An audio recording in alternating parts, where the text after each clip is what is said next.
We had a great team, but it doesn't happen without Donald J. Trump. The president was responsible for this release, and we all owe him a debt of gratitude, as do all the families.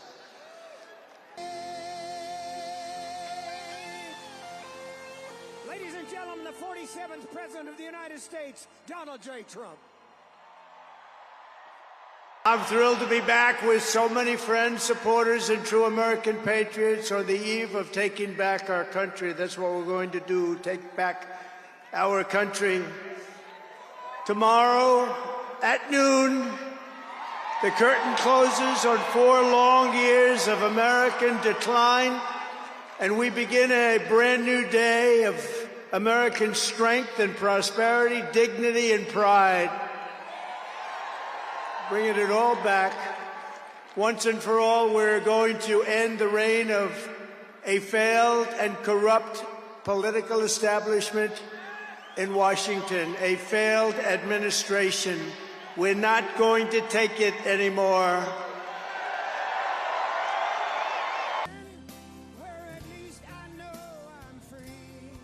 And as of today, TikTok is back.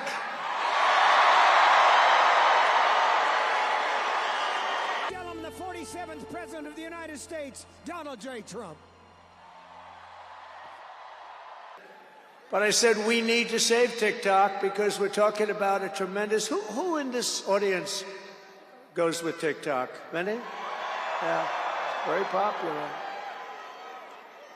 And frankly, we have no choice. We have to save it. A lot of jobs. We don't want to give our business to China. We don't want to give our business to other people. Steve. Thank you, Steve. Thank you, Steve. What a job. Our incoming administration has achieved all of this in the Middle East in less than 3 months without being president.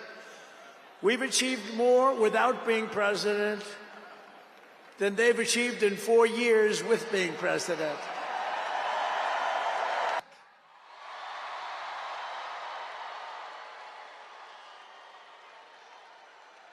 Things you're going to see something tomorrow. You're going to see executive orders that are going to make you extremely happy. Lots of them. Lots of them.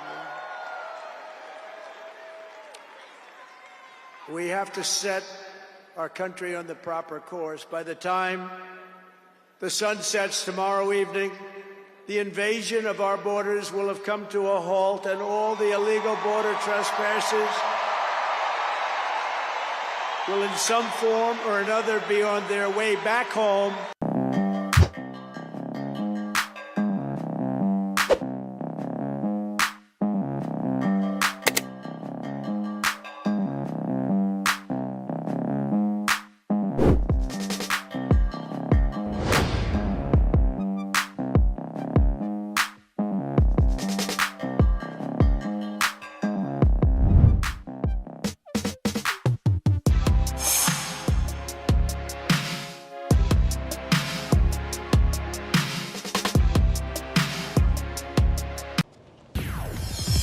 트럼프 당선인의 정식 취임식을 앞두고 있습니다.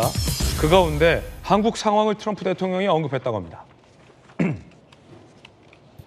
내가 그 chaotic, 혼돈 그 자체라고 한국을 보라.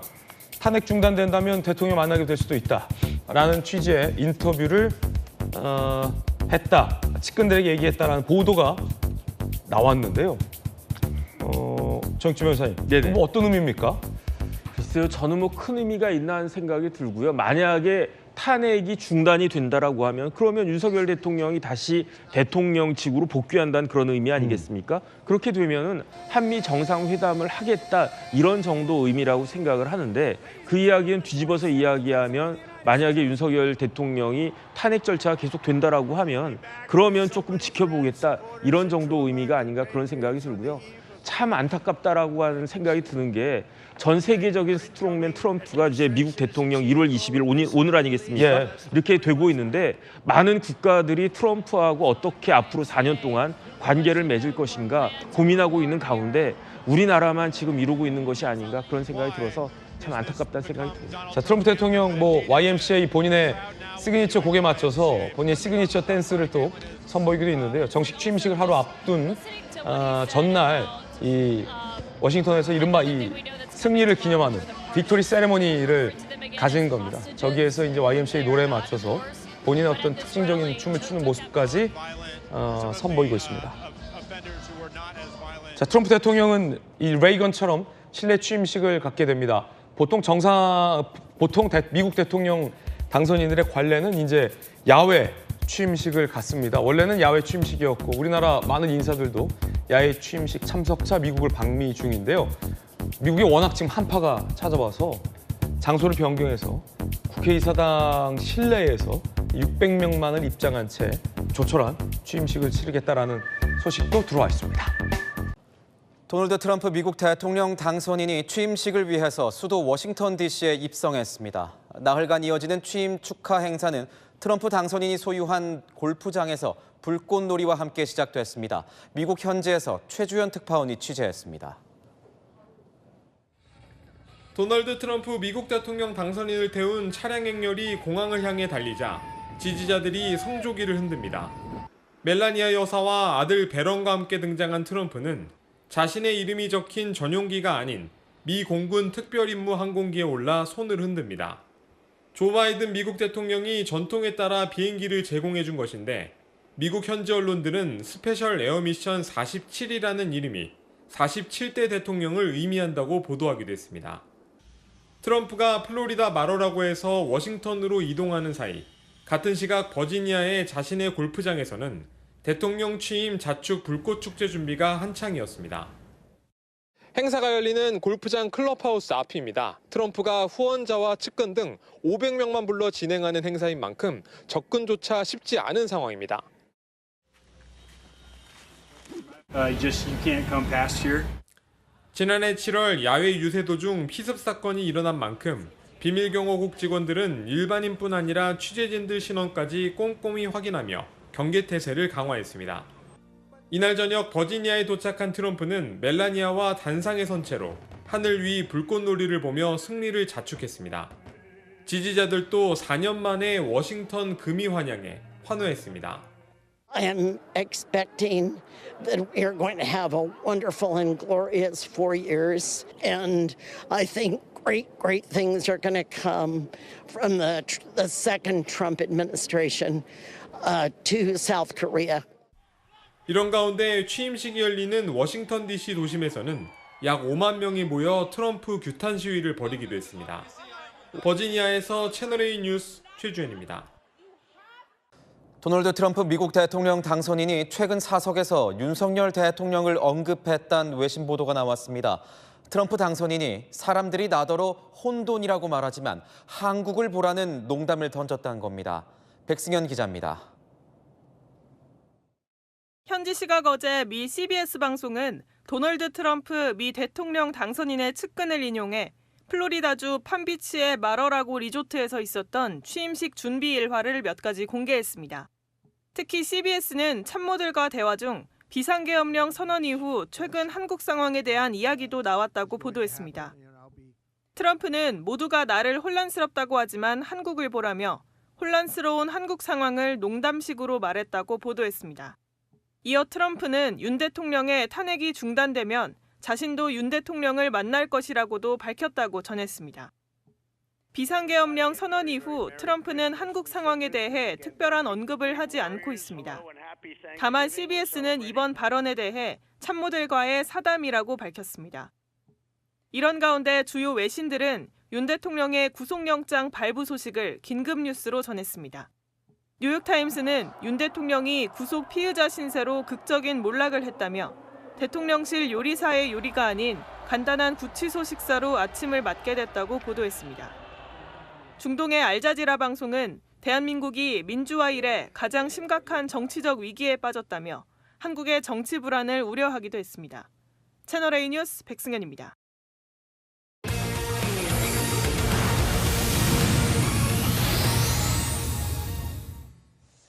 예, 트럼프 대통령 취임식이 이제 하루밖에 남지 않았습니다. 벌써부터 성대한 준비가 이루어지고 있는데요. 자, 이영 변호사, 지금 보니까 플로리다 마라라고 리조트에서 워싱턴 DC까지 비행기를 타고 왔는데 그 비행기의 명칭이 있다면서요? 그렇습니다. 이 비행기를 지금 2시간 동안 이제 타고 이동을 했는데 당시에 그 비행기의 명칭이 스페셜 에어 미션 47이라고 합니다. 여기서 이제 47이라는 숫자가 이제 좀 의미가 있는 숫자인데 뭐 다들 좀 예상을 하셨겠지만 미국의 47대 대통령을 의미하는 그 숫자가 이 지금 항공기에 명칭으로 붙었었다. 그렇군요. 보시면 될 것 같습니다. 예, 지금 트럼프 가족들이 함께 올라가는데 옆에 하얀색 옷을 입은 게 멜라니아 여사 같고요. 그 뒤에 따르는 사람이 막내 아들 같네요. 맞습니다. 그 처음 이제 취임식 때 당시에 1차 취임식 때 당시에 그때 10살이었거든요. 예. 근데 지금 이제 8년이 흘렀으니까 지금 8년 이렇게 살이군요. 그렇습니다. 이제 대학교도 가게 됐고 지금 보시면 아시겠지만 키도 지금 트럼프 대통령이 190에 이르는데 위에 문이 닿겠어요, 머리가? 그렇죠. 예, 2m 6cm에 육박할 정도로 키가 크다라고 하는데 어쨌든 이번에 같이 그 멜라니아 여사와 그다음에 이제 막내 지금 트럼프 대통령의 막내 아들 같이 이렇게 동행을 해서 이렇게 이동을 했다라고 하고 있습니다. 그러니까 지금 과거에는 이방카나 사위 등등이 이제 백악관에서 진영을 구축했다면 이번에는 이 멜라니아 여사와 이 막내 아들을 되게 챙기는, 왜냐하면 비행기를 같이 타고 갈 정도니까 정말 나의 식구다라고 생각하는 모양이에요. 그렇습니다. 이게 조금 상징하는 바가 클 것 같습니다. 예전에는 이방카 그 장녀를 이제 같이 이렇게 이제 대동을 했었는데 이번에 따로 갔다라고 하고 있거든요. 예. 이게 어떻게 보면 좀 막내 아들의 위치가 조금 더 올라왔다라고 볼 수 있을 것 같고 막내 아들이 또 이번 대선에서 이제 10대, 20대에 있어가지고 좀 지지율을 끌어올리는 데 또 큰 역할을 했다라고 해요. 표심, 예. 그렇습니다. 이제 그런 걸 보면 이 트럼프 대통령이 얼마나 막내 아들에 대한 좀 사랑이 지극한지 뭐 이런 것도 좀 엿볼 수 있을 것 같습니다. 지금 오른쪽에 손녀는 SNS 인플루언서로 할아버지와 같이 골프도 치면서 할아버지에게 굉장히 사랑을 독차지하고 있고 막내 아들은 남성 유권자, 젊은 유권자의 마음을 사로잡으면서 아버지의 마음에 쏙 드는 그런 모습. 과연 어떤 역할을 하게 될지 좀 더 지켜보시죠.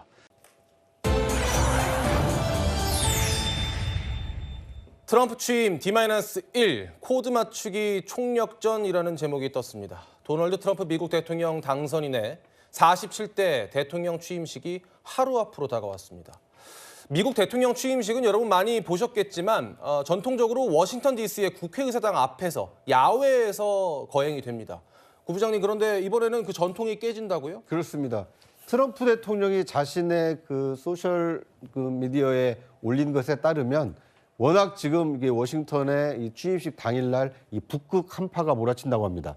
그러니까 뭐 영하 12도 정도인데 체감 온도는 그보다 더 낮기 때문에 만약 야외에서 행사를 치르게 되면 10만 명 가까운 인파가 모이는데 그 가운데 이제 추위를 견디지 못하는 분들의 이 부상 우려가 있기 때문에 본인이 700명 정도 수용할 수 있는 로툰다홀에서 취임식을 거행하기로 했다. 이렇게 트럼프 대통령 당사자가 먼저 밝혔기 때문에 아마 실내 취임식으로 대체될 것으로 예상이 됩니다. 예, 우리 정부, 우리 정재계에서 이 트럼프 대통령의 취임과 관련해서 발빠르게 움직이고 있습니다. 그럴 수밖에 없겠죠. 이제 새로운 미국의 권력이니까요. 김 대변인님, 국민의힘에서는 나경원 의원, 김대식 의원, 조정훈 의원이 여야 방미당과는 별도로 초청을 받았다면서요? 네, 그렇습니다.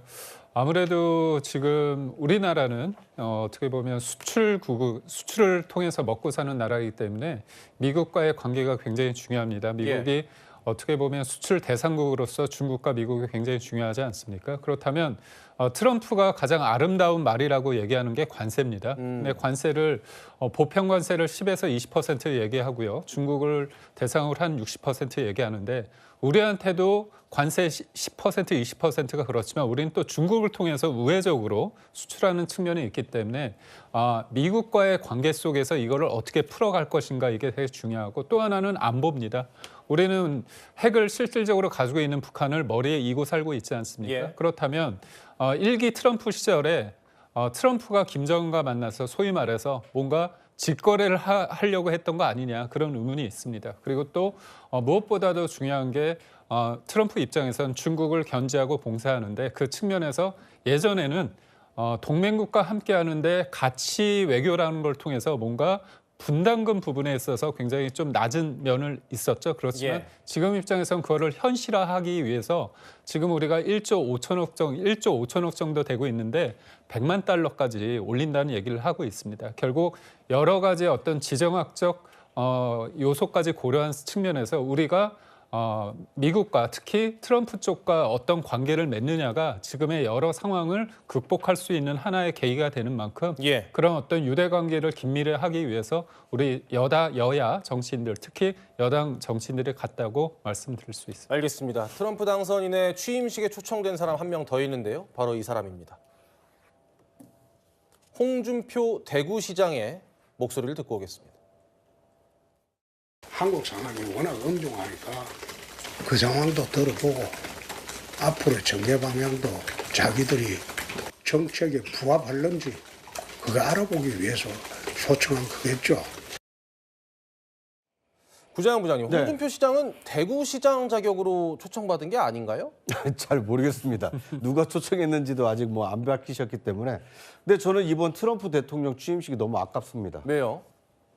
대한민국은 지금 대통령이 구속영장이 발부되는 굉장히 혼란스러운 상황이지만 만약에 트럼프 취임식에 권영세 비대위원장, 이재명 대표, 그다음에 조국혁신당 대표, 그 개혁신당 대표까지 여야 할 것 없이 당 대표들이 다 함께 가서 트럼프 취임식을 축하해주고 우리나라의 문제는 우리가 알아서 잘 해결할 테니 한미동맹은 굳건하다.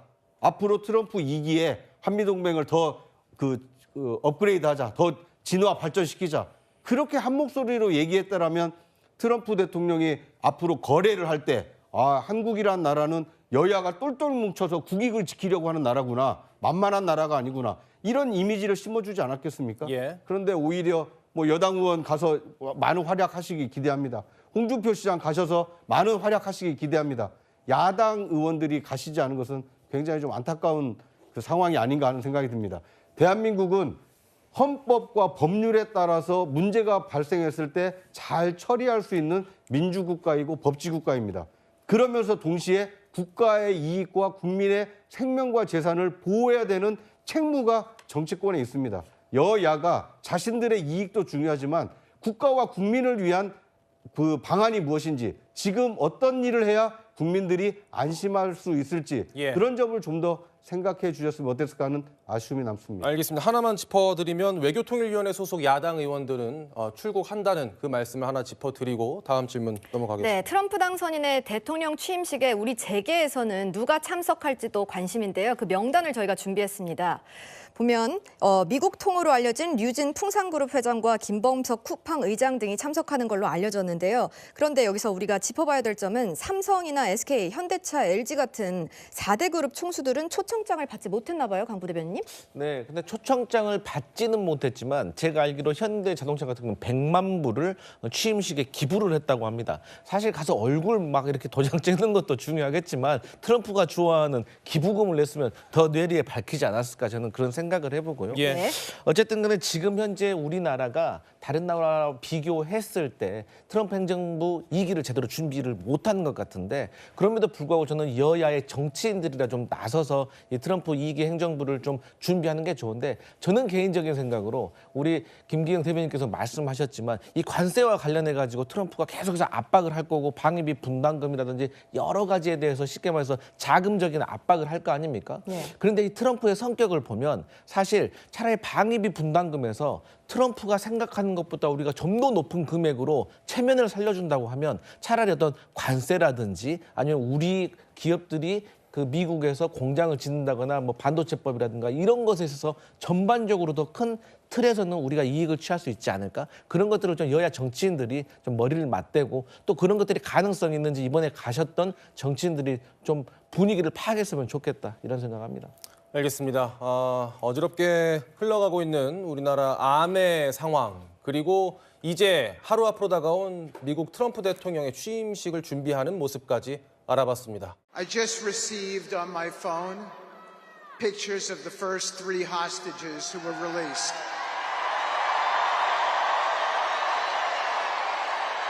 Donald J. Trump.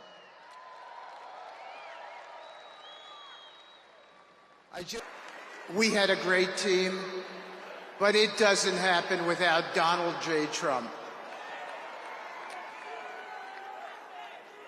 The president was responsible for this release, and we all owe him a debt of gratitude, as do all the families.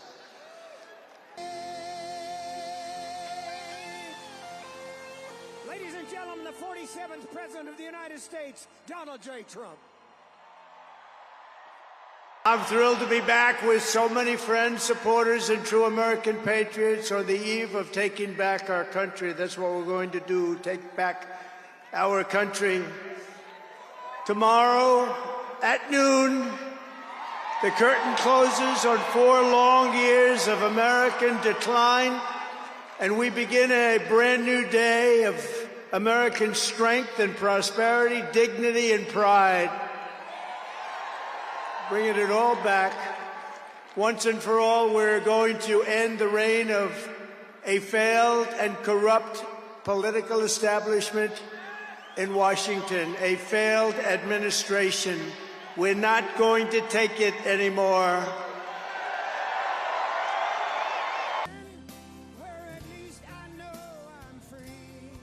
And as of today, TikTok is back.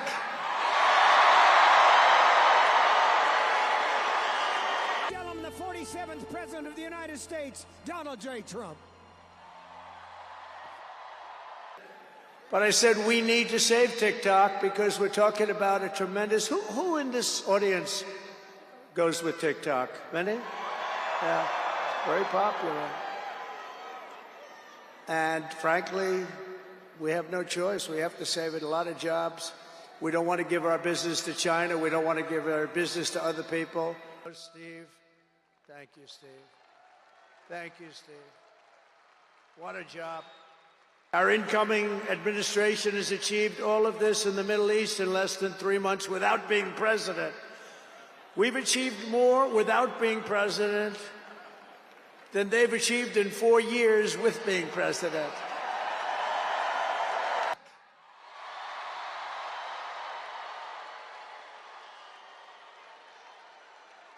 Things. You're going to see something tomorrow. You're going to see executive orders that are going to make you extremely happy. Lots of them. Lots of them. We have to set our country on the proper course. By the time the sun sets tomorrow evening, the invasion of our borders will have come to a halt, and all the illegal border trespassers will in some form or another be on their way back home.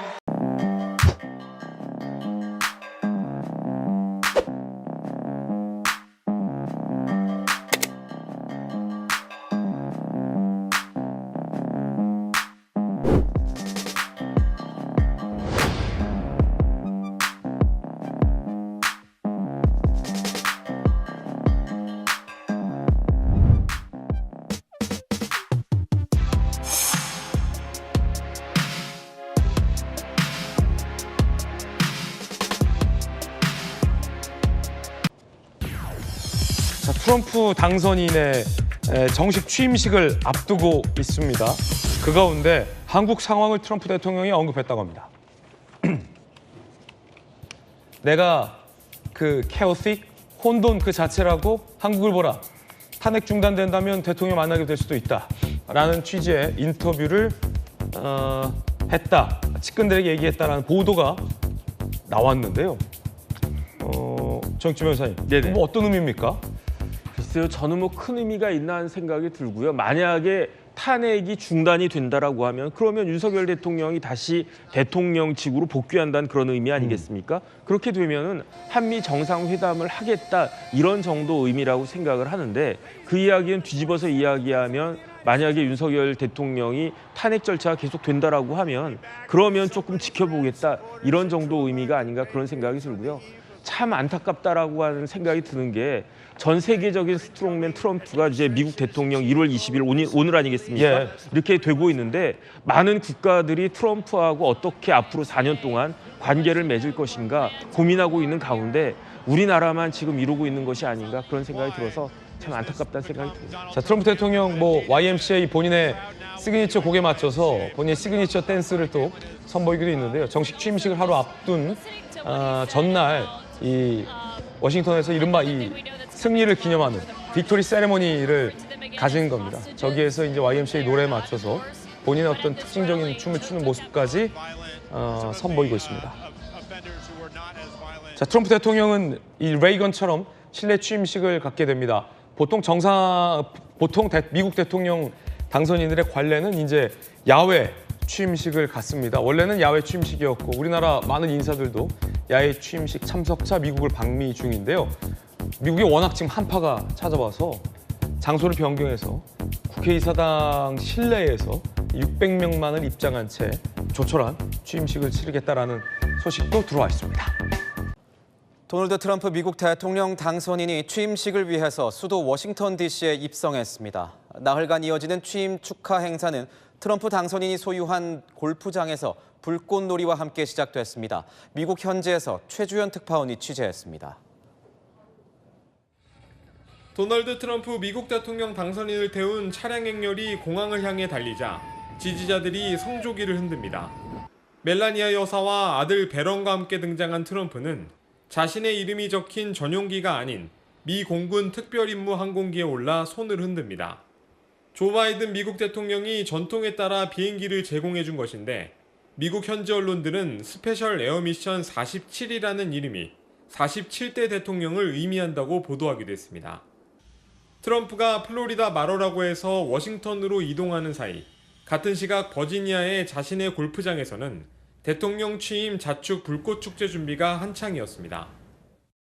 행사가 열리는 골프장 클럽하우스 앞입니다. 트럼프가 후원자와 측근 등 500명만 불러 진행하는 행사인 만큼 접근조차 쉽지 않은 상황입니다. You can't come past here. 지난해 7월 야외 유세 도중 피습 사건이 일어난 만큼 비밀경호국 직원들은 일반인뿐 아니라 취재진들 신원까지 꼼꼼히 확인하며 경계태세를 강화했습니다. 이날 저녁 버지니아에 도착한 트럼프는 멜라니아와 단상에 선 채로 하늘 위 불꽃놀이를 보며 승리를 자축했습니다.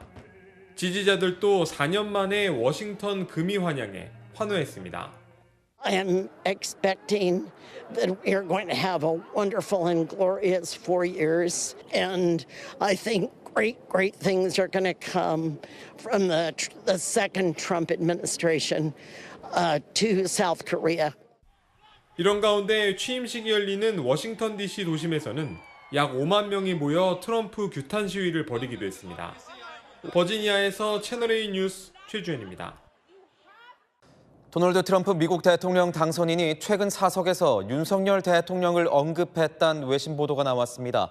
트럼프 당선인이 사람들이 나더러 혼돈이라고 말하지만 한국을 보라는 농담을 던졌다는 겁니다. 백승현 기자입니다. 현지 시각 어제 미 CBS 방송은 도널드 트럼프 미 대통령 당선인의 측근을 인용해 플로리다주 팜비치의 마러라고 리조트에서 있었던 취임식 준비 일과를 몇 가지 공개했습니다. 특히 CBS는 총무들과 대화 중 비상계엄령 선언 이후 최근 한국 상황에 대한 이야기도 나왔다고 보도했습니다. 트럼프는 모두가 나를 혼란스럽다고 하지만 한국을 보라며 혼란스러운 한국 상황을 농담식으로 말했다고 보도했습니다. 이어 트럼프는 윤 대통령의 탄핵이 중단되면 자신도 윤 대통령을 만날 것이라고도 밝혔다고 전했습니다. 비상계엄령 선언 이후 트럼프는 한국 상황에 대해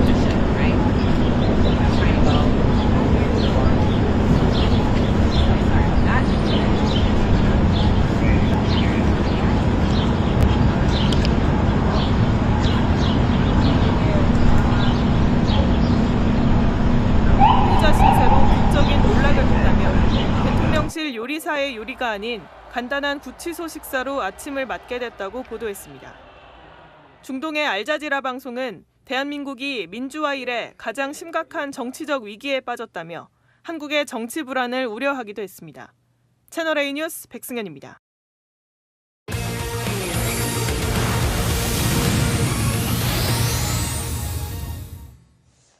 예, 트럼프 대통령 취임식이 이제 하루밖에 남지 않았습니다. 벌써부터 성대한 준비가 이루어지고 있는데요.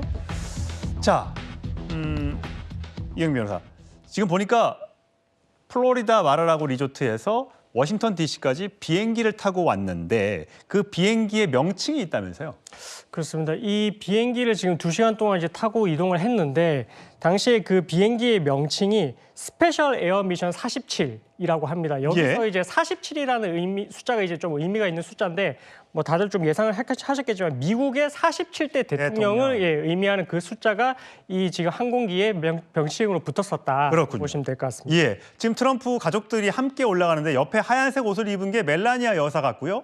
그 뒤에 따르는 사람이 막내 아들 같네요. 맞습니다. 그 처음 이제 취임식 때 당시에 1차 취임식 당시에 그때 10살이었거든요. 근데 지금 이제 8년이 흘렀으니까 지금 8년이 그 살이군요. 그렇습니다. 이제 대학교도 가게 됐고 지금 보시면 아시겠지만 키도 지금 트럼프 대통령이 190에 이르는데 이게 문이 닿겠어요, 머리가? 그렇죠. 예, 2m 6cm에 육박할 정도로 키가 크다라고 하는데 어쨌든 이번에 같이 그 멜라니아 여사와 그다음에 이제 막내 지금 그 트럼프 대통령의 막내 아들 같이 이렇게 동행을 해서 이렇게 이동을 했다라고 하고 있습니다. 그러니까 지금 과거에는 이방카나 사위 등등이 이제 백악관에서 진영을 구축했다면 이번에는 이 멜라니아 여사와 이 막내 아들을 되게 챙기는, 왜냐하면 비행기를 같이 타고 갈 정도니까 정말 나의 식구다라고 생각하는 모양이에요.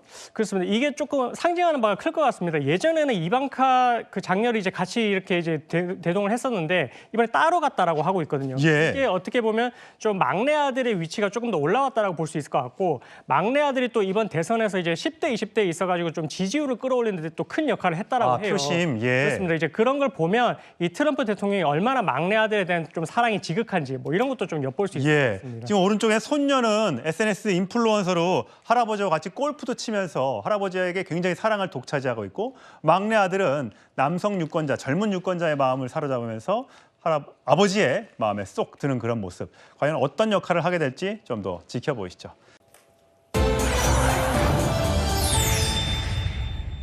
트럼프 취임 D-1 코드 맞추기 총력전이라는 제목이 떴습니다. 도널드 트럼프 미국 대통령 당선인의 47대 대통령 취임식이 하루 앞으로 다가왔습니다.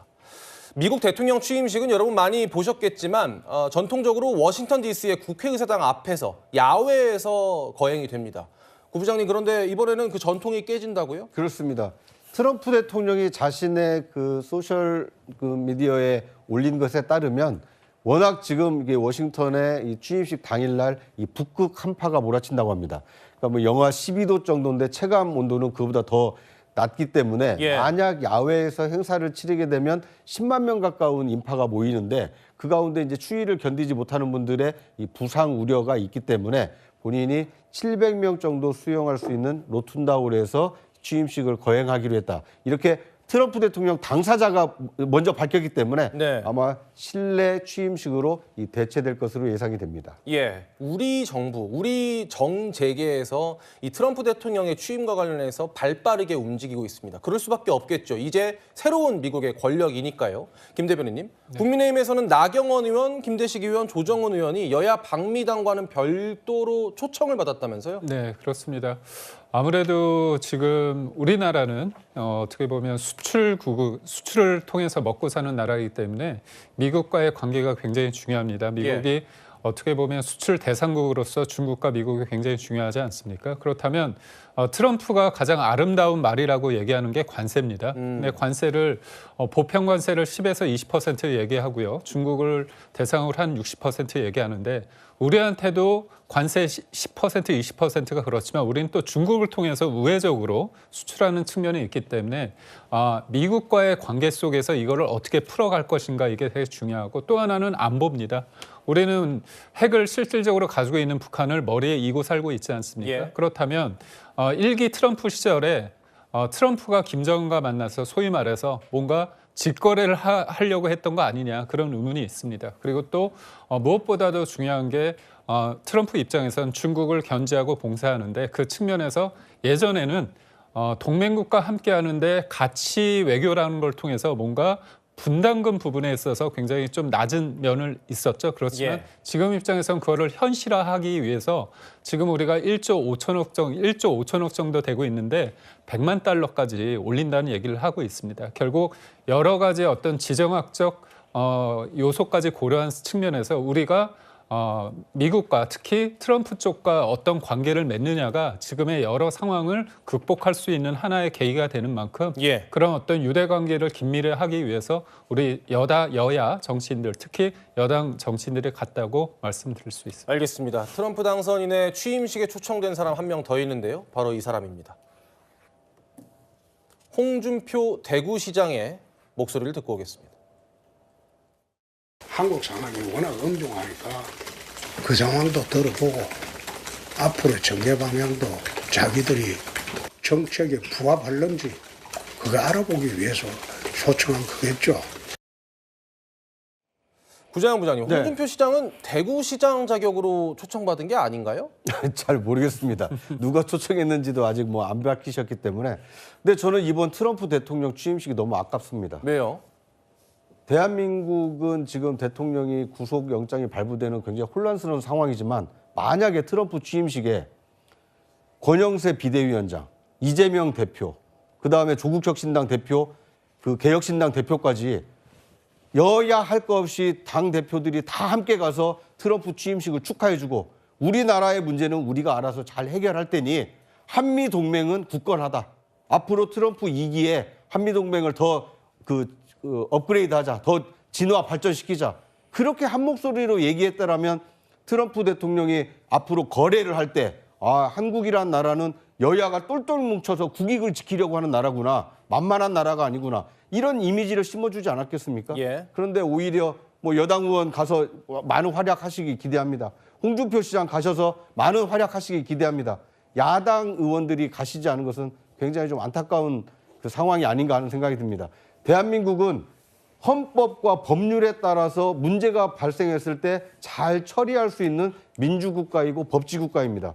그러면서 동시에 국가의 이익과 국민의 생명과 재산을 보호해야 되는 책무가 정치권에 있습니다. 여야가 자신들의 이익도 중요하지만 국가와 국민을 위한 그 방안이 무엇인지, 지금 어떤 일을 해야 국민들이 안심할 수 있을지 그런 점을 좀 더 생각해 주셨으면 어땠을까 하는 아쉬움이 남습니다. 알겠습니다. 하나만 짚어드리면 외교통일위원회 소속 야당 의원들은 출국한다는 그 말씀을 하나 짚어드리고 다음 질문 넘어가겠습니다. 네, 트럼프 당선인의 대통령 취임식에 우리 재계에서는 누가 참석할지도 관심인데요. 그 명단을 저희가 준비했습니다.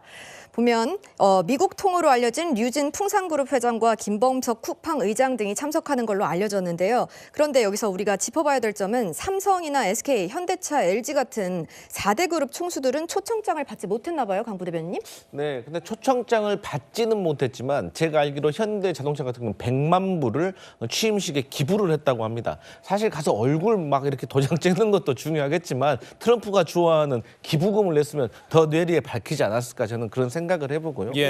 어쨌든 간에 지금 현재 우리나라가 다른 나라와 비교했을 때 트럼프 행정부 2기를 제대로 준비를 못한 것 같은데, 그럼에도 불구하고 저는 여야의 정치인들이라 좀 나서서 이 트럼프 2기 행정부를 좀 준비하는 게 좋은데, 저는 개인적인 생각으로 우리 김기영 대변인께서 말씀하셨지만 이 관세와 관련해 가지고 트럼프가 계속해서 압박을 할 거고 방위비 분담금이라든지 여러 가지에 대해서 쉽게 말해서 자금적인 압박을 할 거 아닙니까? 그런데 이 트럼프의 성격을 보면 사실 차라리 방위비 분담금에서 트럼프가 생각하는 것보다 우리가 좀 더 높은 금액으로 체면을 살려준다고 하면 차라리 어떤 관세라든지 아니면 우리 기업들이 그 미국에서 공장을 짓는다거나 뭐 반도체법이라든가 이런 것에 있어서 전반적으로 더 큰 틀에서는 우리가 이익을 취할 수 있지 않을까? 그런 것들을 좀 여야 정치인들이 좀 머리를 맞대고 또 그런 것들이 가능성이 있는지 이번에 가셨던 정치인들이 좀 분위기를 파악했으면 좋겠다. 이런.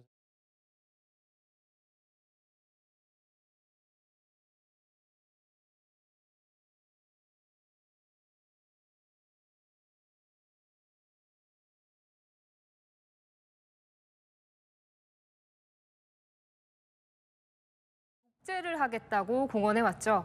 백악관에 입성하자마자 100여 개의 행정명령에 서명하겠다고 예고했는데 이로는 불법 이민자 추방이 유력합니다. 뉴욕에서 조아라 특파원입니다.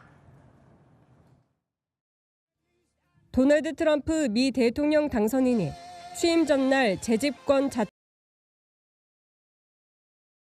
트럼프 당선인 임기 첫날은 독재를 하겠다고 공언해왔죠.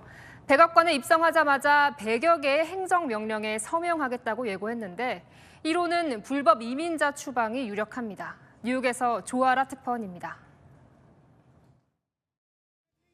도널드 트럼프 미 대통령 당선인이 취임 전날 재집권 자축 집회에서 불법 이민자 추방을 가장 공격적이고 광범위하게 할 것을 예고했습니다. The border security measures I will outline in my inaugural address tomorrow will be the most aggressive, sweeping effort to restore our borders. 미국 현지에서는 이미 취임 첫날부터 범죄 경력 유무와 상관없이 대대적인 단속이 시작될 것이라는 우려도 나옵니다. 뉴욕시가 난민 보호소로 개조해 사용하고 있는 루즈벨트 호텔 앞입니다. 이처럼 피난처 도시로 불리는 뉴욕은 시카고에 이어 불법 이민자 추방 정책의 표적이 될 것으로 전망됩니다. 뉴욕 시민단체들은 벌써부터 반대 집회를 열고 이민자 보호 방안을 공유하고 있습니다. 트럼프는 비공개 만찬에서 취임 후 곧 100개 가까운 행정명령에 서명하겠다고 밝혔는데 중국에 60% 관세를 부과하겠다고 밝혀온 만큼 고율 관세 정책도 첫 행정명령의 후보로 거론됩니다. 트럼프는 또 취임하자마자 중국의 동영상 플랫폼 틱톡 매각 시한을 늘리겠다고도 밝혔습니다. And as of today, TikTok is back. 조 바이든 정부가 미국에 사업권을 넘기지 않으면 서비스를 할 수 없게 하는 틱톡 금지법을 발효했는데 트럼프가 기간을 연장한 겁니다. 틱톡 측은 중단했던 서비스를 재개하며 공직을 해 트럼프를 당선인이 아닌 대통령으로 표기하기도 했습니다. 뉴욕에서 채널A 뉴스 조아라입니다. 트럼프 2기의 시작을 알리는 미국 대통령 취임 이제 7시간 남았습니다. 40년 만에 실내에서 열리는 취임식엔 750명만 참석할 수 있는 걸로 전해졌는데요. 취임 전 축하 집회에서 트럼프 당선인 더 강한 미국을 선언했습니다. 워싱턴에서 최주연 특파원이 전해드립니다. I don't know if we get a chance to see him, but participating in victory celebration. So we got here about 5 a.m. this morning. 도널드 트럼프 미국 대통령 당선인의 재집권 자축 집회가 열린 미국 워싱턴의 대형 실내 경기장 앞. 비와 우박이 번갈아 내리고 영하의 추운 날씨가 계속됐지만 이른 새벽부터 수만 명의 지지자들이 몰렸습니다. 현장에선 줄을 선 기자가 인파로 밀려날 정도로 붐볐지만 참가자들은 기대감을 드러냈습니다. Big expectations. The sky's the limit. After the damage been done in the last 4 years, I think America's going to be great again. We're going to financially, we're going to be sound. Military, we're going to be. 행사장에선 트럼프가 자신의 상징곡인 빌리지 피플의 YMCA에 맞춰 춤을 추자 환호가 터져 나왔습니다. 마이크 앞에선 트럼프는 취임과 동시에 미국을 더 강하게 만들겠다고 밝혔습니다. Tomorrow at noon, the curtain closes on 4 long years of American decline, bringing it all back, once and for all. 특히 조 바이든 정부의 급진적이고 어리석은 행정명령을 모두 폐기하겠다고 선언했습니다. 한국 시간으로 내일 새벽 2시에 열리는 취임식은 혹한 등을 이유로 40년 만에 실내인 미 의사당 로툰다울에서 진행됩니다. 트럼프 측은 초청장 22만 장을 배포했는데 뉴욕타임즈는 로툰다울 좌석수는 750석이 될 것이라며 참석이 상당수 제한될 것이라고 전망했습니다. 한국에서는 조현동 주미대사가 유일하게 의사당 내부에서 트럼프 취임식을 지켜볼 예정인 것으로 알려졌습니다. 취임식은 간소화됐지만 대통령 경호는 역대 가장 엄중합니다. 도심에서 약 48km에 달하는 경호용 펜스가 설치됐고 경찰과 주 방위군 등 약 3만 2천여 명이 경호에 동원됐습니다. 워싱턴에서 채널A 뉴스 최주현입니다. 허 변호사님, 그런데 이제 이 당선인 대통령 취임식 하면 국회의사당 워싱턴 DC에는 국회의사당을 중심으로 쭉 펼쳐지는데 이번에 얼마나 춥길래 실내에서 취임식이 열리는 거예요? 지금 예상하기로는 당일의 이 온도가 북극 한파 때문에 영하 13.3도까지 내려간다라고 하거든요. 그래서 트럼프 대통령이 본인이 나서서 국민을 보호할 의무가 있고 내 취임식에서 누가 아프거나 다치는 걸 원하지 않기 때문에 부득이하게 실외 행사들을 취소하고 실내로 바꾸었다고 합니다. 그런데 그렇게 된다고 하면 취임식 행사가 열리는 이 로툰더홀에는 600명만 들어갈 수 있는데 이게 40년 만에 있는 일이거든요. 언제였냐면 85년도에 레이건 당시 집권 2기 대통령 취임식이 실내에서 열렸는데 같은 장소였는데 600명을 수용한다고 하더라도 그때는 100명이 채 들어가지 않았다는 거예요. 이번에도 정상급 인사들이 600명 안에 들어갈 수 있을 것 같은데 그만큼 주요한 사람들이 들어가기 때문에 경호 문제도 있고 해서 600명을 다 수용할 수 있을까 이런 얘기가 나오고 있고 우리나라에서도 지금 가는 사람들이 있는데 제대로 된 어떤 일정조차 잡지 못하고 있다는 소식입니다. 40년 만에 미국 대통령의 실내 취임식 얘기는 아마 내일 뉴스톱 10에서 자세히 전해드릴 수 있을 것 같습니다.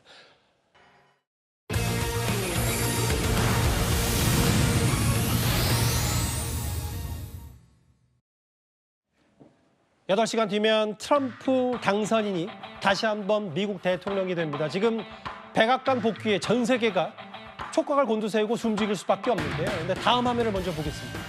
허준 변호사님. 공개적으로 카메라가 있는 데서 얘기한 건 아니지만 트럼프 당선인이 우리나라의 사랑을 언급해서 외신 보도가 됐어요. 그렇습니다. 정치인들의 농담에는 사실상 그 내면에 숨겨진 어떤 함의가 있기 마련인데 지금 트럼프 대통령의 화면을 보시는 저 발언이 어떤 맥락에서 이루어진 것인지 그 대상이라든가 앞뒤 전후 관계가 보도가 되지 않았기 때문에 정확한 어떤 맥락을 유추하기는 조금 어려운 상황인 것 같습니다. 그렇지만 어쨌든 지금 12월 3일 비상계엄 사태 이후에 트럼프 당선인의 입에서 처음으로 나온 한국 상황에 대한 이야기라는 점에서 좀 의미를 가지고 있는 것 같고요. 그리고 어떤 듣기에는 그렇게 좋지는 않았어요. 그렇지만 자금의 우리 정치 상황이 저렇게 문제가 있다는 것에 대해서는 반박할 수가 없기 때문에 어떻게 보면 우리나라 사람들에게는 좀 뼈아픈 농담일 거라는 생각이 듭니다.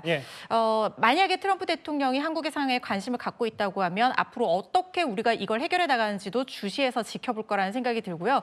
다만 최권한 대행에 대해서 미국에서 공식적으로 인정을 하면서 계속해서 동반자적인 협력 관계를 이어나가겠다고 말한 만큼 외교 채널을 빨리 가동해서 집권 초기에 우리나라에게 도움이 되는 그런 외교 정책을 같이 만들어 나갈 필요가 있어 보입니다.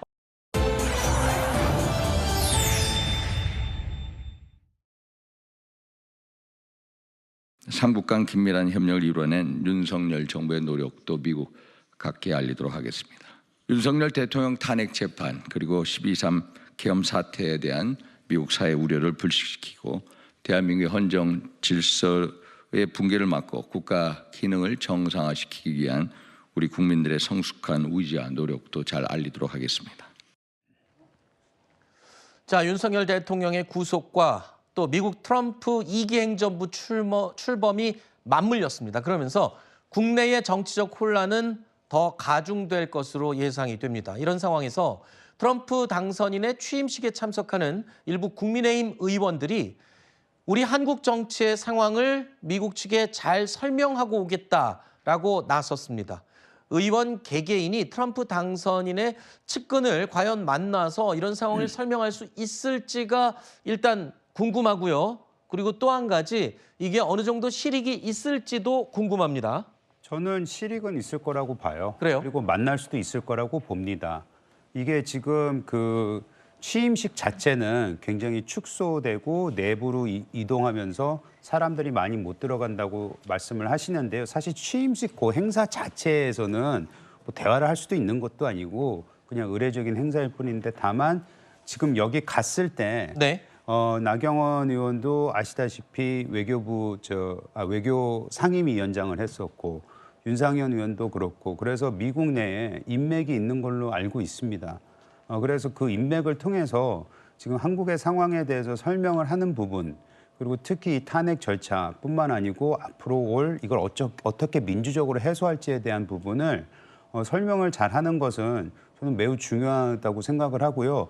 이 두 분이 가셔서 말씀을 하신다면 기존에 인맥이 있기 때문에 네. 충분히 받아들여질 수도 있다고 저는 생각합니다. 네. 일단 만날 가능성조차도 좀 낮게 점쳐지고 있는 것 같고요. 일단 미국 의회와 관련해서도 너무나 바쁜 상황이라서 네. 싱크탱크나 지금 의회 관계자들의 주선을 대사관을 통해서 좀 요청은 하고 있다고 합니다만 만날 수 있을지 그리고 만나서 한다는 이야기가 미국의 일단 대한민국을 바라보는 관점은 완전히 경제적인 부분과 관련해서 집중돼 있습니다. 그런데 우리 이 탄핵 국면과 관련해서 그것도 특정 정파의 의견을 이렇게 전달하는 거 이미 대한민국의 외교 신뢰도는 급락직하했습니다. 거기에 마치 정당한 계엄이었던 것처럼 이야기를 하는 이런 부분이 우리나라 국격과 외교에 도움이 됩니까 안 됩니까? 저는 아무리 이 보수 진영의 국회의원이라고 하더라도 대한민국을 생각한다면 자제할 부분은 자제하는 게 맞지 않나. 본인 정치를 미국까지 가서 하는 건 아니라고 생각합니다.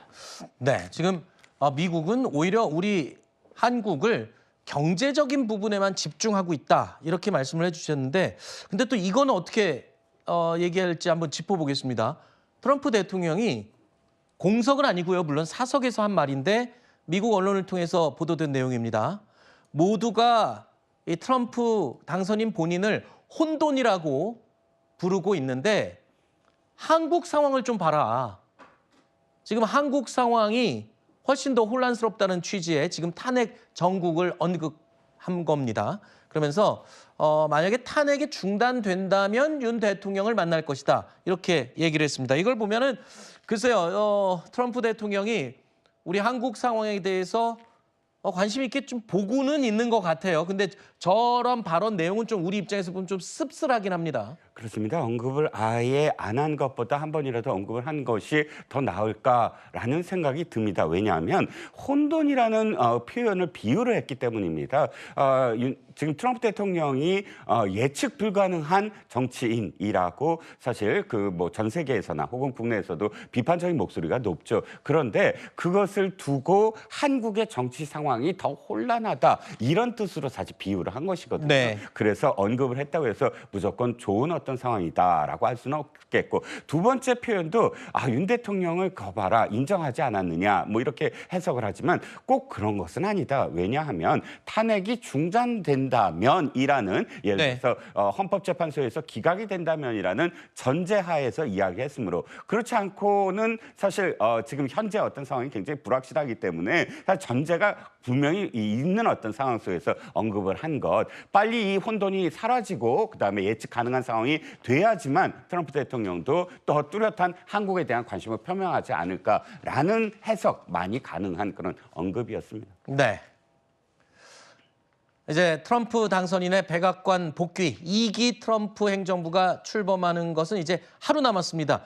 그러니까 날짜는 우리와 같지만 우리 시간으로 본다면 이제 내일 워싱턴에서는 백악관 복귀 취임식이 본격적으로 열립니다.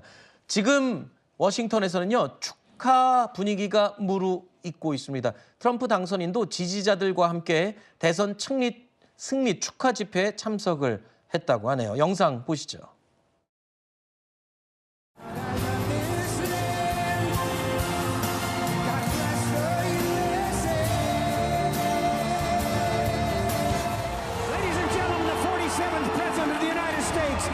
J. Trump.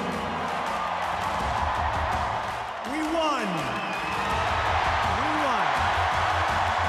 Tomorrow at noon, the curtain closes on 4 long years of American decline, and we begin a brand new day of American strength and prosperity, dignity and pride, bringing it all back.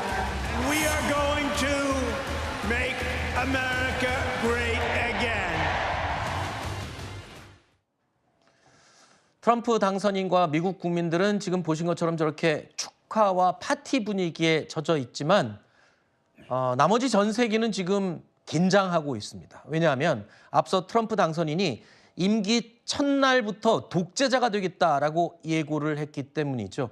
우리나라에도 그리고 나머지 전 세계 동맹 국가들에게도 영향을 미칠 수 있는 여러 가지 강력한 행정명령들이 줄줄이 나올 것으로 예상이 됩니다. 이른바 트럼프 폭풍이 곧 불어닥치게 된다는 겁니다. We're going to stop the invasion of our borders. We're going to reclaim our wealth. We're going to bring back law and order to our cities. But just imagine all of the good things that we will accomplish together with 4 more years in the White House. You're going to see something tomorrow. You're going to see executive orders that are going to make you extremely happy, lots of them. And just in conclusion, together we're going to cut your taxes, end inflation, slash your prices, getting them back down, raise your wages, and bring thousands of factories back to the USA, right where they belong, and that'll be done through tariffs and smart policy. 대표적으로 관세 폭탄이 있고요. 그 이외에도 우리 기업들이 해소해야 될 불확실성들이 지금 산더미처럼 쌓여 있어요. 그 트럼프 대통령이 주창하고 있는 마가, 소위 미국 우선주의라는 것 있지 않습니까? 네. 여기에서 가장 핵심이 일단 이 관세 정책인데 이 관세 정책이 우리나라의 제조업에 굉장히 큰 어려움을 줄 수 있는 이런 상황이기 때문에 우리나라도 빨리 이 국정의 혼란상을 정리하고 미국과의 관계 개선에 노력해야 되는 부분이 있는데 공교롭게도 2017년 트럼프 행정부 1기 때도 그리고 이번 25년도 트럼프 행정부의 2기 때도 우리나라에서 지금 대통령이 탄핵의 상황에 처해 있는 부분들이 앞으로 우리와 미국과의 관계 또 동맹 관계에 있어서 굉장히 중요한 변곡점들을 맞이하는 상황 속에서 큰 걸림돌이 되고 있는 부분은 빨리 해소해야 할 부분이 아닌가 싶습니다. 자, 오늘 저희가 준비한 정치권 그리고 또 미국 트럼프 대통령의 취임식 얘기까지 다뤄봤습니다. 오늘 나와주셔서 감사합니다. 자, 트럼프 당선인의 정식 취임식을 앞두고 있습니다. 그 가운데 한국 상황을 트럼프 대통령이 언급했다고 합니다. 내가 그 chaotic, 혼돈 그 자체라고 한국을 보라. 탄핵 중단된다면 대통령 만나게 될 수도 있다. 라는 취지의 인터뷰를 했다. 측근들에게 얘기했다라는 보도가 나왔는데요. 정치 변호사님, 뭐 어떤 의미입니까? 글쎄요, 저는 뭐 큰 의미가 있나 하는 생각이 들고요. 만약에 탄핵이 중단이 된다라고 하면 그러면 윤석열 대통령이 다시 대통령직으로 복귀한다는 그런 의미 아니겠습니까? 그렇게 되면은 한미 정상회담을 하겠다 이런 정도 의미라고 생각을 하는데 그 이야기는 뒤집어서 이야기하면 만약에 윤석열 대통령이 탄핵 절차가 계속 된다라고 하면 그러면 조금 지켜보겠다 이런 정도 의미가 아닌가 그런 생각이 들고요. 참 안타깝다라고 하는 생각이 드는 게 전 세계적인 스트롱맨 트럼프가 이제 미국 대통령 1월 20일 오늘 아니겠습니까? 예. 이렇게 되고 있는데 많은 국가들이 트럼프하고 어떻게 앞으로 4년 동안 관계를 맺을 것인가 고민하고 있는 가운데 우리나라만 지금 이러고 있는 것이 아닌가 그런 생각이 들어서 참 안타깝다는 생각이 듭니다. 자, 트럼프 대통령 뭐 YMCA 본인의 시그니처 곡에 맞춰서 본인의 시그니처 댄스를 또 선보이기도 있는데요. 정식 취임식을 하루 앞둔 전날 이 워싱턴에서 이른바 이 승리를 기념하는 빅토리 세레모니를 가진 겁니다. 저기에서 이제 YMCA 노래에 맞춰서 본인의 어떤 특징적인 춤을 추는 모습까지 선보이고 있습니다. 자, 트럼프 대통령은 이 레이건처럼 실내 취임식을 갖게 됩니다. 보통 미국 대통령 당선인들의 관례는 이제 야외 취임식을 갖습니다. 원래는 야외 취임식이었고 우리나라 많은 인사들도 야외 취임식 참석차 미국을 방미 중인데요. 미국이 워낙 지금 한파가 찾아와서 장소를 변경해서 국회의사당 실내에서 600명만을 입장한 채 조촐한 취임식을 치르겠다라는 소식도 들어와 있습니다. 트럼프 당선인 임기 첫날은 독재를 하겠다고 공언해 왔죠. 백악관에 입성하자마자 100여 개의 행정명령에 서명하겠다고 예고했는데 이로는 불법 이민자 추방이 유력합니다. 뉴욕에서 조아라 특파원입니다. 도널드 트럼프 미 대통령 당선인이 취임 전날 재집권 자축 집회에서 불법 이민자 추방을 가장 공격적이고 광범위하게 할 것을 예고했습니다. The border security measures I will outline in my inaugural address tomorrow will be the most aggressive, sweeping effort to restore our borders. 미국 현지에서는 이미 취임 첫날부터 범죄 경력 유무와 상관없이 대대적인 단속이 시작될 것이라는 우려도 나옵니다. 뉴욕시가 난민 보호소로 개조해 사용하고 있는 루즈벨트 호텔 앞입니다. 이처럼 피난처 도시로 불리는 뉴욕은 시카고에 이어 불법 이민자 추방 정책의 표적이 될 것으로 전망됩니다. 뉴욕 시민단체들은 벌써부터 반대 집회를 열고 이민자 보호 방안을 공유하고 있습니다. 트럼프는 비공개 만찬에서 취임 후 곧 100개 가까운 행정명령에 서명하겠다고 밝혔는데 중국에 60% 관세를 부과하겠다고 밝혀온 만큼 고율 관세 정책도 첫 행정명령의 후보로 거론됩니다. 트럼프는 또 취임하자마자 중국의 동영상 플랫폼 틱톡 매각 시한을 늘리겠다고도 밝혔습니다. And as of today, TikTok is back. 조 바이든 정부가 미국의 사업권을 넘기지 않으면 서비스를 할 수 없게 하는 틱톡 금지법을 발효했는데 트럼프가 기간을 연장한 겁니다. 틱톡 측은 중단했던 서비스를 재개하며 공직을 해 트럼프를 당선인이 아닌 대통령으로 표기하기도 했습니다. 뉴욕에서 채널A 뉴스 조아라입니다. 트럼프 2기의 시작을 알리는 미국 대통령 취임 이제 7시간 남았습니다. 40년 만에 실내에서 열리는 취임식엔 750명만 참석할 수 있는 걸로 전해졌는데요. 취임 전 축하 집회에서 트럼프 당선인 더 강한 미국을 선언했습니다. 워싱턴에서 최주현 특파원이 전해드립니다. And hopefully get a chance to see him participate in victory celebration. So we got here about 5 a.m. this morning. 도널드 트럼프 미국 대통령 당선인의 재집권 자축 집회가 열린 미국 워싱턴의 대형 실내 경기장 앞. 비와 우박이 번갈아 내리고 영하의 추운 날씨가 계속됐지만 이른 새벽부터 수만 명의 지지자들이 몰렸습니다. 현장에선 줄을 선 기자가 인파로 밀려날 정도로 붐볐지만 참가자들은 기대감을 드러냈습니다. Big expectations. The sky's the limit. After the damage been done in the last 4 years, I think America's going to be great again. We're going to financially, we're going to be sound. Military, we're going to be. 행사장에선 트럼프가 자신의 상징곡인 빌리지 피플의 YMCA에 맞춰 춤을 추자 환호가 터져 나왔습니다. 마이크 앞에선 트럼프는 취임과 동시에 미국을 더 강하게 만들겠다고 밝혔습니다. Tomorrow at noon, the curtain closes on 4 long years of American decline, bringing it all back, once and for all. 특히 조 바이든 정부의 급진적이고 어리석은 행정명령을 모두 폐기하겠다고 선언했습니다.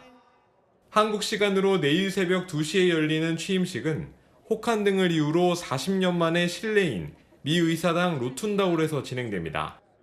트럼프 측은 초청장 22만 장을 배포했는데 뉴욕타임즈는 로툰다홀 좌석수는 750석이 될 것이라며 참석이 상당수 제한될 것이라고 전망했습니다. 한국에서는 조현동 주미대사가 유일하게 의사당 내부에서 트럼프 취임식을 지켜볼 예정인 것으로 알려졌습니다. 취임식은 간소화됐지만 대통령 경호는 역대 가장 엄중합니다. 도심에서 약 48km에 달하는 경호용 펜스가 설치됐고 경찰과 주 방위군 등 약 3만 2천여 명이 경호에 동원됐습니다. 워싱턴에서 채널A 뉴스 최주현입니다. 변호사님, 그런데 이제 이 당선인 대통령 취임식 하면 국회의사당 워싱턴 DC에는 국회의사당을 중심으로 쭉 펼쳐지는데 이번에 얼마나 춥길래 실내에서 취임식이 열리는 거예요? 지금 예상하기로는 당일의 이 온도가 북극 한파 때문에 영하 13.3도까지 내려간다라고 하거든요. 그래서 예. 트럼프 대통령이 본인이 나서서 국민을 보호할 의무가 있고 내 취임식에서 누가 아프거나 다치는 걸 원하지 않기 때문에 부득이하게 실외 행사들을 취소하고 실내로 바꾸었다고 합니다. 그런데 그렇게 된다고 하면 취임식 행사가 열리는 이 로툰더홀에는 600명만 들어갈 수 있는데 이게 40년 만에 있는 일이거든요. 예. 언제였냐면 85년도에 레이건 당시 집권 2기 대통령 취임식이 실내에서 열렸는데 같은 장소였는데 600명을 수용한다고 하더라도 그때는 100명이 채 들어가지 않았다는 거예요. 이번에도 정상급 인사들이 600명 안에 들어갈 수 있을 것 같은데 그만큼 주요한 사람들이 들어가기 때문에 경호 문제도 있고 해서 600명을 다 수용할 수 있을까 이런 얘기가 나오고 있고 우리나라에서도 지금 가는 사람들이 있는데 제대로 된 어떤 일정조차 잡지 못하고 있다는 소식입니다. 40년 만에 미국 대통령의 실내 취임식 얘기는 아마 내일 뉴스톱10에서 자세히 전해드릴 수 있을 것 같습니다.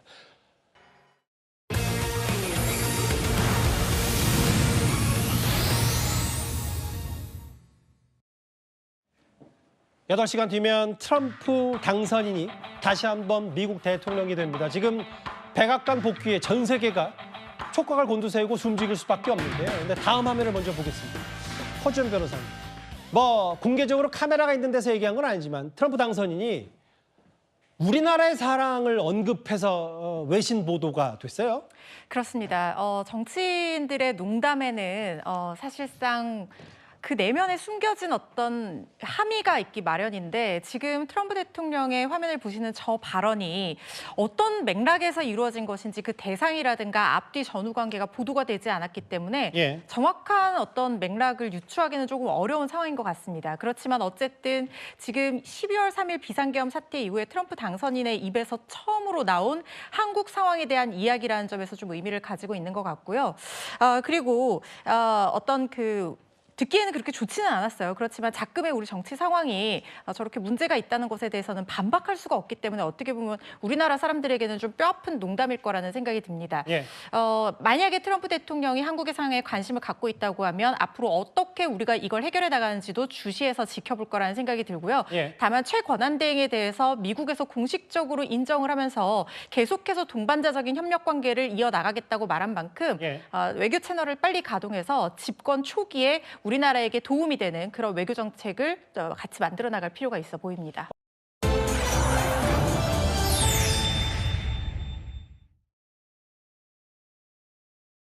삼국 간 긴밀한 협력을 이뤄낸 윤석열 정부의 노력도 미국 각계에 알리도록 하겠습니다. 윤석열 대통령 탄핵 재판 그리고 12.3 계엄 사태에 대한 미국 사회 우려를 불식시키고 대한민국의 헌정 질서의 붕괴를 막고 국가 기능을 정상화시키기 위한 우리 국민들의 성숙한 의지와 노력도 잘 알리도록 하겠습니다.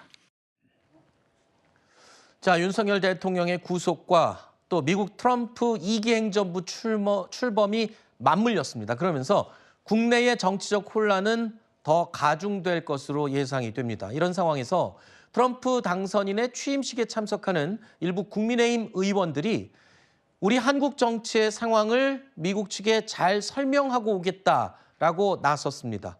의원 개개인이 트럼프 당선인의 측근을 과연 만나서 이런 상황을 설명할 수 있을지가 일단 궁금하고요.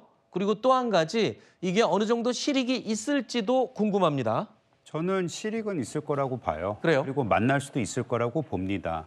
이게 지금 취임식 자체는 굉장히 축소되고 내부로 이동하면서 사람들이 많이 못 들어간다고 말씀을 하시는데요. 사실 취임식 그 행사 자체에서는 뭐 대화를 할 수도 있는 것도 아니고 그냥 의례적인 행사일 뿐인데 다만 지금 여기 갔을 때 나경원 의원도 아시다시피 외교부 외교 상임위원장을 했었고 윤상현 의원도 그렇고 그래서 미국 내에 인맥이 있는 걸로 알고 있습니다.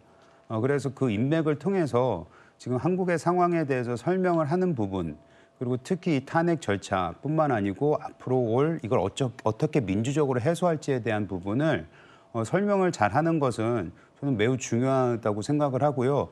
이 두 분이 가셔서 말씀을 하신다면 기존에 인맥이 있기 때문에 충분히 받아들여질 수도 있다고 저는 생각합니다. 일단 만날 가능성조차도 좀 낮게 점쳐지고 있는 것 같고요. 일단 미국 의회와 관련해서도 너무나 바쁜 상황이라서 싱크탱크나 지금 의회 관계자들의 주선을 대사관을 통해서 좀 요청은 하고 있다고 합니다만 만날 수 있을지 그리고 만나서 한다는 이야기가 미국의 일단 대한민국을 바라보는 관점은 완전히 경제적인 부분과 관련해서 집중돼 있습니다. 그런데 우리 이 탄핵 국면과 관련해서 그것도 특정 정파의 의견을 이렇게 전달하는 거 이미 대한민국의 외교 신뢰도는 급락직하했습니다. 거기에 마치 정당한 계엄이었던 것처럼 이야기를 하는 이런 부분이 우리나라 국격과 외교에 도움이 됩니까 안 됩니까? 저는 아무리 이 보수 진영의 국회의원이라고 하더라도 대한민국을 생각한다면 자제할 부분은 자제하는 게 맞지 않나. 본인 정치를 미국까지 가서 하는 건 아니라고 생각합니다.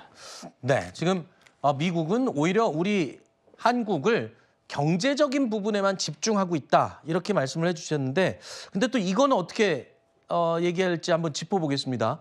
트럼프 대통령이 공석은 아니고요. 물론 사석에서 한 말인데 미국 언론을 통해서 보도된 내용입니다.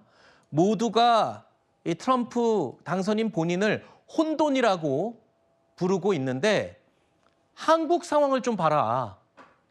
지금 한국 상황이 훨씬 더 혼란스럽다는 취지의 지금 탄핵 정국을 언급한 겁니다. 그러면서 만약에 탄핵이 중단된다면 윤 대통령을 만날 것이다. 이렇게 얘기를 했습니다. 이걸 보면은 글쎄요. 트럼프 대통령이 우리 한국 상황에 대해서 관심 있게 좀 보고는 있는 것 같아요. 근데 저런 발언 내용은 좀 우리 입장에서 보면 좀 씁쓸하긴 합니다. 그렇습니다. 언급을 아예 안 한 것보다 한 번이라도 언급을 한 것이 더 나을까라는 생각이 듭니다. 왜냐하면 혼돈이라는 표현을 비유를 했기 때문입니다. 지금 트럼프 대통령이 예측 불가능한 정치인이라고 사실 그 뭐 전 세계에서나 혹은 국내에서도 비판적인 목소리가 높죠. 그런데 그것을 두고 한국의 정치 상황이 더 혼란하다 이런 뜻으로 사실 비유를 한 것이거든요. 네. 그래서 언급을 했다고 해서 무조건 좋은 어떤 상황이다라고 할 수는 없겠고 두 번째 표현도 윤 대통령을 거봐라 인정하지 않았느냐 뭐 이렇게 해석을 하지만 꼭 그런 것은 아니다. 왜냐하면 탄핵이 중단된다면이라는 예를 들어서 헌법재판소에서 기각이 된다면이라는 전제하에서 이야기했으므로 그렇지 않고는 사실 지금 현재 어떤 상황이 굉장히 불확실하기 때문에 사실 전제가 분명히 있는 어떤 상황 속에서 언급을 한 것 빨리 이 혼돈이 사라지고 그다음에 예측 가능한 상황이 돼야지만 트럼프 대통령도 더 뚜렷한 한국에 대한 관심을 표명하지 않을까라는 해석만이 가능한 그런 언급이었습니다. 네. 이제 트럼프 당선인의 백악관 복귀 2기 트럼프 행정부가 출범하는 것은 이제 하루 남았습니다. 그러니까 날짜는 우리와 같지만 우리 시간으로 본다면 이제 내일 워싱턴에서는 백악관 복귀 취임식이 본격적으로 열립니다. 지금 워싱턴에서는요 축하 분위기가 무르익고 있습니다. 트럼프 당선인도 지지자들과 함께 대선 승리 축하 집회에 참석을 했다고 하네요. 영상 보시죠.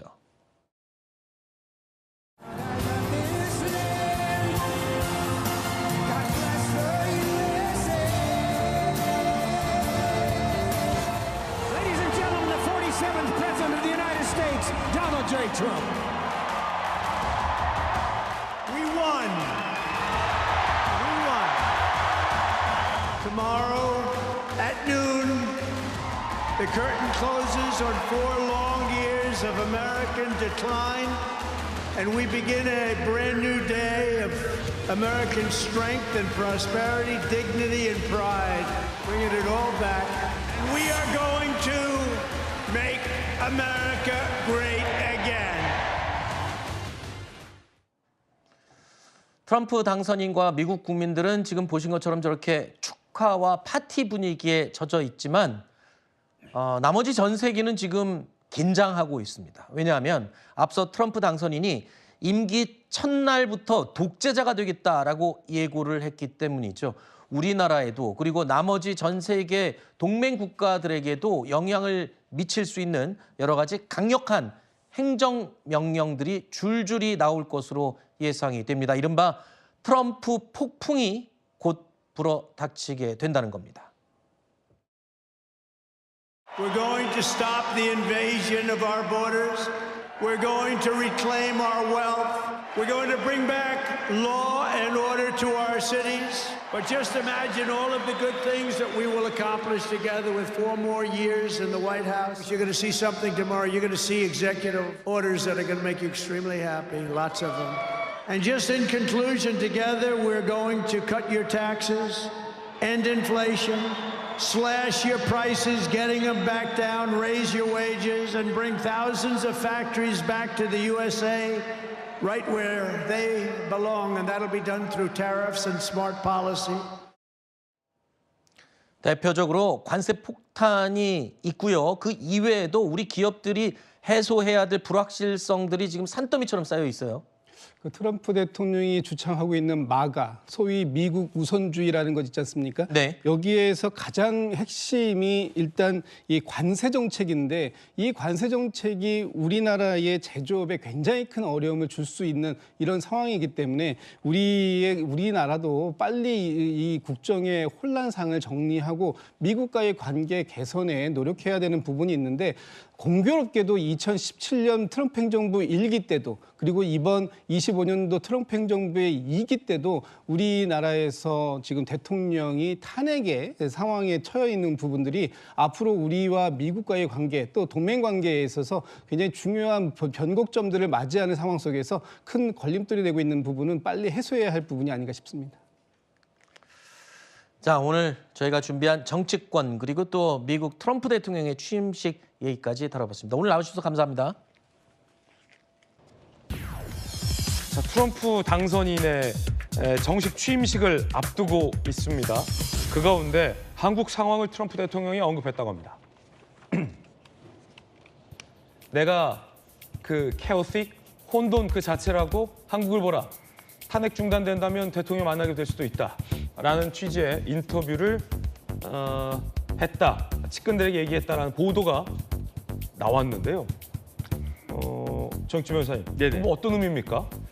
글쎄요, 저는 뭐 큰 의미가 있나 하는 생각이 들고요. 만약에 탄핵이 중단이 된다라고 하면 그러면 윤석열 대통령이 다시 대통령직으로 복귀한다는 그런 의미 아니겠습니까? 그렇게 되면은 한미 정상회담을 하겠다 이런 정도 의미라고 생각을 하는데 그 이야기는 뒤집어서 이야기하면 만약에 윤석열 대통령이 탄핵 절차가 계속 된다라고 하면 그러면 조금 지켜보겠다 이런 정도 의미가 아닌가 그런 생각이 들고요.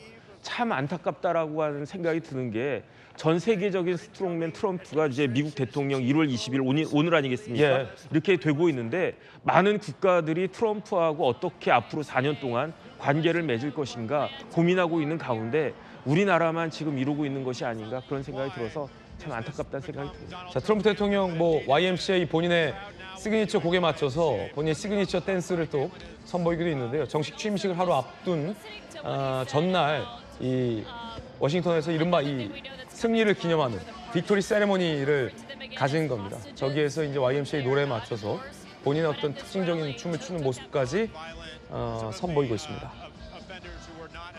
자, 트럼프 대통령은 이 레이건처럼 실내 취임식을 갖게 됩니다. 보통 미국 대통령 당선인들의 관례는 이제 야외 취임식을 갖습니다. 원래는 야외 취임식이었고 우리나라 많은 인사들도 야외 취임식 참석차 미국을 방미 중인데요. 미국에 워낙 지금 한파가 찾아와서 장소를 변경해서 국회의사당 실내에서 600명만을 입장한 채 조촐한 취임식을 치르겠다라는 소식도 들어와 있습니다. 트럼프 당선인 임기 첫날은 독재를 하겠다고 공언해왔죠.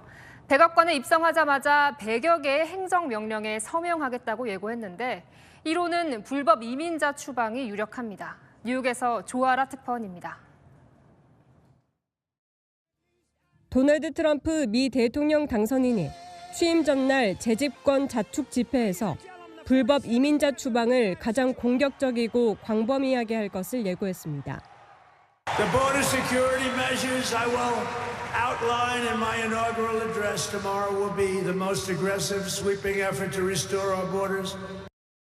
미국 현지에서는 이미 취임 첫날부터 범죄 경력 유무와 상관없이 대대적인 단속이 시작될 것이라는 우려도 나옵니다.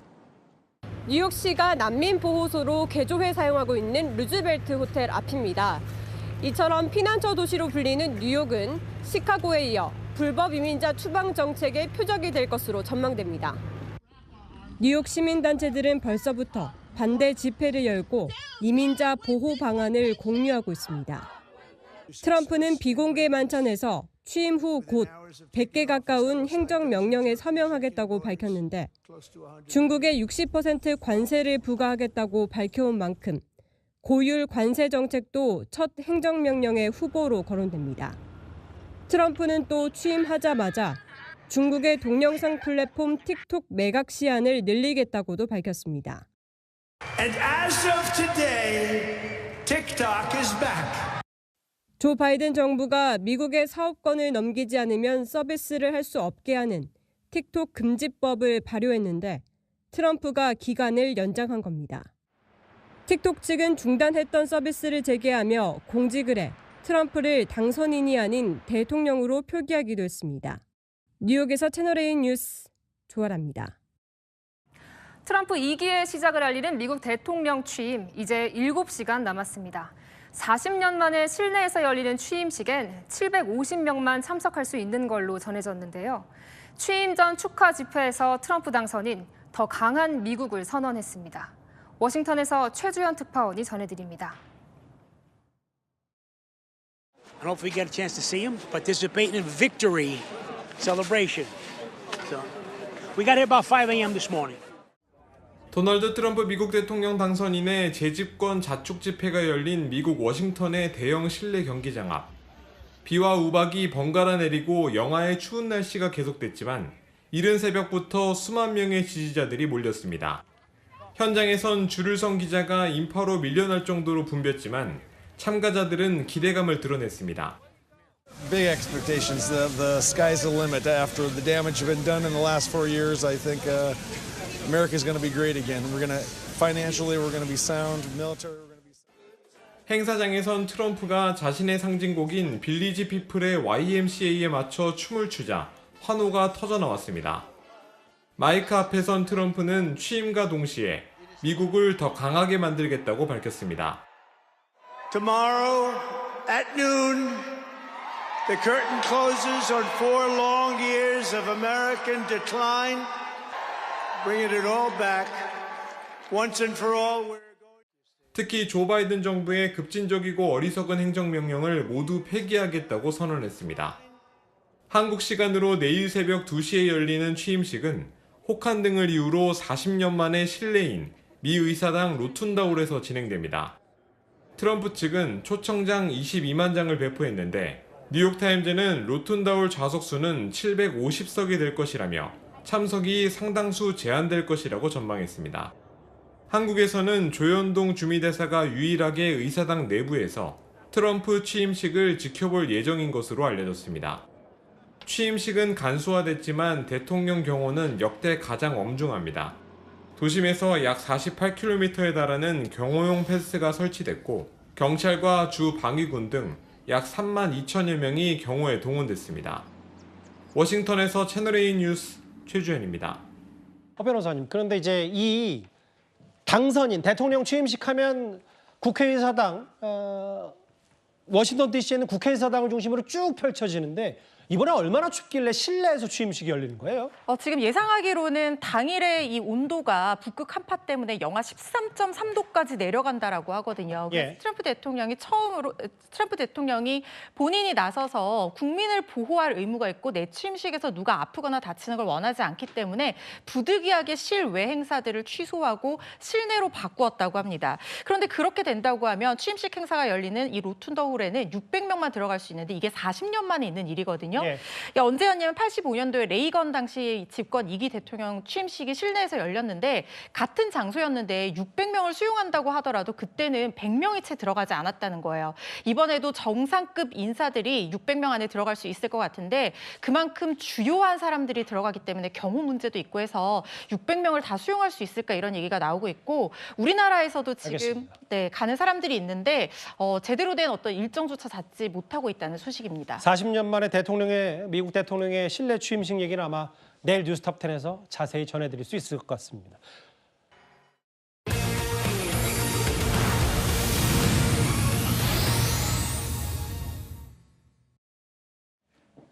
여덟 시간 뒤면 트럼프 당선인이 다시 한번 미국 대통령이 됩니다. 지금 백악관 복귀에 전 세계가 촉각을 곤두세우고 숨죽일 수밖에 없는데요. 근데 다음 화면을 먼저 보겠습니다. 허준 변호사님. 공개적으로 카메라가 있는 데서 얘기한 건 아니지만 트럼프 당선인이 우리나라의 사랑을 언급해서 외신 보도가 됐어요. 그렇습니다. 정치인들의 농담에는 사실상 그 내면에 숨겨진 어떤 함의가 있기 마련인데 지금 트럼프 대통령의 화면을 보시는 저 발언이 어떤 맥락에서 이루어진 것인지 그 대상이라든가 앞뒤 전후 관계가 보도가 되지 않았기 때문에 정확한 어떤 맥락을 유추하기는 조금 어려운 상황인 것 같습니다. 그렇지만 어쨌든 지금 12월 3일 비상계엄 사태 이후에 트럼프 당선인의 입에서 처음으로 나온 한국 상황에 대한 이야기라는 점에서 좀 의미를 가지고 있는 것 같고요. 그리고 어떤 듣기에는 그렇게 좋지는 않았어요. 그렇지만 작금의 우리 정치 상황이 저렇게 문제가 있다는 것에 대해서는 반박할 수가 없기 때문에 어떻게 보면 우리나라 사람들에게는 좀 뼈아픈 농담일 거라는 생각이 듭니다. 예. 만약에 트럼프 대통령이 한국의 상황에 관심을 갖고 있다고 하면 앞으로 어떻게 우리가 이걸 해결해 나가는지도 주시해서 지켜볼 거라는 생각이 들고요. 예. 다만 최권한대행에 대해서 미국에서 공식적으로 인정을 하면서 계속해서 동반자적인 협력 관계를 이어나가겠다고 말한 만큼 예. 외교 채널을 빨리 가동해서 집권 초기에 우리나라에게 도움이 되는 그런 외교 정책을 같이 만들어 나갈 필요가 있어 보입니다.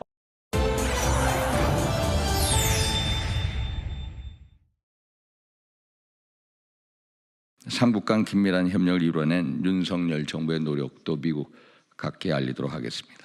윤석열 대통령 탄핵 재판 그리고 12.3 계엄 사태에 대한 미국 사회 우려를 불식시키고 대한민국의 헌정 질서의 붕괴를 막고 국가 기능을 정상화시키기 위한 우리 국민들의 성숙한 의지와 노력도 잘 알리도록 하겠습니다. 자, 윤석열 대통령의 구속과 또 미국 트럼프 2기 행정부 출범이 맞물렸습니다. 그러면서 국내의 정치적 혼란은 더 가중될 것으로 예상이 됩니다. 이런 상황에서 트럼프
Senator Vance, how are you feeling about today?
What's your reaction to President Biden, his preemptive pardon to the January 6th member committee?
본인의 어떤 특징적인 춤을 추는 모습까지 선보이고 있습니다. 자, 트럼프 대통령은 이 레이건처럼 실내 취임식을 갖게 됩니다. 보통 미국 대통령 당선인들의 관례는 이제 야외 취임식을 갖습니다. 원래는 야외 취임식이었고 우리나라 많은 인사들도 야외 취임식 참석차 미국을 방미 중인데요. 미국이 워낙 지금 한파가 찾아와서 장소를 변경해서 국회의사당 실내에서 600명만을 입장한 채 조촐한 취임식을 치르겠다라는 소식도 들어와 있습니다. 트럼프 당선인 임기 첫날은 독재를 하겠다고 공언해왔죠. 백악관에 입성하자마자 100여 개의 행정명령에 서명하겠다고 예고했는데 이로는 불법 이민자 추방이 유력합니다. 뉴욕에서 조아라 특파원입니다. 도널드 트럼프 미 대통령 당선인이 취임 전날 재집권 자축 집회에서 불법 이민자 추방을 가장 공격적이고 광범위하게 할 것을 예고했습니다. The border security measures I will outline in my inaugural address tomorrow will be the most aggressive, sweeping effort to restore our borders. 미국 현지에서는 이미 취임 첫날부터 범죄 경력 유무와 상관없이 대대적인 단속이 시작될 것이라는 우려도 나옵니다. 뉴욕시가 난민보호소로 개조해 사용하고 있는 루즈벨트 호텔 앞입니다.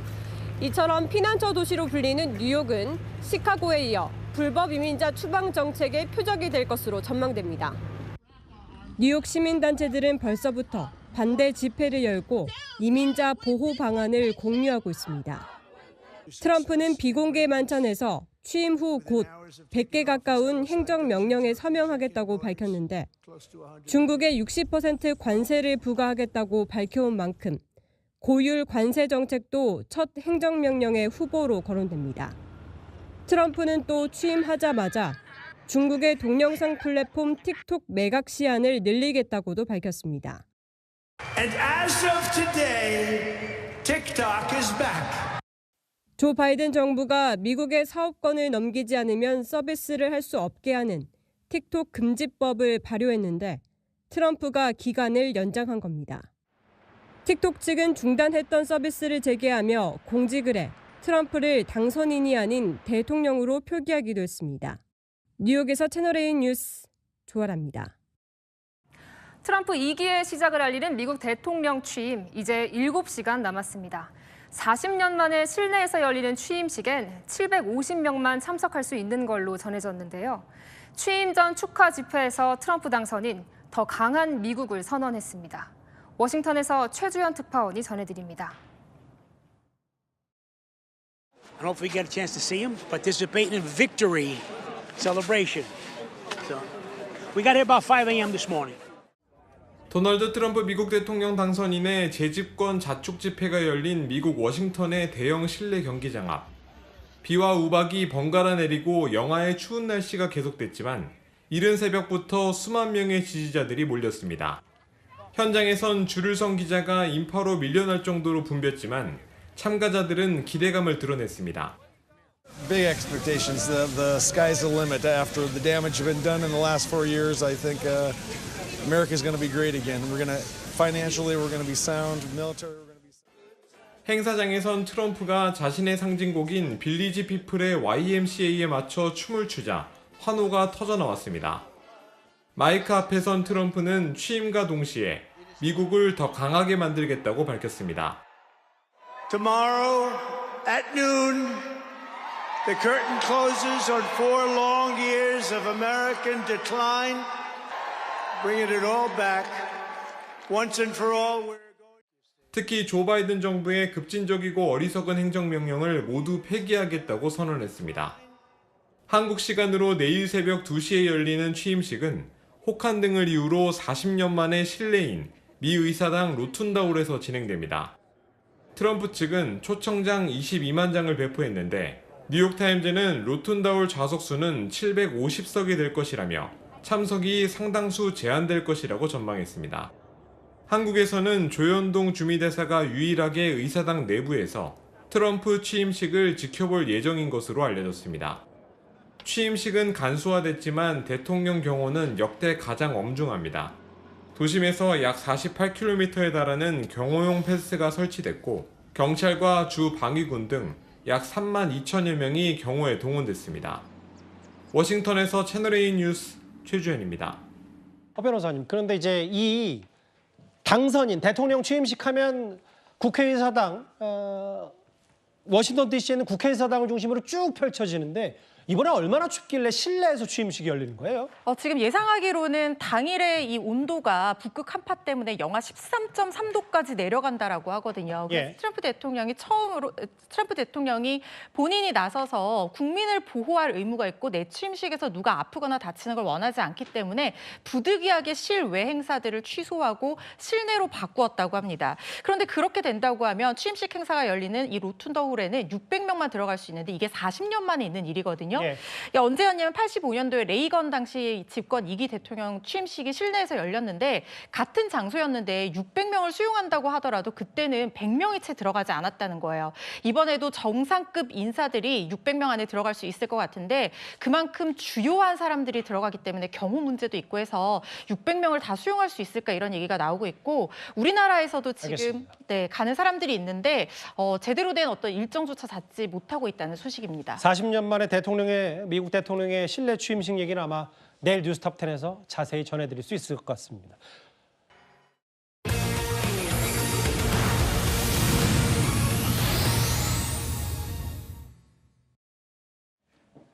8시간 뒤면 트럼프 당선인이 다시 한번 미국 대통령이 됩니다. 지금 백악관 복귀에 전 세계가 촉각을 곤두세우고 숨죽일 수밖에 없는데요. 근데 다음 화면을 먼저 보겠습니다.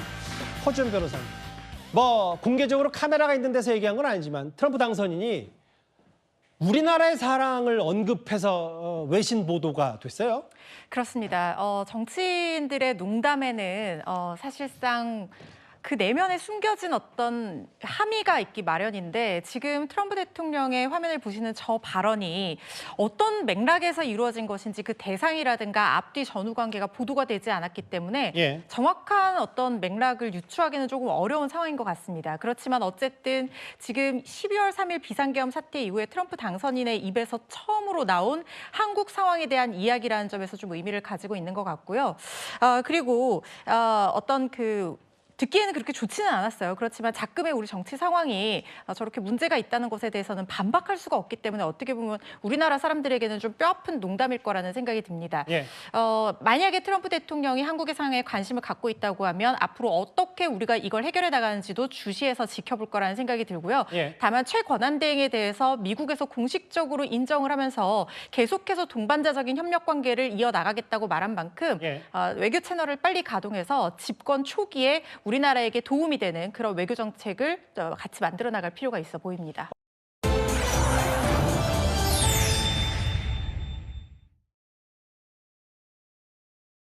삼국 간 긴밀한 협력을 이뤄낸 윤석열 정부의 노력도 미국 각계에 알리도록 하겠습니다. 윤석열 대통령 탄핵 재판 그리고 12.3 계엄 사태에 대한 미국 사회 우려를 불식시키고 대한민국의 헌정 질서의 붕괴를 막고 국가 기능을 정상화시키기 위한 우리 국민들의 성숙한 의지와 노력도 잘 알리도록 하겠습니다. 자, 윤석열 대통령의 구속과 또 미국 트럼프 2기 행정부 출범이 맞물렸습니다. 그러면서 국내의 정치적 혼란은 더 가중될 것으로 예상이 됩니다. 이런 상황에서 트럼프 당선인의 취임식에 참석하는 일부 국민의힘 의원들이 우리 한국 정치의 상황을 미국 측에 잘 설명하고 오겠다라고 나섰습니다.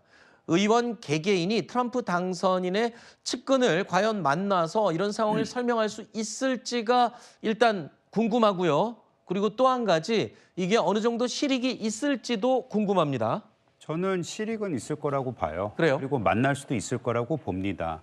이게 지금 취임식 자체는 굉장히 축소되고 내부로 이동하면서 사람들이 많이 못 들어간다고 말씀을 하시는데요. 사실 취임식 그 행사 자체에서는 뭐 대화를 할 수도 있는 것도 아니고 그냥 의례적인 행사일 뿐인데 다만 지금 여기 갔을 때 나경원 의원도 아시다시피 외교 상임위원장을 했었고 윤상현 의원도 그렇고 그래서 미국 내에 인맥이 있는 걸로 알고 있습니다.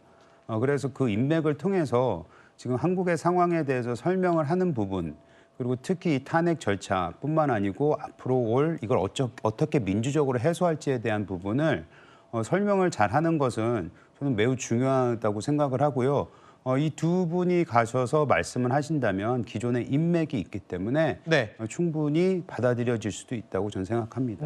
일단 만날 가능성조차도 좀 낮게 점쳐지고 있는 것 같고요. 일단 미국 의회와 관련해서도 너무나 바쁜 상황이라서 싱크탱크나 지금 의회 관계자들의 주선을 대사관을 통해서 좀 요청은 하고 있다고 합니다만 만날 수 있을지 그리고 만나서 한다는 이야기가 미국의 일단 대한민국을 바라보는 관점은 완전히 경제적인 부분과 관련해서 집중돼 있습니다. 그런데 우리 이 탄핵 국면과 관련해서 그것도 특정 정파의 의견을 이렇게 전달하는 거 이미 대한민국의 외교 신뢰도는 급락직하했습니다. 거기에 마치 정당한 계엄이었던 것처럼 이야기를 하는 이런 부분이 우리나라 국격과 외교에 도움이 됩니까 안 됩니까? 저는 아무리 이 보수 진영의 국회의원이라고 하더라도 대한민국을 생각한다면 자제할 부분은 자제하는 게 맞지 않나. 본인 정치를 미국까지 가서 하는 건 아니라고 생각합니다.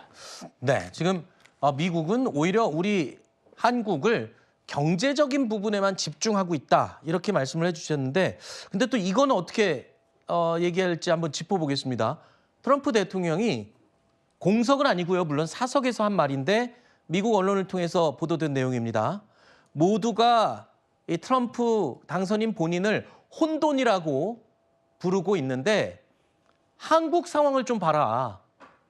지금 한국 상황이 훨씬 더 혼란스럽다는 취지의 지금 탄핵 정국을 언급한 겁니다. 그러면서 만약에 탄핵이 중단된다면 윤 대통령을 만날 것이다. 이렇게 얘기를 했습니다. 이걸 보면은 글쎄요. 트럼프 대통령이 우리 한국 상황에 대해서 관심 있게 좀 보고는 있는 것 같아요. 근데 저런 발언 내용은 좀 우리 입장에서 보면 좀 씁쓸하긴 합니다. 그렇습니다. 언급을 아예 안 한 것보다 한 번이라도 언급을 한 것이 더 나을까라는 생각이 듭니다. 왜냐하면 혼돈이라는 표현을 비유를 했기 때문입니다. 지금 트럼프 대통령이 예측 불가능한 정치인이라고 사실 그 뭐 전 세계에서나 혹은 국내에서도 비판적인 목소리가 높죠. 그런데 그것을 두고 한국의 정치 상황이 더 혼란하다 이런 뜻으로 사실 비유를 한 것이거든요. 네. 그래서 언급을 했다고 해서 무조건 좋은 어떤 상황이다라고 할 수는 없겠고 두 번째 표현도 윤 대통령을 거봐라 인정하지 않았느냐 뭐 이렇게 해석을 하지만 꼭 그런 것은 아니다. 왜냐하면 탄핵이 중단된다면이라는 예를 들어서 헌법재판소에서 기각이 된다면이라는 전제하에서 이야기했으므로 그렇지 않고는 사실 지금 현재 어떤 상황이 굉장히 불확실하기 때문에 전제가 분명히 있는 어떤 상황 속에서 언급을 한 것 빨리 이 혼돈이 사라지고 그다음에 예측 가능한 상황이 돼야지만 트럼프 대통령도 더 뚜렷한 한국에 대한 관심을 표명하지 않을까라는 해석 많이 가능한 그런 언급이었습니다. 네. 이제 트럼프 당선인의 백악관 복귀 2기 트럼프 행정부가 출범하는 것은 이제 하루 남았습니다. 그러니까 날짜는 우리와 같지만 우리 시간으로 본다면 이제 내일 워싱턴에서는 백악관 복귀 취임식이 본격적으로 열립니다. 지금 워싱턴에서는요 축하 분위기가 무르익고 있습니다. 트럼프 당선인도 지지자들과 함께 대선 승리 축하 집회에 참석을 했다고 하네요. 영상 보시죠.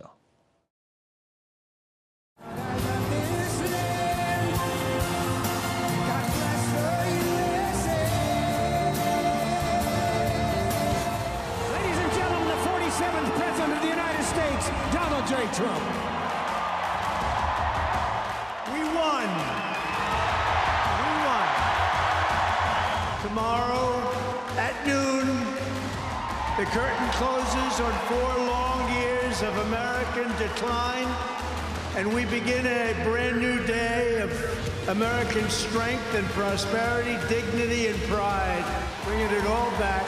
And we are going to make America great again. 트럼프 당선인과 미국 국민들은 지금 보신 것처럼 저렇게 축하와 파티 분위기에 젖어 있지만 나머지 전 세계는 지금 긴장하고 있습니다. 왜냐하면 앞서 트럼프 당선인이 임기 첫날부터 독재자가 되겠다라고 예고를 했기 때문이죠. 우리나라에도 그리고 나머지 전 세계 동맹 국가들에게도 영향을 미칠 수 있는 여러 가지 강력한 행정명령들이 줄줄이 나올 것으로 예상이 됩니다. 이른바 트럼프 폭풍이 곧 불어닥치게 된다는 겁니다. We're going to stop the invasion of our borders. We're going to reclaim our wealth.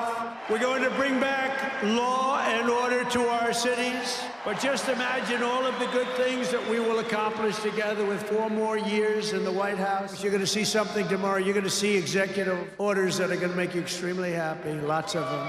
And just in conclusion, together we're going to cut your taxes, end inflation, slash your prices, getting them back down, raise your wages, and bring thousands of factories back to the USA, right where they belong, and that'll be done through tariffs and smart policy. 대표적으로 관세 폭탄이 있고요. 그 이외에도 우리 기업들이 해소해야 될 불확실성들이 지금 산더미처럼 쌓여 있어요. 그 트럼프 대통령이 주창하고 있는 마가, 소위 미국 우선주의라는 것 있지 않습니까? 네. 여기에서 가장 핵심이 일단 이 관세 정책인데, 이 관세 정책이 우리나라의 제조업에 굉장히 큰 어려움을 줄 수 있는 이런 상황이기 때문에 우리나라도 빨리 이 국정의 혼란상을 정리하고 미국과의 관계 개선에 노력해야 되는 부분이 있는데, 공교롭게도 2017년 트럼프 행정부 1기 때도, 그리고 이번 25년도 트럼프 행정부의 2기 때도 우리나라에서 지금 대통령이 탄핵의 상황에 처해 있는 부분들이 앞으로 우리와 미국과의 관계, 또 동맹 관계에 있어서 굉장히 중요한 변곡점들을 맞이하는 상황 속에서 큰 걸림돌이 되고 있는 부분은 빨리 해소해야 할 부분이 아닌가 싶습니다. 자, 오늘 저희가 준비한 정치권 그리고 또 미국 트럼프 대통령의 취임식 얘기까지 다뤄봤습니다. 오늘 나와주셔서 감사합니다. 자, 트럼프 당선인의 정식 취임식을 앞두고 있습니다. 그 가운데 한국 상황을 트럼프 대통령이 언급했다고 합니다.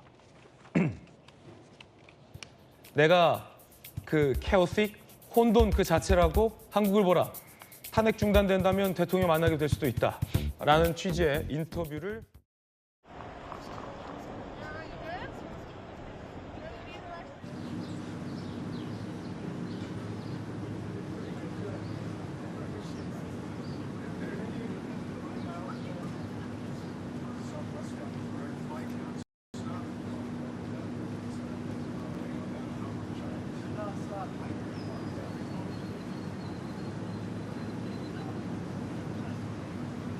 윤석열 대통령이 탄핵 절차가 계속 된다라고 하면 그러면 조금 지켜보겠다 이런 정도 의미가 아닌가 그런 생각이 들고요. 참 안타깝다라고 하는 생각이 드는 게 전 세계적인 스트롱맨 트럼프가 이제 미국 대통령 1월 20일 오늘 아니겠습니까? 예. 이렇게 되고 있는데 많은 국가들이 트럼프하고 어떻게 앞으로 4년 동안 관계를 맺을 것인가 고민하고 있는 가운데 우리나라만 지금 이루고 있는 것이 아닌가 그런 생각이 들어서 참 안타깝다는 생각이 듭니다. 자, 트럼프 대통령 YMCA 본인의 시그니처 곡에 맞춰서 본인의 시그니처 댄스를 또 선보이기도 있는데요. 정식 취임식을 하루 앞둔 전날 이 워싱턴에서 이른바 이 승리를 기념하는 빅토리 세레모니를 가진 겁니다. 저기에서 이제 YMCA 노래에 맞춰서 본인의 어떤 특징적인 춤을 추는 모습까지 선보이고 있습니다. 자, 트럼프 대통령은 이 레이건처럼 실내 취임식을 갖게 됩니다. 보통 미국 대통령 당선인들의 관례는 이제 야외 취임식을 갖습니다. 원래는 야외 취임식이었고 우리나라 많은 인사들도 야외 취임식 참석차 미국을 방미 중인데요. 미국이 워낙 지금 한파가 찾아와서 장소를 변경해서 국회의사당 실내에서 600명만을 입장한 채 조촐한 취임식을 치르겠다라는 소식도 들어와 있습니다. 트럼프 당선인 임기 첫날은 독재를 하겠다고 공언해 왔죠. 백악관에 입성하자마자 100여 개의 행정명령에 서명하겠다고 예고했는데 이로는 불법 이민자 추방이 유력합니다. 뉴욕에서 조아라 특파원입니다. 도널드 트럼프 미 대통령 당선인이 취임 전날 재집권 자축 집회에서 불법 이민자 추방을 가장 공격적으로 The border security measures I will outline in my inaugural address tomorrow will be the most aggressive, sweeping effort to restore our borders. 미국 현지에서는 이미 취임 첫날부터 범죄 경력 유무와 상관없이 대대적인 단속이 시작될 것이라는 우려도 나옵니다. 뉴욕시가 난민 보호소로 개조해 사용하고 있는 루즈벨트 호텔 앞입니다. 이처럼 피난처 도시로 불리는 뉴욕은 시카고에 이어 불법 이민자 추방 정책의 표적이 될 것으로 전망됩니다. 뉴욕 시민단체들은 벌써부터 반대 집회를 열고 이민자 보호 방안을 공유하고 있습니다. 트럼프는 비공개 만찬에서 취임 후 곧 100개 가까운 행정명령에 서명하겠다고 밝혔는데 중국에 60% 관세를 부과하겠다고 밝혀온 만큼 고율 관세 정책도 첫 행정명령의 후보로 거론됩니다. 트럼프는 또 취임하자마자 중국의 동영상 플랫폼 틱톡 매각 시한을 늘리겠다고도 밝혔습니다. And as of today, TikTok is back. 조 바이든 정부가 미국의 사업권을 넘기지 않으면 서비스를 할 수 없게 하는 틱톡 금지법을 발효했는데 트럼프가 기간을 연장한 겁니다. 틱톡 측은 중단했던 서비스를 재개하며 공직을 해 트럼프를 당선인이 아닌 대통령으로 표기하기도 했습니다. 뉴욕에서 채널A 뉴스 조아라입니다. 트럼프 2기의 시작을 알리는 미국 대통령 취임 이제 7시간 남았습니다. 40년 만에 실내에서 열리는 취임식엔 750명만 참석할 수 있는 걸로 전해졌는데요. 취임 전 축하 집회에서 트럼프 당선인 더 강한 미국을 선언했습니다. 워싱턴에서 최주현 특파원이 전해드립니다. I don't know if we get a chance to see him, participating in victory celebration. So we got here about 5 a.m. this morning. 도널드 트럼프 미국 대통령 당선인의 재집권 자축 집회가 열린 미국 워싱턴의 대형 실내 경기장 앞. 비와 우박이 번갈아 내리고 영하의 추운 날씨가 계속됐지만 이른 새벽부터 수만 명의 지지자들이 몰렸습니다. 현장에선 줄을 선 기자가 인파로 밀려날 정도로 붐볐지만 참가자들은 기대감을 드러냈습니다. Big expectations. The sky's the limit. After the damage been done in the last 4 years, I think America's going to be great again. We're going to financially, we're going to be sound. Military. 행사장에선 트럼프가 자신의 상징곡인 빌리지 피플의 YMCA에 맞춰 춤을 추자 환호가 터져나왔습니다. 마이크 앞에선 트럼프는 취임과 동시에 미국을 더 강하게 만들겠다고 밝혔습니다. Tomorrow at noon, the curtain closes on 4 long years of American decline, bringing it all back, once and for all.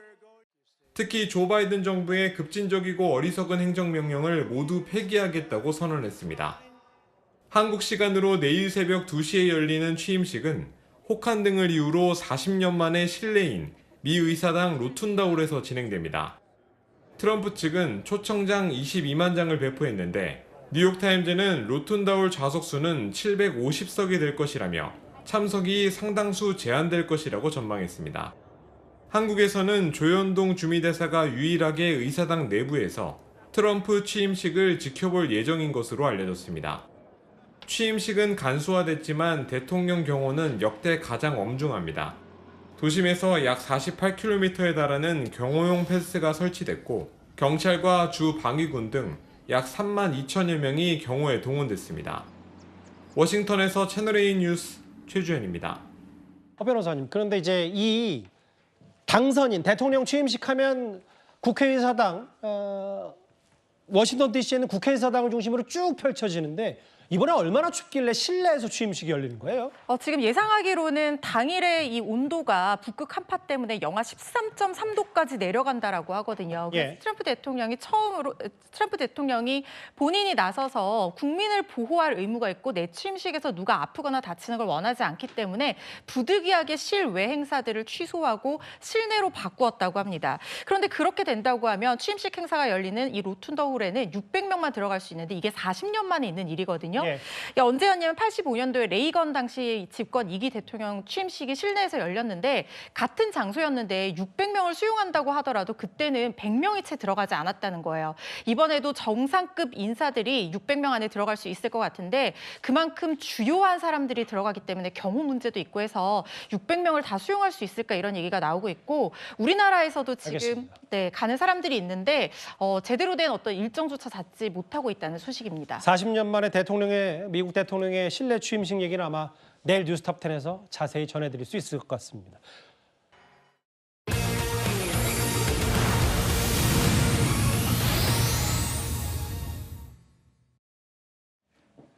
여덟 시간 뒤면 트럼프 당선인이 다시 한번 미국 대통령이 됩니다. 지금 백악관 복귀에 전 세계가 촉각을 곤두세우고 숨죽일 수밖에 없는데요. 그런데 다음 화면을 먼저 보겠습니다. 허준 변호사님. 공개적으로 카메라가 있는 데서 얘기한 건 아니지만 트럼프 당선인이 우리나라의 사랑을 언급해서 외신 보도가 됐어요. 그렇습니다. 정치인들의 농담에는 사실상 그 내면에 숨겨진 어떤 함의가 있기 마련인데 지금 트럼프 대통령의 화면을 보시는 저 발언이 어떤 맥락에서 이루어진 것인지 그 대상이라든가 앞뒤 전후 관계가 보도가 되지 않았기 때문에 정확한 어떤 맥락을 유추하기는 조금 어려운 상황인 것 같습니다. 그렇지만 어쨌든 지금 12월 3일 비상계엄 사태 이후에 트럼프 당선인의 입에서 처음으로 나온 한국 상황에 대한 이야기라는 점에서 좀 의미를 가지고 있는 것 같고요. 그리고 어떤 듣기에는 그렇게 좋지는 않았어요. 그렇지만 작금의 우리 정치 상황이 저렇게 문제가 있다는 것에 대해서는 반박할 수가 없기 때문에 어떻게 보면 우리나라 사람들에게는 좀 뼈아픈 농담일 거라는 생각이 듭니다. 만약에 트럼프 대통령이 한국의 상황에 관심을 갖고 있다고 하면 앞으로 어떻게 우리가 이걸 해결해 나가는지도 주시해서 지켜볼 거라는 생각이 들고요. 다만 최권한대행에 대해서 미국에서 공식적으로 인정을 하면서 계속해서 동반자적인 협력 관계를 이어나가겠다고 말한 만큼 외교 채널을 빨리 가동해서 집권 초기에 우리나라에게 도움이 되는 그런 외교 정책을 같이 만들어 나갈 필요가 있어 보입니다.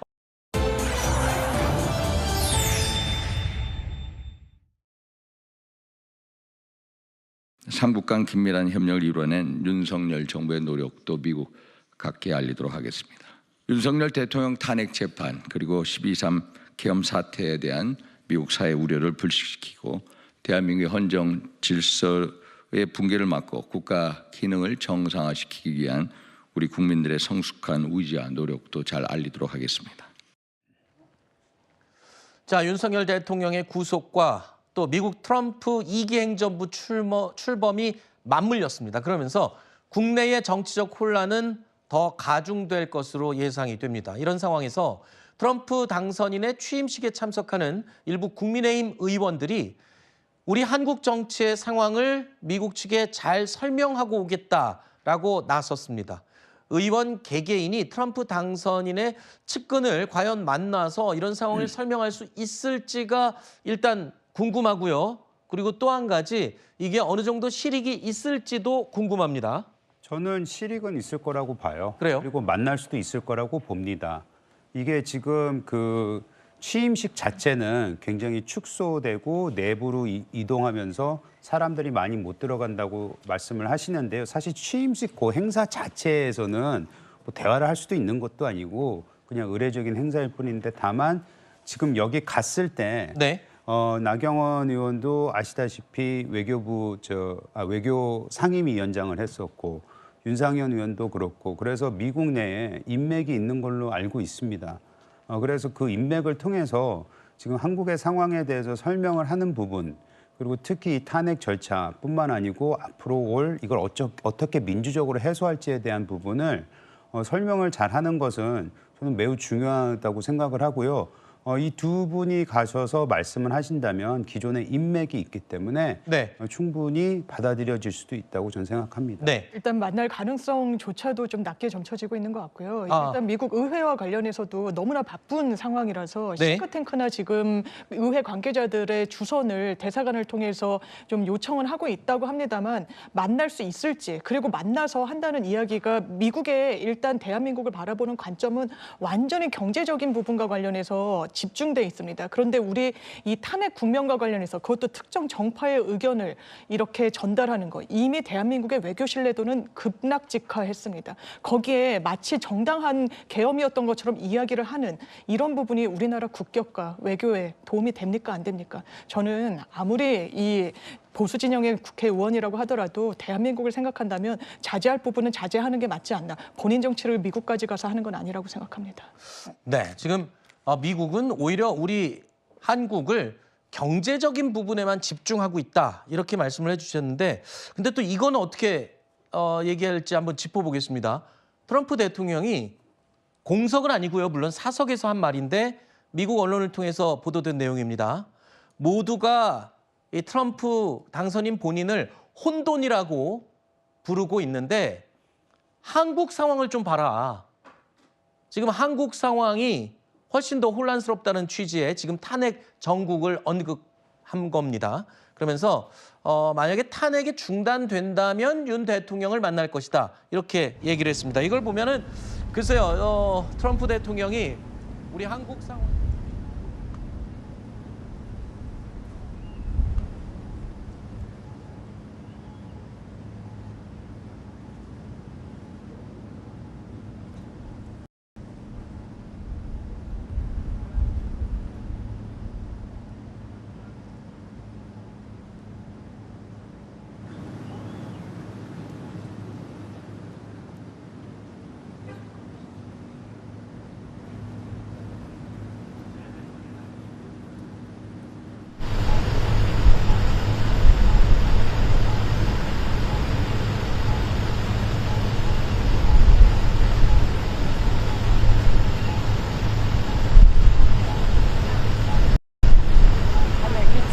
당선된다면이라는 예를 들어서 헌법재판소에서 기각이 된다면이라는 전제하에서 이야기했으므로 그렇지 않고는 사실 지금 현재 어떤 상황이 굉장히 불확실하기 때문에 사실 전제가 분명히 있는 어떤 상황 속에서 언급을 한 것. 빨리 이 혼돈이 사라지고 그다음에 예측 가능한 상황이 돼야지만 트럼프 대통령도 더 뚜렷한 한국에 대한 관심을 표명하지 않을까라는 해석만이 가능한 그런 언급이었습니다. 네.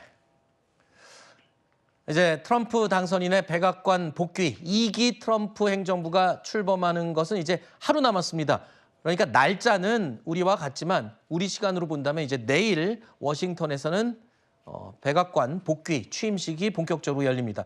지금 워싱턴에서는요 축하 분위기가 무르익고 있습니다. 트럼프 당선인도 지지자들과 함께 대선 승리 축하 집회에 참석을 했다고 하네요. 영상 보시죠.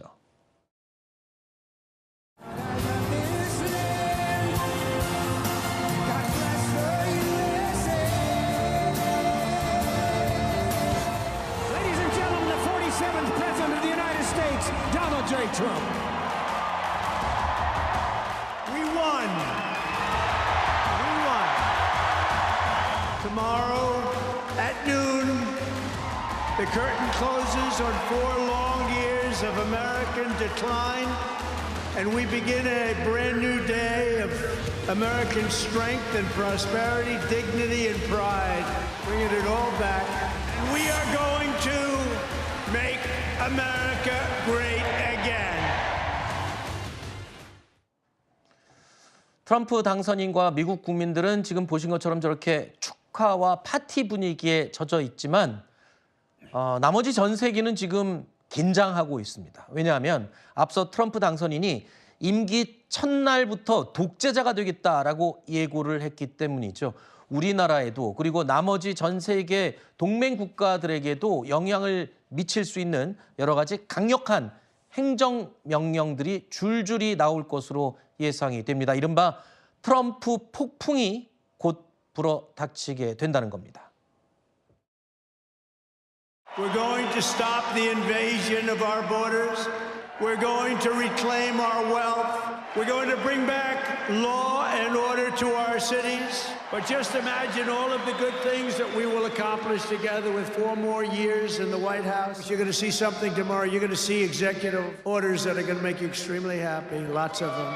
And just in conclusion, together we're going to cut your taxes, end inflation, slash your prices, getting them back down, raise your wages, and bring thousands of factories back to the USA, right where they belong, and that'll be done through tariffs and smart policy. 대표적으로 관세 폭탄이 있고요. 그 이외에도 우리 기업들이 해소해야 될 불확실성들이 지금 산더미처럼 쌓여 있어요. 그 트럼프 대통령이 주창하고 있는 마가, 소위 미국 우선주의라는 것 있지 않습니까? 네. 여기에서 가장 핵심이 일단 이 관세 정책인데 이 관세 정책이 우리나라의 제조업에 굉장히 큰 어려움을 줄 수 있는 이런 상황이기 때문에 우리나라도 빨리 이 국정의 혼란상을 정리하고 미국과의 관계 개선에 노력해야 되는 부분이 있는데 공교롭게도 2017년 트럼프 행정부 1기 때도 그리고 이번 25년도 트럼프 행정부의 2기 때도 우리나라에서 지금 대통령이 탄핵의 상황에 처해 있는 부분들이 앞으로 우리와 미국과의 관계 또 동맹 관계에 있어서 굉장히 중요한 변곡점들을 맞이하는 상황 속에서 큰 걸림돌이 되고 있는 부분은 빨리 해소해야 할 부분이 아닌가 싶습니다. 자, 오늘 저희가 준비한 정치권 그리고 또 미국 트럼프 대통령의 취임식 얘기까지 다뤄봤습니다. 오늘 나와주셔서 감사합니다. 자, 트럼프 당선인의 정식 취임식을 앞두고 있습니다.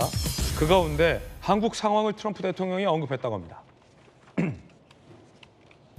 내가 그 chaotic, 혼돈 그 자체라고 한국을 보라.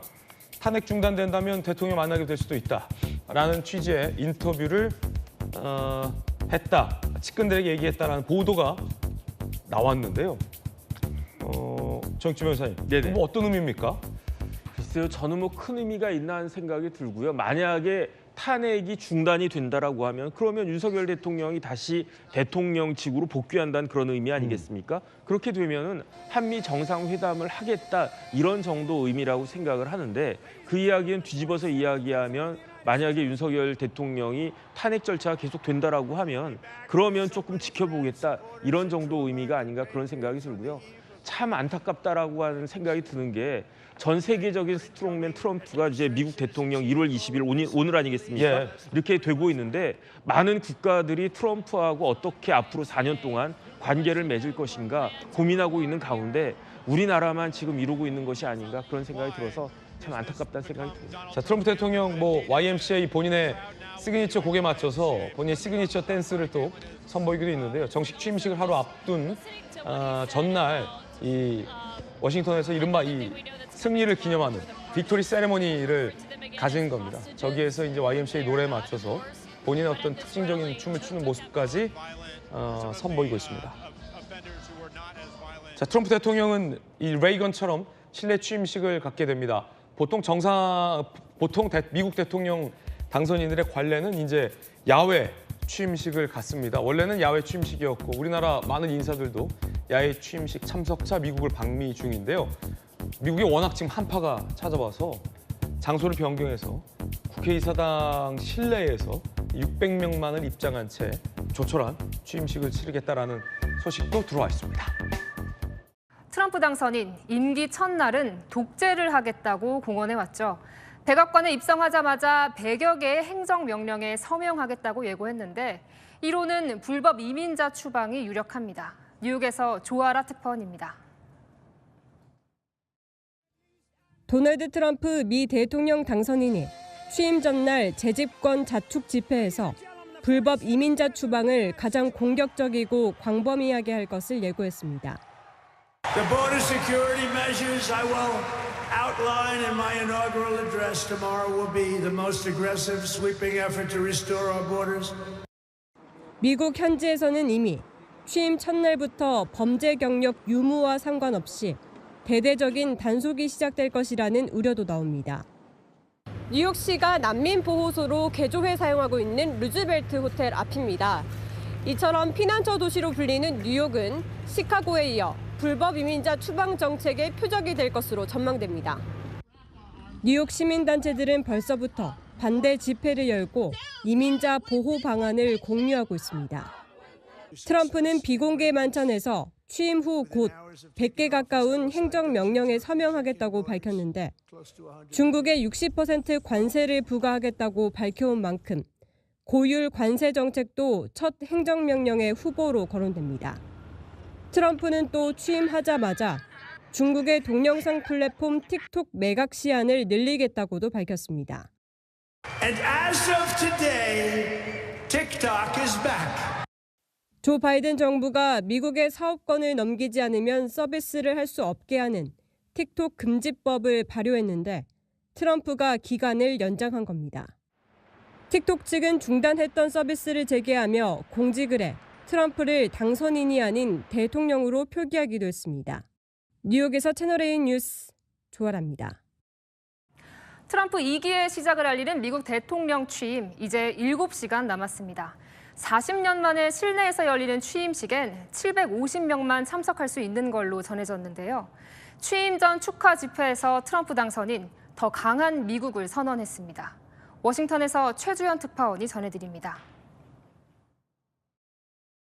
I don't know if we get a chance to see him, participating in victory celebration. So we got here about 5 a.m. this morning. 도널드 트럼프 미국 대통령 당선인의 재집권 자축 집회가 열린 미국 워싱턴의 대형 실내 경기장 앞. 비와 우박이 번갈아 내리고 영하의 추운 날씨가 계속됐지만 이른 새벽부터 수만 명의 지지자들이 몰렸습니다. 현장에선 줄을 선 기자가 인파로 밀려날 정도로 붐볐지만 참가자들은 기대감을 드러냈습니다. Big expectations. The sky's the limit. After the damage that's been done in the last 4 years, I think America's going to be great again. We're going to financially, we're going to be sound. Military, we're going to be sound. 행사장에선 트럼프가 자신의 상징곡인 빌리지 피플의 YMCA에 맞춰 춤을 추자 환호가 터져 나왔습니다. 마이크 앞에 선 트럼프는 취임과 동시에 미국을 더 강하게 만들겠다고 밝혔습니다. Tomorrow at noon, the curtain closes on 4 long years of American decline, bringing it all back once and for all. 특히 조 바이든 정부의 급진적이고 어리석은 행정명령을 모두 폐기하겠다고 선언했습니다. 한국 시간으로 내일 새벽 2시에 열리는 취임식은 혹한 등을 이유로 40년 만에 실내인 미 의사당 로툰다홀에서 진행됩니다. 트럼프 측은 초청장 22만 장을 배포했는데 뉴욕타임즈는 로툰다홀 좌석수는 750석이 될 것이라며 참석이 상당수 제한될 것이라고 전망했습니다. 한국에서는 조현동 주미대사가 유일하게 의사당 내부에서 트럼프 취임식을 지켜볼 예정인 것으로 알려졌습니다.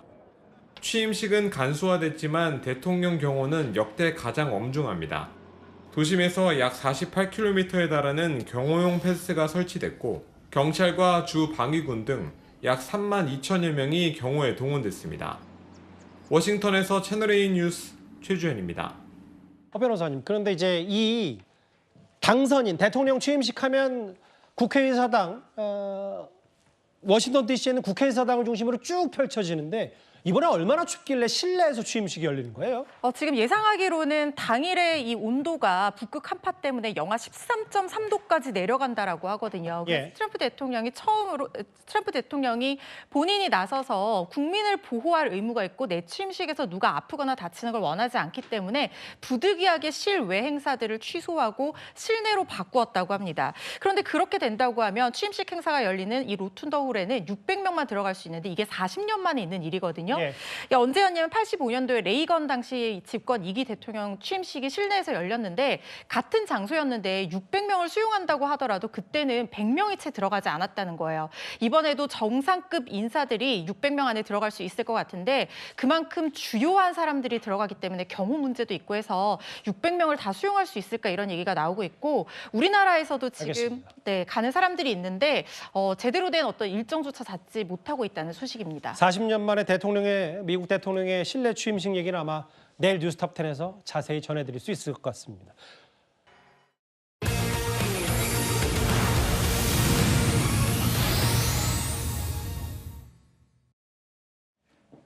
8시간 뒤면 트럼프 당선인이 다시 한번 미국 대통령이 됩니다. 지금 백악관 복귀에 전 세계가 촉각을 곤두세우고 숨죽일 수밖에 없는데요. 근데 다음 화면을 먼저 보겠습니다. 허준 변호사님. 공개적으로 카메라가 있는 데서 얘기한 건 아니지만 트럼프 당선인이 우리나라의 사랑을 언급해서 외신 보도가 됐어요. 그렇습니다. 정치인들의 농담에는 사실상 그 내면에 숨겨진 어떤 함의가 있기 마련인데 지금 트럼프 대통령의 화면을 보시는 저 발언이 어떤 맥락에서 이루어진 것인지 그 대상이라든가 앞뒤 전후 관계가 보도가 되지 않았기 때문에 정확한 어떤 맥락을 유추하기는 조금 어려운 상황인 것 같습니다. 그렇지만 어쨌든 지금 12월 3일 비상계엄 사태 이후에 트럼프 당선인의 입에서 처음으로 나온 한국 상황에 대한 이야기라는 점에서 좀 의미를 가지고 있는 것 같고요. 그리고 어떤 듣기에는 그렇게 좋지는 않았어요. 그렇지만 자금의 우리 정치 상황이 저렇게 문제가 있다는 것에 대해서는 반박할 수가 없기 때문에 어떻게 보면 우리나라 사람들에게는 좀 뼈아픈 농담일 거라는 생각이 듭니다. 만약에 트럼프 대통령이 한국의 상황에 관심을 갖고 있다고 하면 앞으로 어떻게 우리가 이걸 해결해 나가는지도 주시해서 지켜볼 거라는 생각이 들고요. 다만 최권한대행에 대해서 미국에서 공식적으로 인정을 하면서 계속해서 동반자적인 협력 관계를 이어나가겠다고 말한 만큼 외교 채널을 빨리 가동해서 집권 초기에 우리나라에게 도움이 되는 그런 외교 정책을 같이 만들어 나갈 필요가 있어 보입니다.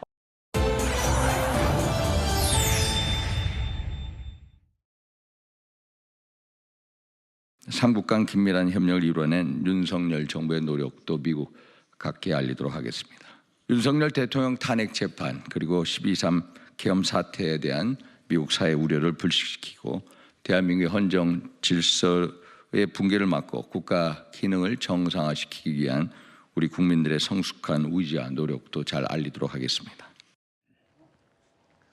자, 윤석열 대통령의 구속과 또 미국 트럼프 2기 행정부 출범이 맞물렸습니다. 그러면서 국내의 정치적 혼란은 더 가중될 것으로 예상이 됩니다. 이런 상황에서 트럼프 당선인의 취임식에 참석하는 일부 국민의힘 의원들이 우리 한국 정치의 상황을 미국 측에 잘 설명하고 오겠다라고 나섰습니다. 의원 개개인이 트럼프 당선인의 측근을 과연 만나서 이런 상황을 설명할 수 있을지가 일단 궁금하고요. 그리고 또 한 가지 이게 어느 정도 실익이 있을지도 궁금합니다. 저는 실익은 있을 거라고 봐요. 그래요? 그리고 만날 수도 있을 거라고 봅니다. 이게 지금 그 취임식 자체는 굉장히 축소되고 내부로 이동하면서 사람들이 많이 못 들어간다고 말씀을 하시는데요. 사실 취임식 그 행사 자체에서는 뭐 대화를 할 수도 있는 것도 아니고 그냥 의례적인 행사일 뿐인데 다만 지금 여기 갔을 때 네. 나경원 의원도 아시다시피 외교 상임위원장을 했었고 윤상현 의원도 그렇고 그래서 미국 내에 인맥이 있는 걸로 알고 있습니다. 그래서 그 인맥을 통해서 지금 한국의 상황에 대해서 설명을 하는 부분 그리고 특히 이 탄핵 절차뿐만 아니고 앞으로 이걸 어떻게 민주적으로 해소할지에 대한 부분을 설명을 잘하는 것은 저는 매우 중요하다고 생각을 하고요. 이 두 분이 가셔서 말씀을 하신다면 기존에 인맥이 있기 때문에 네. 충분히 받아들여질 수도 있다고 저는 생각합니다. 네. 일단 만날 가능성조차도 좀 낮게 점쳐지고 있는 것 같고요. 일단 미국 의회와 관련해서도 너무나 바쁜 상황이라서 네. 싱크탱크나 지금 의회 관계자들의 주선을 대사관을 통해서 좀 요청을 하고 있다고 합니다만 만날 수 있을지 그리고 만나서 한다는 이야기가 미국의 일단 대한민국을 바라보는 관점은 완전히 경제적인 부분과 관련해서 집중돼 있습니다. 그런데 우리 이 탄핵 국면과 관련해서 그것도 특정 정파의 의견을 이렇게 전달하는 거 이미 대한민국의 외교 신뢰도는 급락직하했습니다. 거기에 마치 정당한 계엄이었던 것처럼 이야기를 하는 이런 부분이 우리나라 국격과 외교에 도움이 됩니까 안 됩니까? 저는 아무리 이 보수 진영의 국회의원이라고 하더라도 대한민국을 생각한다면 자제할 부분은 자제하는 게 맞지 않나. 본인 정치를 미국까지 가서 하는 건 아니라고 생각합니다. 네, 지금 미국은 오히려 우리 한국을 경제적인 부분에만 집중하고 있다 이렇게 말씀을 해주셨는데 근데 또 이거는 어떻게 얘기할지 한번 짚어보겠습니다. 트럼프 대통령이 공석은 아니고요. 물론 사석에서 한 말인데 미국 언론을 통해서 보도된 내용입니다. 모두가 이 트럼프 당선인 본인을 혼돈이라고 부르고 있는데 한국 상황을 좀 봐라. 지금 한국 상황이 훨씬 더 혼란스럽다는 취지의 지금 탄핵 정국을 언급한 겁니다. 그러면서 만약에 탄핵이 중단된다면 윤 대통령을 만날 것이다. 이렇게 얘기를 했습니다. 이걸 보면은 글쎄요. 트럼프 대통령이 우리 한국 상황에 대해서 관심 있게 좀 보고는 있는 것 같아요. 근데 저런 발언 내용은 좀 우리 입장에서 보면 좀 씁쓸하긴 합니다. 그렇습니다. 언급을 아예 안 한 것보다 한 번이라도 언급을 한 것이 더 나을까라는 생각이 듭니다. 왜냐하면 혼돈이라는 표현을 비유를 했기 때문입니다. 지금 트럼프 대통령이 예측 불가능한 정치인이라고 사실 그 뭐 전 세계에서나 혹은 국내에서도 비판적인 목소리가 높죠. 그런데 그것을 두고 한국의 정치 상황이 더 혼란하다 이런 뜻으로 사실 비유를 한 것이거든요. 네. 그래서 언급을 했다고 해서 무조건 좋은 어떤 상황이다라고 할 수는 없겠고 두 번째 표현도 윤 대통령을 거봐라 인정하지 않았느냐 뭐 이렇게 해석을 하지만 꼭 그런 것은 아니다. 왜냐하면 탄핵이 중단된다면이라는 예를 들어서 헌법재판소에서 기각이 된다면이라는 전제하에서 이야기했으므로 그렇지 않고는 사실 지금 현재 어떤 상황이 굉장히 불확실하기 때문에 전제가 분명히 있는 어떤 상황 속에서 언급을 한 것 빨리 이 혼돈이 사라지고 그다음에 예측 가능한 상황이 돼야지만 트럼프 대통령도 더 뚜렷한 한국에 대한 관심을 표명하지 않을까라는 해석 많이 가능한 그런 언급이었습니다. 네. 이제 트럼프 당선인의 백악관 복귀 2기 트럼프 행정부가 출범하는 것은 이제 하루 남았습니다. 그러니까 날짜는 우리와 같지만 우리 시간으로 본다면 이제 내일 워싱턴에서는 백악관 복귀 취임식이 본격적으로 열립니다. 지금 워싱턴에서는요 축하 분위기가 무르익고 있습니다. 트럼프 당선인도 지지자들과 함께 대선 승리 축하 집회에 참석을 했다고 하네요. 영상 보시죠.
임기 첫날부터 독재자가 되겠다라고 예고를 했기 때문이죠.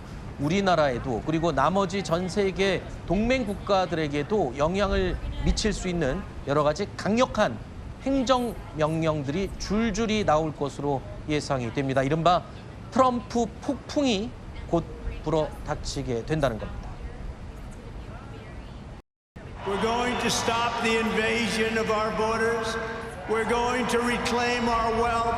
We're going to bring back law and order to our cities. But just imagine all of the good things that we will accomplish together with 4 more years in the White House. You're going to see something tomorrow. You're going to see executive orders that are going to make you extremely happy, lots of them. And just in conclusion, together we're going to cut your taxes, end inflation, slash your prices, getting them back down, raise your wages, and bring thousands of factories back to the USA, right where they belong, and that'll be done through tariffs and smart policy. 대표적으로 관세 폭탄이 있고요. 그 이외에도 우리 기업들이 해소해야 될 불확실성들이 지금 산더미처럼 쌓여 있어요. 트럼프 대통령이 주창하고 있는 마가, 소위 미국 우선주의라는 것 있지 않습니까? 네. 여기에서 가장 핵심이 일단 이 관세 정책인데, 이 관세 정책이 우리나라의 제조업에 굉장히 큰 어려움을 줄 수 있는 이런 상황이기 때문에 우리나라도 빨리 이 국정의 혼란상을 정리하고 미국과의 관계 개선에 노력해야 되는 부분이 있는데, 공교롭게도 2017년 트럼프 행정부 1기 때도, 그리고 이번 25년도 트럼프 행정부의 2기 때도 우리나라에서 지금 대통령이 탄핵의 상황에 처해 있는 부분들이 앞으로 우리와 미국과의 관계, 또 동맹 관계에 있어서 굉장히 중요한 변곡점들을 맞이하는 상황 속에서 큰 걸림돌이 되고 있는 부분은 빨리 해소해야 할 부분이 아닌가 싶습니다. 자, 오늘 저희가 준비한 정치권 그리고 또 미국 트럼프 대통령의 취임식 얘기까지 다뤄봤습니다. 오늘 나와주셔서 감사합니다. 자, 트럼프 당선인의 정식 취임식을 앞두고 있습니다. 그 가운데 한국 상황을 트럼프 대통령이 언급했다고 합니다. 내가 그 chaotic, 혼돈 그 자체라고 한국을 보라.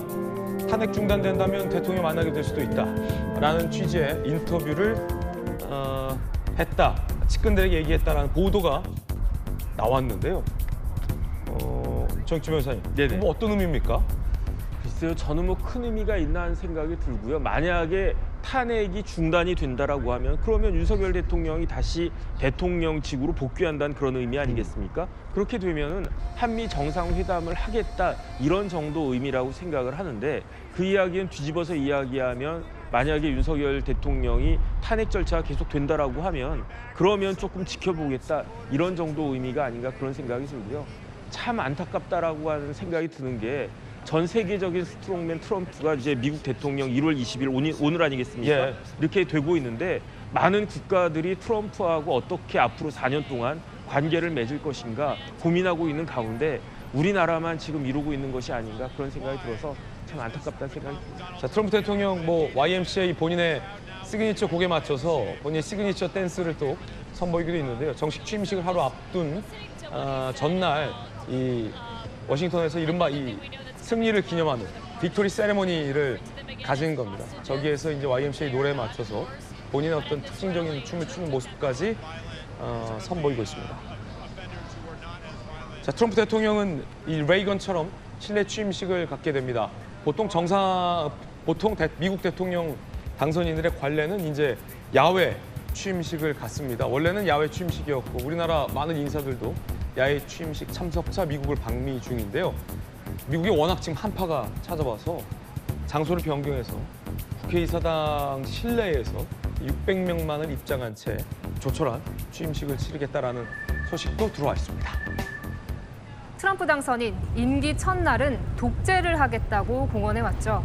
백악관에 입성하자마자 100여 개의 행정명령에 서명하겠다고 예고했는데, 이로는 불법 이민자 추방이 유력합니다. 뉴욕에서 조아라 특파원입니다. 도널드 트럼프 미 대통령 당선인이 취임 전날 재집권 자축 집회에서 불법 이민자 추방을 가장 공격적이고 광범위하게 할 것을 예고했습니다. The border security measures I will outline in my inaugural address tomorrow will be the most aggressive, sweeping effort to restore our borders. 미국 현지에서는 이미 취임 첫날부터 범죄 경력 유무와 상관없이 대대적인 단속이 시작될 것이라는 우려도 나옵니다. 뉴욕시가 난민보호소로 개조해 사용하고 있는 루즈벨트 호텔 앞입니다. 이처럼 피난처 도시로 불리는 뉴욕은 시카고에 이어 불법 이민자 추방 정책의 표적이 될 것으로 전망됩니다. 뉴욕 시민단체들은 벌써부터 반대 집회를 열고 이민자 보호 방안을 공유하고 있습니다. 트럼프는 비공개 만찬에서 취임 후 곧 100개 가까운 행정명령에 서명하겠다고 밝혔는데 중국에 60% 관세를 부과하겠다고 밝혀온 만큼 고율 관세 정책도 첫 행정명령의 후보로 거론됩니다. 트럼프는 또 취임하자마자 중국의 동영상 플랫폼 틱톡 매각 시한을 늘리겠다고도 밝혔습니다. And as of today, TikTok is back. 조 바이든 정부가 미국의 사업권을 넘기지 않으면 서비스를 할 수 없게 하는 틱톡 금지법을 발효했는데 트럼프가 기간을 연장한 겁니다. 틱톡 측은 중단했던 서비스를 재개하며 공직을 해 트럼프를 당선인이 아닌 대통령으로 표기하기도 했습니다. 뉴욕에서 채널A 뉴스 조아라입니다. 트럼프 2기의 시작을 알리는 미국 대통령 취임 이제 7시간 남았습니다. 40년 만에 실내에서 열리는 취임식엔 750명만 참석할 수 있는 걸로 전해졌는데요. 취임 전 축하 집회에서 트럼프 당선인 더 강한 미국을 선언했습니다. 워싱턴에서 최주현 특파원이 전해드립니다. I don't know if we get a chance to see him, participating in victory celebration. So we got here about 5 a.m. this morning. 도널드 트럼프 미국 대통령 당선인의 재집권 자축 집회가 열린 미국 워싱턴의 대형 실내 경기장 앞. 비와 우박이 번갈아 내리고 영하의 추운 날씨가 계속됐지만 이른 새벽부터 수만 명의 지지자들이 몰렸습니다. 현장에선 줄을 선 기자가 인파로 밀려날 정도로 붐볐지만 참가자들은 기대감을 드러냈습니다. Big expectations. The sky's the limit. After the damage been done in the last 4 years, I think America's going to be great again.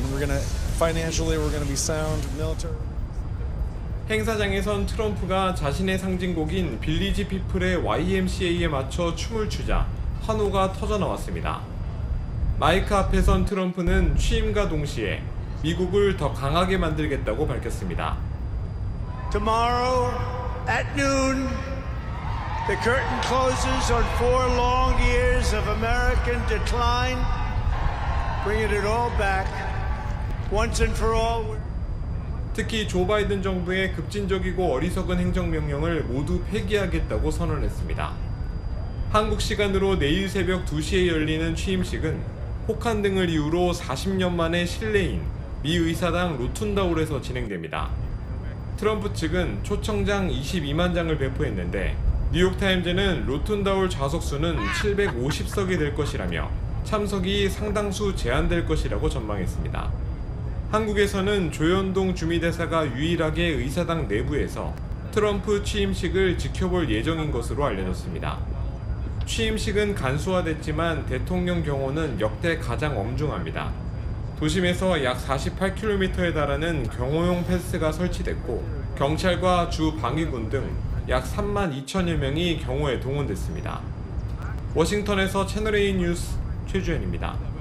허 변호사님, 그런데 이제 이 당선인 대통령 취임식 하면 국회의사당 워싱턴 DC에는 국회의사당을 중심으로 쭉 펼쳐지는데 이번에 얼마나 춥길래 실내에서 취임식이 열리는 거예요? 지금 예상하기로는 당일의 이 온도가 북극 한파 때문에 영하 13.3도까지 내려간다라고 하거든요. 예. 트럼프 대통령이 본인이 나서서 국민을 보호할 의무가 있고 내 취임식에서 누가 아프거나 다치는 걸 원하지 않기 때문에 부득이하게 실외 행사들을 취소하고 실내로 바꾸었다고 합니다. 그런데 그렇게 된다고 하면 취임식 행사가 열리는 이 로툰더홀에는 600명만 들어갈 수 있는데 이게 40년 만에 있는 일이거든요. 있거든요. 언제였냐면 85년도에 레이건 당시 집권 2기 대통령 취임식이 실내에서 열렸는데 같은 장소였는데 600명을 수용한다고 하더라도 그때는 100명이 채 들어가지 않았다는 거예요.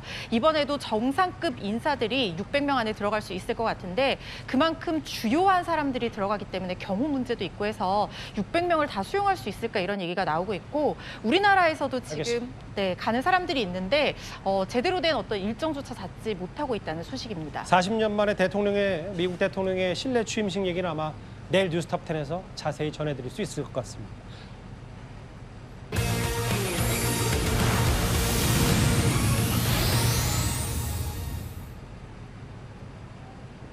여덟 시간 뒤면 트럼프 당선인이 다시 한번 미국 대통령이 됩니다. 지금 백악관 복귀에 전 세계가 촉각을 곤두세우고 숨죽일 수밖에 없는데요. 근데 다음 화면을 먼저 보겠습니다. 허준 변호사님. 공개적으로 카메라가 있는 데서 얘기한 건 아니지만 트럼프 당선인이 우리나라의 사랑을 언급해서 외신 보도가 됐어요. 그렇습니다. 정치인들의 농담에는 사실상 그 내면에 숨겨진 어떤 함의가 있기 마련인데 지금 트럼프 대통령의 화면을 보시는 저 발언이 어떤 맥락에서 이루어진 것인지 그 대상이라든가 앞뒤 전후 관계가 보도가 되지 않았기 때문에 정확한 어떤 맥락을 유추하기는 조금 어려운 상황인 것 같습니다. 그렇지만 어쨌든 지금 12월 3일 비상계엄 사태 이후에 트럼프 당선인의 입에서 처음으로 나온 한국 상황에 대한 이야기라는 점에서 좀 의미를 가지고 있는 것 같고요. 그리고 어떤 듣기에는 그렇게 좋지는 않았어요. 그렇지만 자금의 우리 정치 상황이 저렇게 문제가 있다는 것에 대해서는 반박할 수가 없기 때문에 어떻게 보면 우리나라 사람들에게는 좀 뼈아픈 농담일 거라는 생각이 듭니다. 만약에 트럼프 대통령이 한국의 상황에 관심을 갖고 있다고 하면 앞으로 어떻게 우리가 이걸 해결해 나가는지도 주시해서 지켜볼 거라는 생각이 들고요. 다만 최권한대행에 대해서 미국에서 공식적으로 인정을 하면서 계속해서 동반자적인 협력 관계를 이어나가겠다고 말한 만큼 외교 채널을 빨리 가동해서 집권 초기에 우리나라에게 도움이 되는 그런 외교 정책을 같이 만들어 나갈 필요가 있어 보입니다.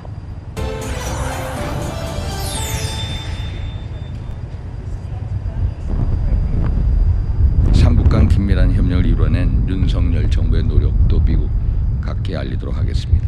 윤석열 대통령 탄핵 재판 그리고 12.3 계엄 사태에 대한 미국 사회 우려를 불식시키고 대한민국의 헌정 질서의 붕괴를 막고 국가 기능을 정상화시키기 위한 우리 국민들의 성숙한 의지와 노력도 잘 알리도록 하겠습니다.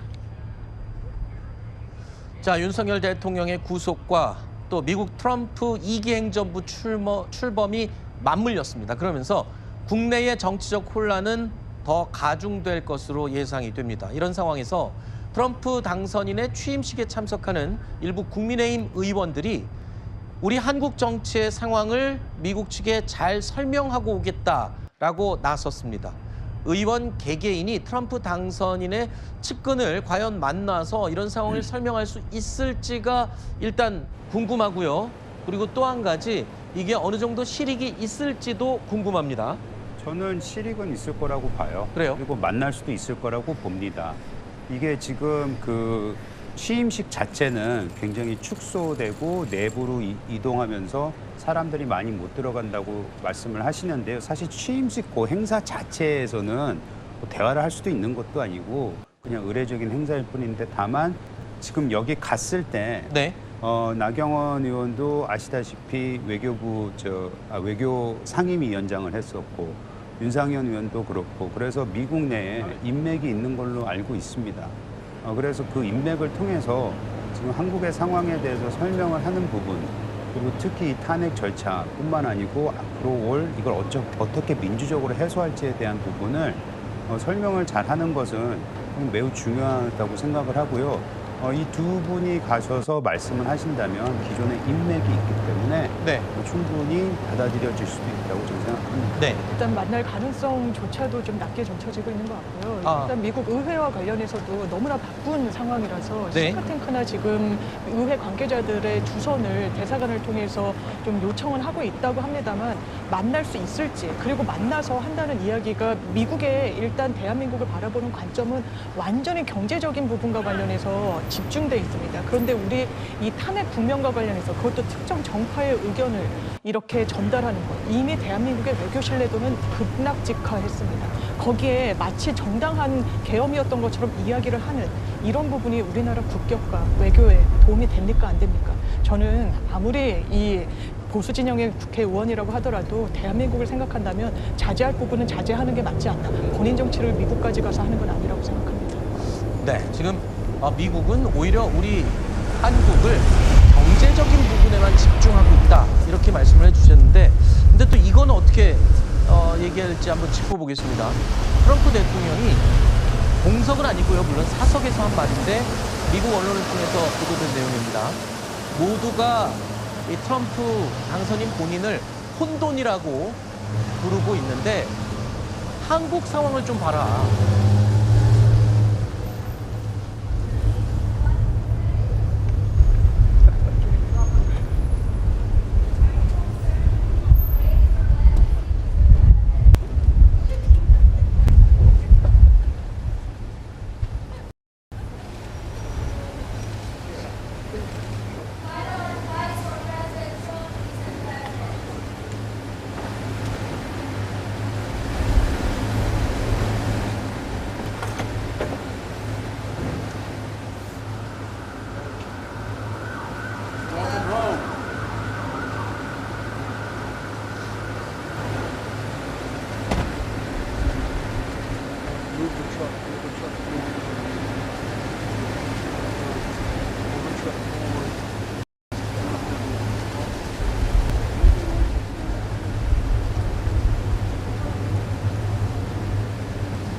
Trump.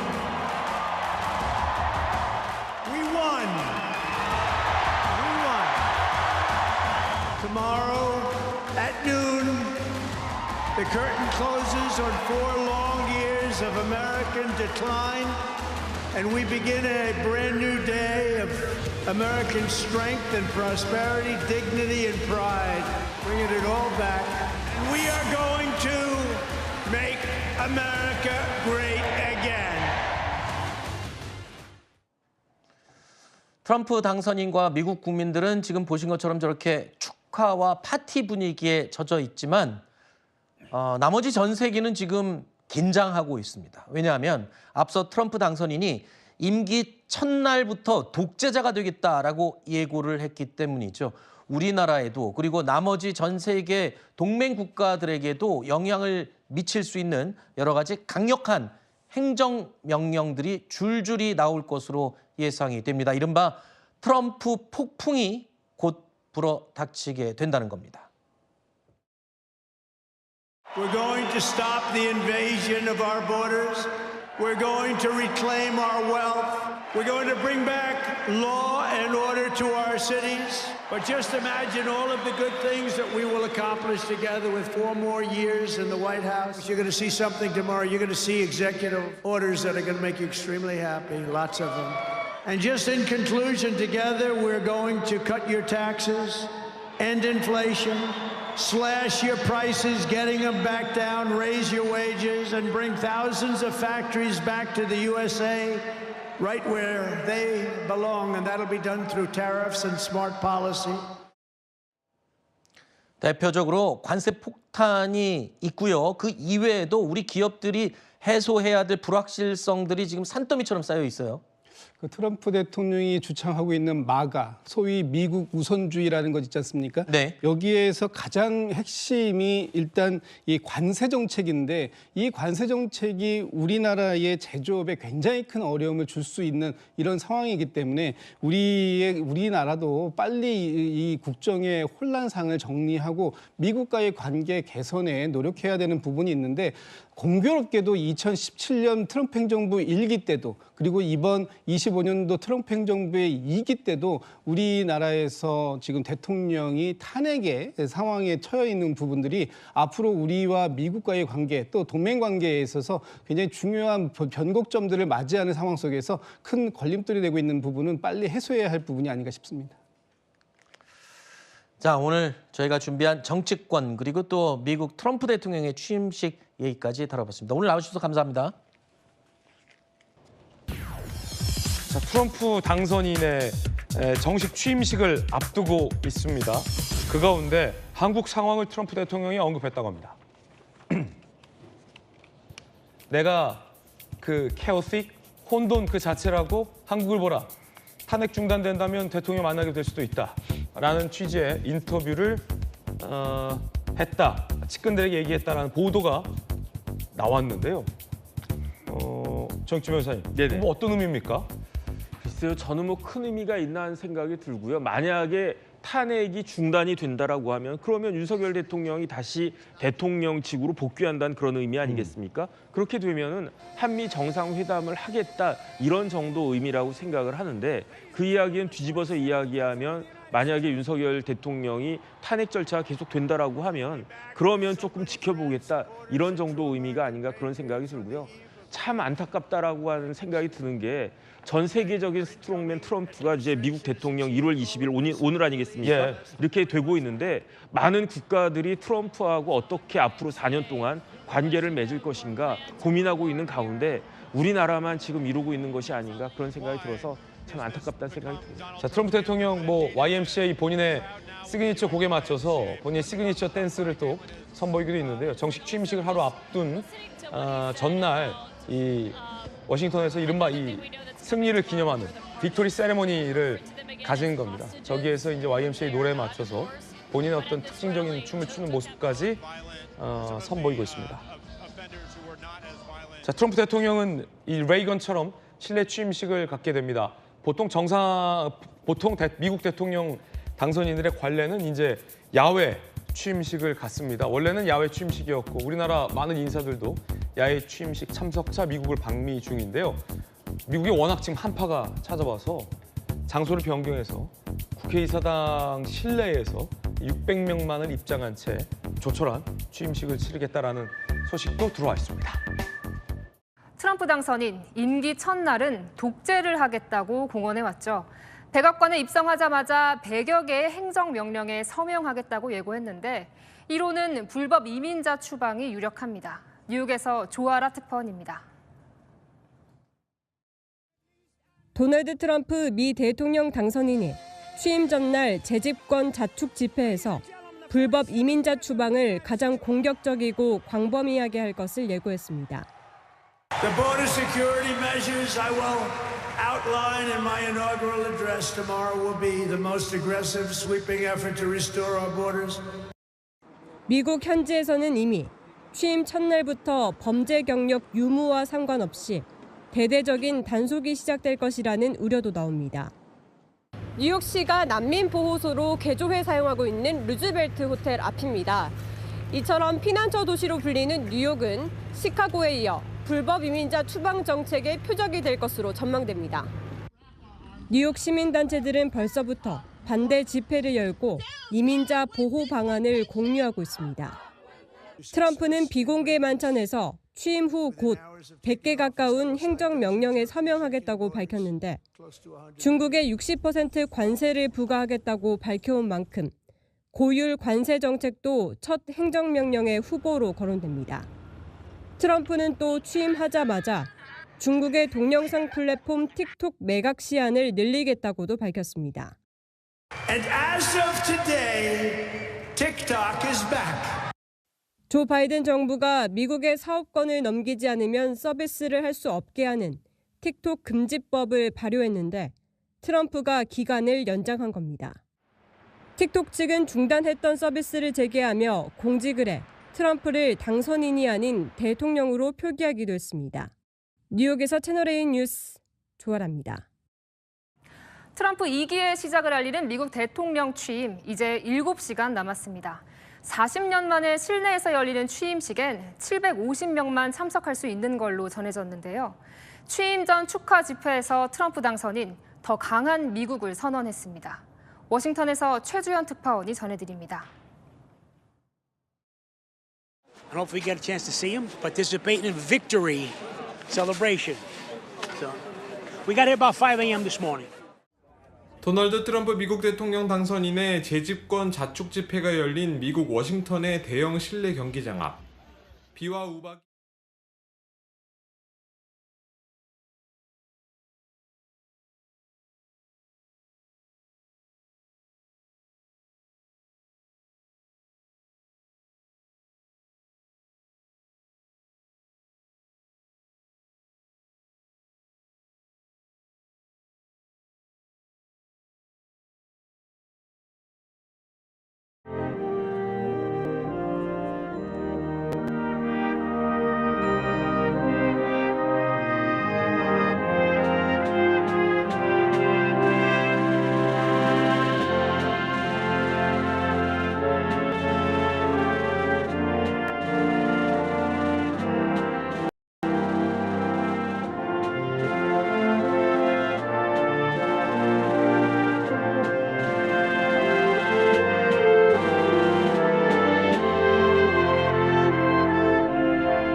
트럼프 당선인이 우리나라의 사랑을 언급해서 외신 보도가 됐어요. 그렇습니다.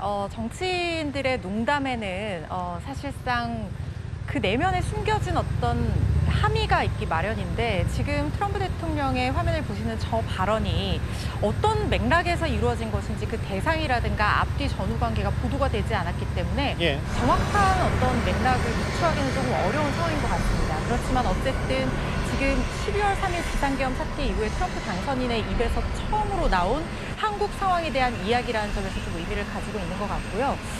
그리고 어떤 듣기에는 그렇게 좋지는 않았어요. 그렇지만 자금의 우리 정치 상황이 저렇게 문제가 있다는 것에 대해서는 반박할 수가 없기 때문에 어떻게 보면 우리나라 사람들에게는 좀 뼈아픈 농담일 거라는 생각이 듭니다. 만약에 트럼프 대통령이 한국의 상황에 관심을 갖고 있다고 하면 앞으로 어떻게 우리가 이걸 해결해 나가는지도 주시해서 지켜볼 거라는 생각이 들고요. 다만 최권한대행에 대해서 미국에서 공식적으로 인정을 하면서 계속해서 동반자적인 협력 관계를 이어나가겠다고 말한 만큼 외교 채널을 빨리 가동해서 집권 초기에 우리나라에게 도움이 되는 그런 외교 정책을 같이 만들어 나갈 필요가 있어 보입니다.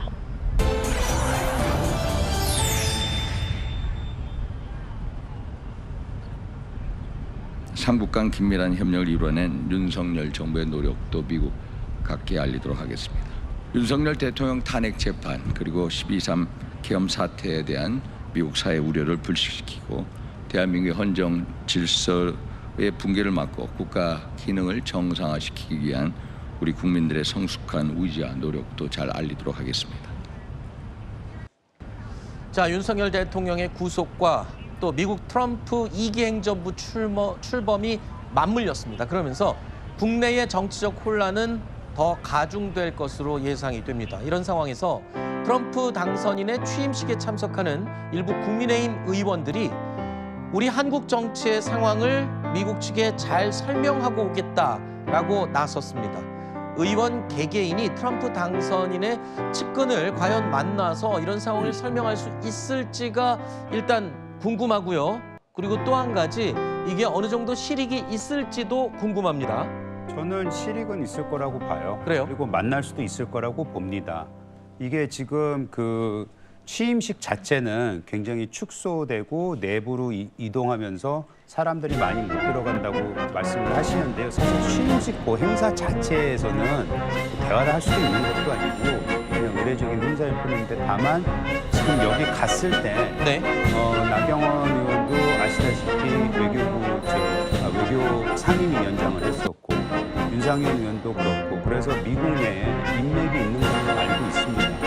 그래서 그 인맥을 통해서 지금 한국의 상황에 대해서 설명을 하는 부분 그리고 특히 이 탄핵 절차뿐만 아니고 앞으로 이걸 어떻게 민주적으로 해소할지에 대한 부분을 설명을 잘 하는 것은 저는 매우 중요하다고 생각을 하고요. 이 두 분이 가셔서 말씀을 하신다면 기존에 인맥이 있기 때문에 충분히 받아들여질 수도 있다고 저는 생각합니다. 일단 만날 가능성조차도 좀 낮게 점쳐지고 있는 것 같고요. 일단 미국 의회와 관련해서도 너무나 바쁜 상황이라서 특히나 지금 의회 관계자들의 주선을 대사관을 통해서 좀 요청을 하고 있다고 합니다만 만날 수 있을지 그리고 만나서 한다는 이야기가 미국의 일단 대한민국을 바라보는 관점은 완전히 경제적인 부분과 관련해서 집중돼 있습니다. 그런데 우리 이 탄핵 국면과 관련해서 그것도 특정 정파의 의견을 이렇게 전달하는 것 이미 대한민국의 외교 신뢰도는 급락직하했습니다. 거기에 마치 정당한 계엄이었던 것처럼 이야기를 하는 이런 부분이 우리나라 국격과 외교에 도움이 됩니까 안 됩니까? 저는 아무리 이 보수 진영의 국회의원이라고 하더라도 대한민국을 생각한다면 자제할 부분은 자제하는 게 맞지 않나. 본인 정치를 미국까지 가서 하는 건 아니라고 생각합니다. 지금 미국은 오히려 우리 한국을 경제적인 부분에만 집중하고 있다 이렇게 말씀을 해주셨는데 근데 또 이건 어떻게 얘기할지 한번 짚어보겠습니다. 트럼프 대통령이 공석은 아니고요. 물론 사석에서 한 말인데 미국 언론을 통해서 보도된 내용입니다. 모두가 이 트럼프 당선인 본인을 혼돈이라고 부르고 있는데 한국 상황을 좀 봐라. 지금 한국 상황이 훨씬 더 혼란스럽다는 취지의 지금 탄핵 정국을 언급한 겁니다. 그러면서 만약에 탄핵이 중단된다면 윤 대통령을 만날 것이다. 이렇게 얘기를 했습니다. 이걸 보면은 글쎄요. 트럼프 대통령이 우리 한국 상황에 대해서 관심 있게 좀 보고는 있는 것 같아요. 근데 저런 발언 내용은 좀 우리 입장에서 보면 좀 씁쓸하긴 합니다. 그렇습니다. 언급을 아예 안 한 것보다 한 번이라도 언급을 한 것이 더 나을까라는 생각이 듭니다. 왜냐하면 혼돈이라는 표현을 비유를 했기 때문입니다. 지금 트럼프 대통령이 예측 불가능한 정치인이라고 사실 전 세계에서나 혹은 국내에서도 비판적인 목소리가 높죠. 그런데 그것을 두고 한국의 정치 상황이 더 혼란하다 이런 뜻으로 사실 비유를 한 것이거든요. 네. 그래서 언급을 했다고 해서 무조건 좋은 어떤 상황이다라고 할 수는 없겠고, 두 번째 표현도 윤 대통령을 거봐라 인정하지 않았느냐 뭐 이렇게 해석을 하지만 꼭 그런 것은 아니다. 왜냐하면 탄핵이 Ladies and gentlemen, former Senate Majority Leader, the Honorable Mitch McConnell, accompanied by the Honorable Elaine Chao. 는 사실 지금 현재 어떤 상황이 굉장히 불확실하기 때문에 전제가 분명히 있는 어떤 상황 속에서 언급을 한 것, 빨리 이 혼돈이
Ladies and gentlemen, former speakers of the House of Representatives, the Honorable Kevin McCarthy, the Honorable John Boehner, accompanied by Mrs. Debbie Boehner, the Honorable Newt Gingrich, accompanied by Ambassador Callista Gingrich, and Mrs. Heather Foley.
이 관세 정책인데 이 관세 정책이 우리나라의 제조업에 굉장히 큰 어려움을 줄 수 있는 이런 상황이기 때문에 우리나라도 빨리 이 국정의 혼란상을 정리하고 미국과의 관계 개선에 노력해야 되는 부분이 있는데, 공교롭게도 2017년 트럼프 행정부 1기 때도 그리고 이번 25년도 트럼프 행정부의 2기 때도 우리나라에서 지금 대통령이 탄핵의 상황에 처해 있는 부분들이 앞으로 우리와 미국과의 관계 또 동맹 관계에 있어서 굉장히 중요한 변곡점들을 맞이하는 상황 속에서 큰 걸림돌이 되고 있는 부분은 빨리 해소해야 할 부분이 아닌가 싶습니다. 자, 오늘 저희가 준비한 정치권 그리고 또 미국 트럼프 대통령의 취임식 얘기까지 다뤄봤습니다. 오늘 나와주셔서 감사합니다. 자, 트럼프 당선인의 정식 취임식을 앞두고 있습니다. 그 가운데 한국 상황을 트럼프 대통령이 언급했다고 합니다. 내가 그 헤어시, 혼돈 그 자체라고 한국을 보라. 탄핵 중단된다면 대통령 만나게 될 수도 있다. 라는 취지의 인터뷰를 했다. 측근들에게 얘기했다라는 보도가 나왔는데요. 정치변호사님, 뭐 어떤 의미입니까? 글쎄요, 저는 뭐 큰 의미가 있다는 생각이 들고요. 만약에 탄핵이 중단이 된다라고 하면 그러면 윤석열 대통령이 다시 대통령직으로 복귀한다는 그런 의미 아니겠습니까? 그렇게 되면은 한미 정상회담을 하겠다 이런 정도 의미라고 생각을 하는데 그 이야기는 뒤집어서 이야기하면 만약에 윤석열 대통령이 탄핵 절차가 계속 된다라고 하면 그러면 조금 지켜보겠다 이런 정도 의미가 아닌가 그런 생각이 듭니다. 참 안타깝다라고 하는 생각이 드는 게 전 세계적인 스트롱맨 트럼프가 이제 미국 대통령 1월 20일 오늘 아니겠습니까? 이렇게 되고 있는데 많은 국가들이 트럼프하고 어떻게 앞으로 4년 동안 관계를 맺을 것인가 고민하고 있는 가운데 우리나라만 지금 이루고 있는 것이 아닌가 그런 생각이 들어서 참 안타깝다는 생각이 듭니다. 자, 트럼프 대통령 뭐 YMCA 본인의 시그니처 곡에 맞춰서 본인의 시그니처 댄스를 또 선보이기도 있는데요. 정식 취임식을 하루 앞둔 전날 이 워싱턴에서 이른바 이 승리를 기념하는 빅토리 세레모니를 가진 겁니다. 저기에서 이제 YMCA 노래에 맞춰서 본인의 어떤 특징적인 춤을 추는 모습까지 선보이고 있습니다. 자, 트럼프 대통령은 이 레이건처럼 실내 취임식을 갖게 됩니다. 보통 미국 대통령 당선인들의 관례는 이제 야외 취임식을 갖습니다. 원래는 야외 취임식이었고 우리나라 많은 인사들도 야외 취임식 참석자 미국을 방문 중인데요. 미국이 워낙 지금 한파가 찾아와서 장소를 변경해서 국회의사당 실내에서 600명만을 입장한 채 조촐하게 취임식을 치르겠다라는 소식도 들어와 있습니다. 트럼프 당선인 임기 첫날은 독재를 하겠다고 공언해 왔죠. 백악관에 입성하자마자 100여 개의 행정명령에 서명하겠다고 예고했는데 이로는 불법 이민자 추방이 유력합니다. 미국에서 조아라 특파원입니다. 도널드 트럼프 미 대통령 당선인이 취임 전날 재집권 자축 집회에서 불법 이민자 추방을 가장 공격적이고 광범위하게 할 것을 예고했습니다. The border security measures I will outline in my inaugural address tomorrow will be the most aggressive, sweeping effort to restore our borders. 미국 현지에서는 이미 취임 첫날부터 범죄 경력 유무와 상관없이 대대적인 단속이 시작될 것이라는 우려도 나옵니다. 뉴욕시가 난민 보호소로 개조해 사용하고 있는 루즈벨트 호텔 앞입니다. 이처럼 피난처 도시로 불리는 뉴욕은 시카고에 이어 불법 이민자 추방 정책의 표적이 될 것으로 전망됩니다. 뉴욕 시민단체들은 벌써부터 반대 집회를 열고 이민자 보호 방안을 공유하고 있습니다. 트럼프는 비공개 만찬에서 취임 후 곧 100개 가까운 행정명령에 서명하겠다고 밝혔는데 중국에 60% 관세를 부과하겠다고 밝혀온 만큼 고율 관세 정책도 첫 행정명령의 후보로 거론합니다. 트럼프는 또 취임하자마자 중국의 동영상 플랫폼 틱톡 매각 시한을 늘리겠다고도 밝혔습니다. And as of today, TikTok is back. 조 바이든 정부가 미국의 사업권을 넘기지 않으면 서비스를 할 수 없게 하는 틱톡 금지법을 적용합니다. 트럼프가 기간을 연장합니다.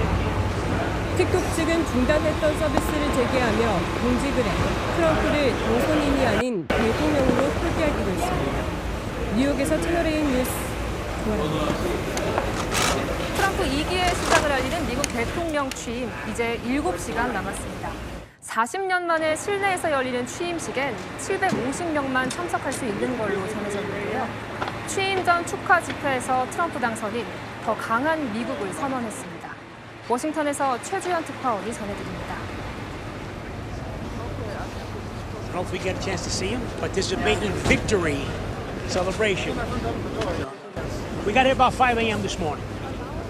도널드 트럼프 미국 대통령 당선인의 재집권 자축 집회가 열린 미국 워싱턴의 대형 실내 경기장 앞. 비와 우박이 번갈아 내리고 영하의 추운 날씨가 계속됐지만 이른 새벽부터 수만 명의 지지자들이 몰렸습니다. 현장에선 줄을 선 기자가 인파로 밀려날 정도로 붐볐지만 참가자들은 기대감을 드러냈습니다. Big expectations. The sky's the limit. After the damage been done in the last 4 years, I think America's going to be great again. We're going to financially, we're going to be sound. Military. 행사장에선 트럼프가 자신의 상징곡인 빌리지 피플의 YMCA에 맞춰 춤을 추자 환호가 터져 나왔습니다. 마이크 앞에선 트럼프는 취임과 동시에 미국을 더 강하게 만들겠다고 밝혔습니다.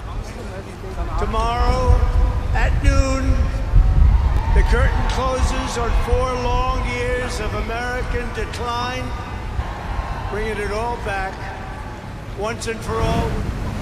특히 조 바이든 정부의 급진적이고 어리석은 행정명령을 모두 폐기하겠다고 선언했습니다.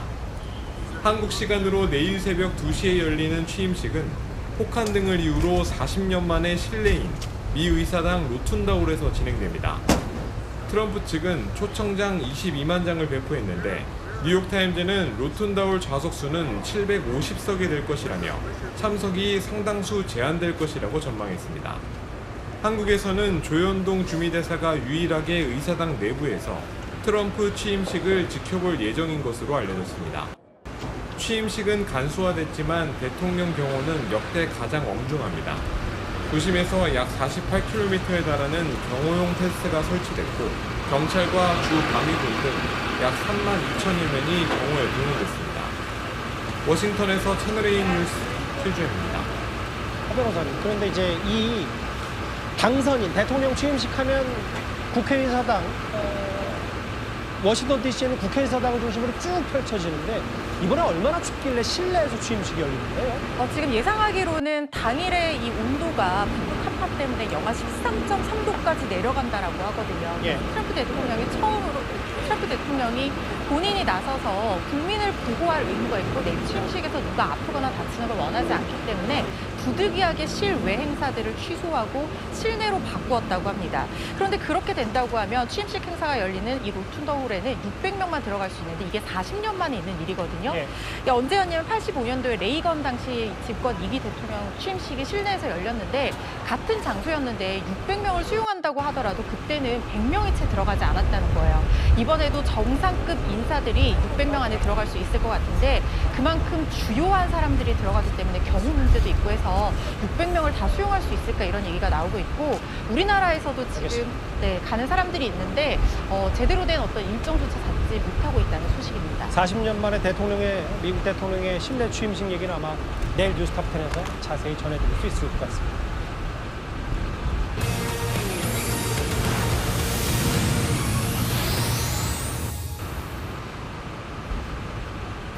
여덟 시간 뒤면 트럼프 당선인이 다시 한번 미국 대통령이 됩니다. 지금 백악관 복귀에 전 세계가 촉각을 곤두세우고 숨죽일 수밖에 없는데요. 근데 다음 화면을 먼저 보겠습니다.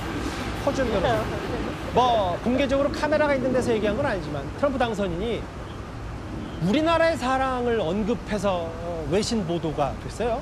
그렇습니다. 정치인들의 농담에는 사실상 그 내면에 숨겨진 어떤 함의가 있기 마련인데 지금 트럼프 대통령의 화면을 보시는 저 발언이 어떤 맥락에서 이루어진 것인지 그 대상이라든가 앞뒤 전후 관계가 보도가 되지 않았기 때문에 정확한 어떤 맥락을 유추하기는 조금 어려운 상황인 것 같습니다. 그렇지만 어쨌든 지금 12월 3일 비상계엄 사태 이후에 트럼프 당선인의 입에서 처음으로 나온 한국 상황에 대한 이야기라는 점에서 좀 의미를 가지고 있는 것 같고요.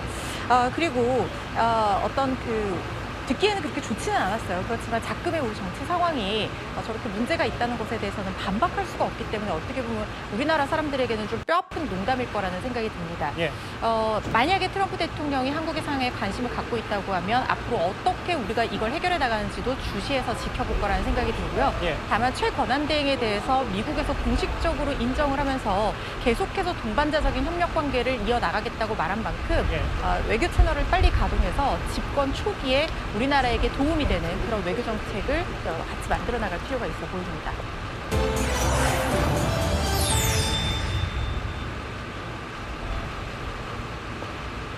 삼국 간 긴밀한 협력을 이뤄낸 윤석열 정부의 노력도 미국 각계에 알리도록 하겠습니다.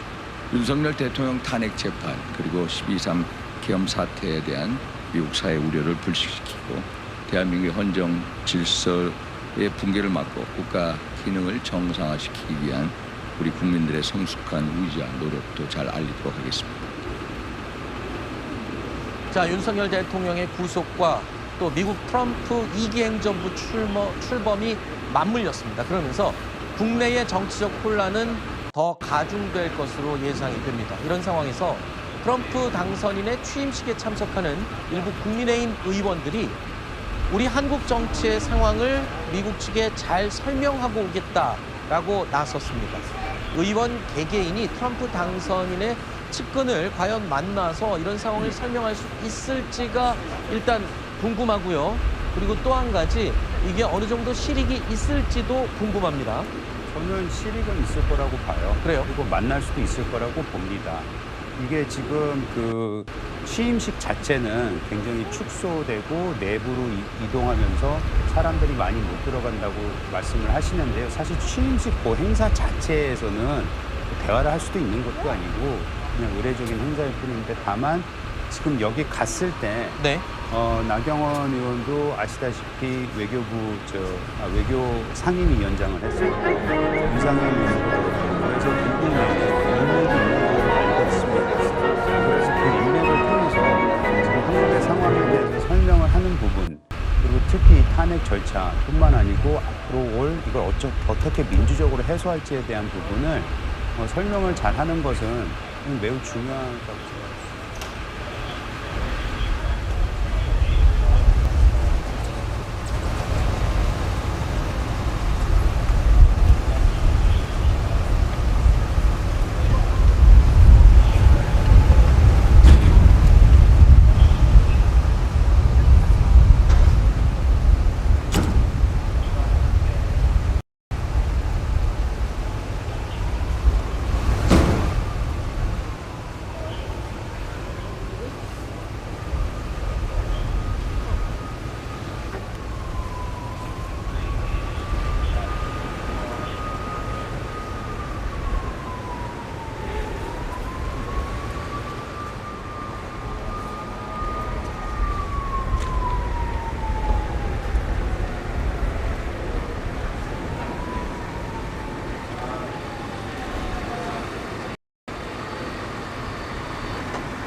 How are you Morning, this morning? everybody. Good Mr. morning. Thank you. President Trump, how do you feel? President Biden? Well,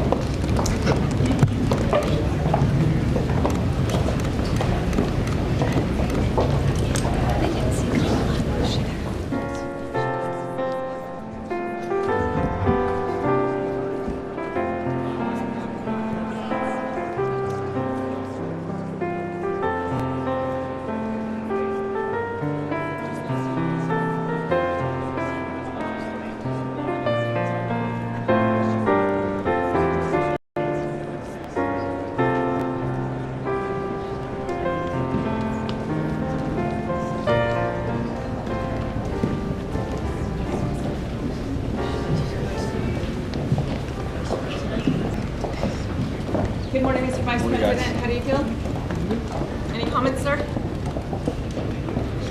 Nope.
Ladies and gentlemen, the President-elect's cabinet and cabinet-level designees.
Attention!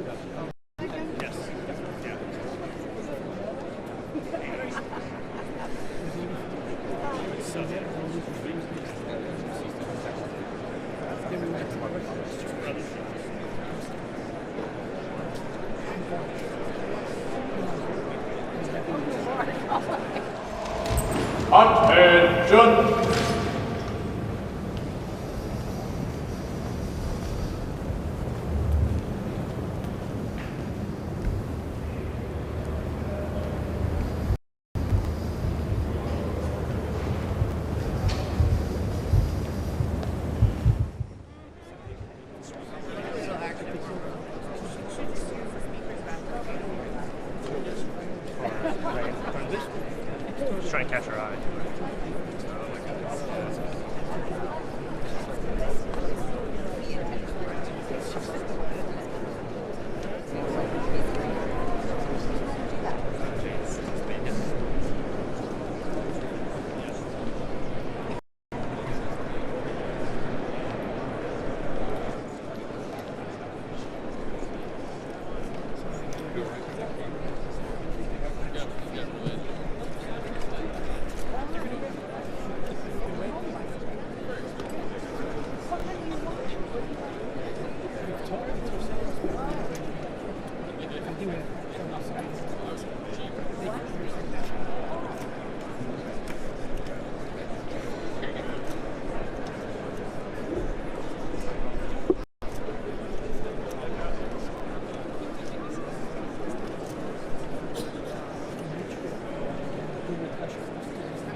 Present arms!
Presidential Inaugural Committee.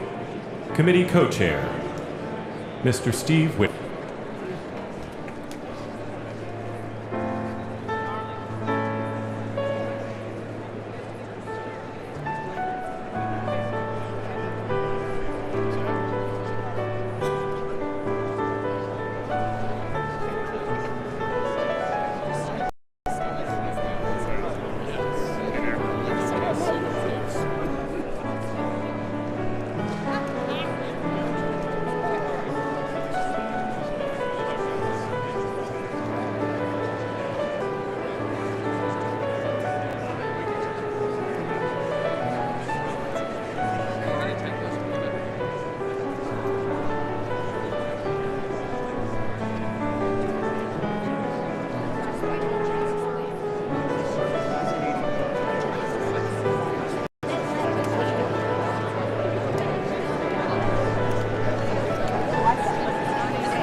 Ladies and gentlemen, at this time, please take your seats.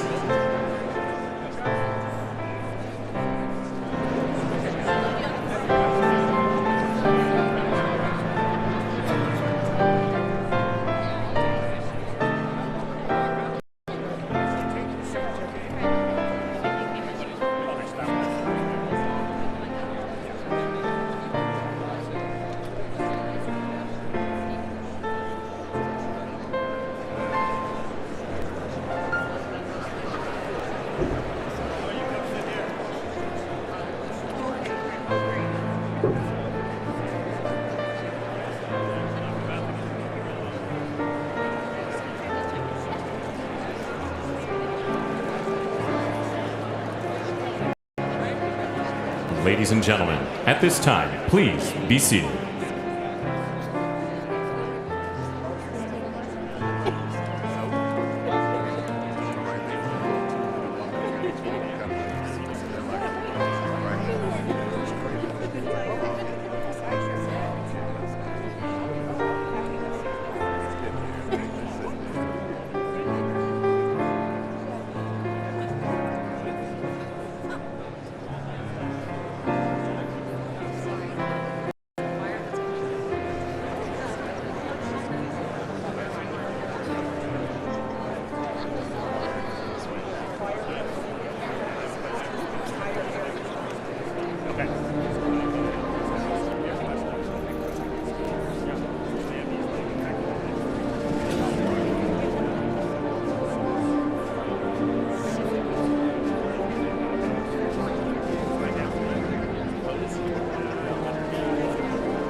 Ladies and gentlemen, former Vice Presidents, the Honorable Dan Quayle, accompanied by Mrs. Marilyn Quayle, and the Honorable Michael Pence.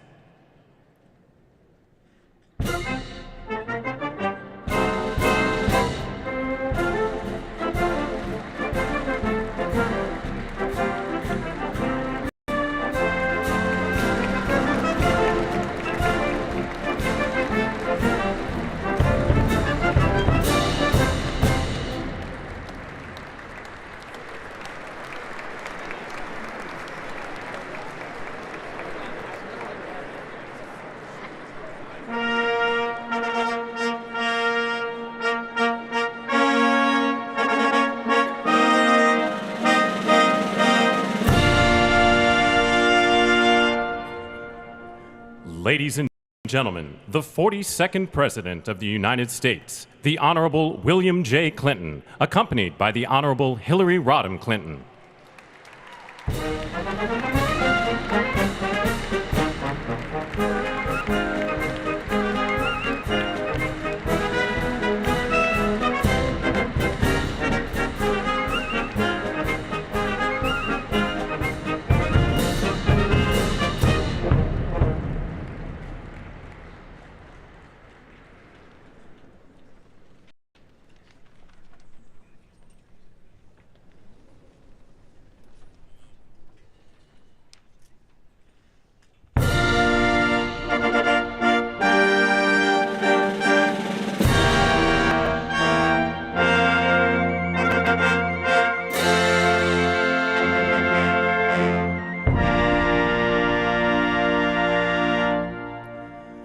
Ladies and gentlemen, the 43rd President of the United States, the Honorable George W. Bush, accompanied by Mrs. Laura Bush.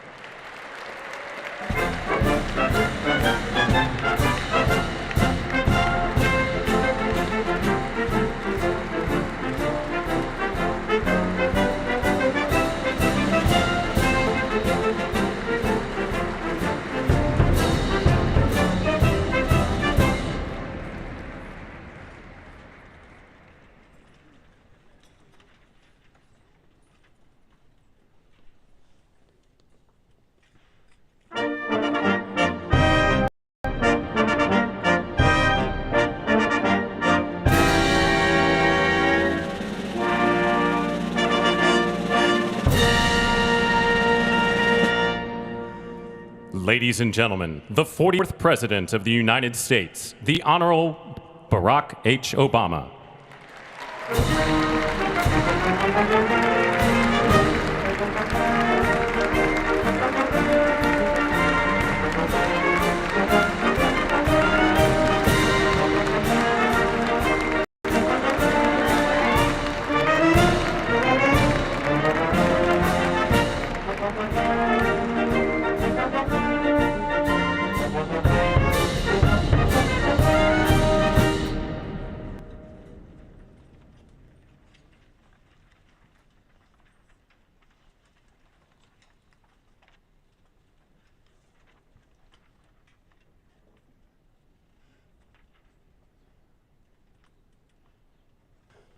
Ladies and gentlemen, the Chief Justice of the United States, the Honorable John G. Roberts, Jr., and the Associate Justices of the Supreme Court of the United States.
Tiffany Trump and Barron Trump.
Ladies and gentlemen, escorting Mr. Biden and Mr. Emhoff, the Republican staff director of the Joint Congressional Committee on Inaugural Ceremonies, Ms. Emily Leviner, the Senate Secretary for the Minority, the Honorable Gary Myrick, the House of Representatives Chief Administrative Officer, the Honorable Catherine Spindor, and Mr. Bruce Fisher.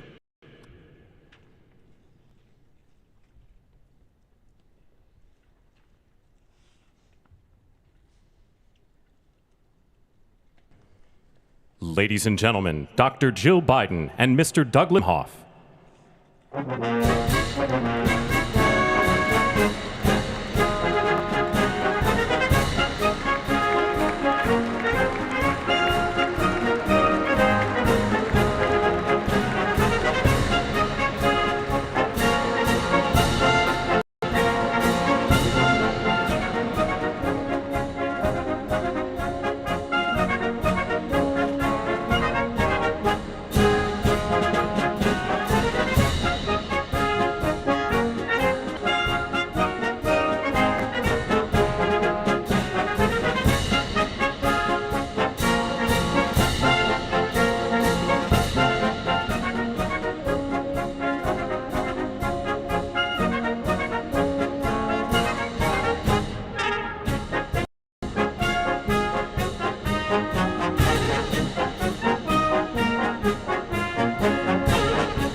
ladies and gentlemen, performing O America, please welcome the Armed Forces Chorus and America's tenor, Christopher D. Macchio.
The Honorable Jackie Barr, the Clerk of the House of Representatives, the Honorable Kevin F. McCumber, Mr. John Bessler, Mrs. Kelly Johnson, Mrs. Iris Weinshaw Schumer, and Mrs. Jennifer Scalise.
Ladies and gentlemen, escorting the President of the United States and the Vice President of the United States, Ranking Member of the Joint Congressional Committee on Inaugural Ceremonies, the Honorable Deb Fischer, House Democratic Leader, the Honorable Hakeem Jeffries, and Senate Majority Secretary, the Honorable Robert Duncan.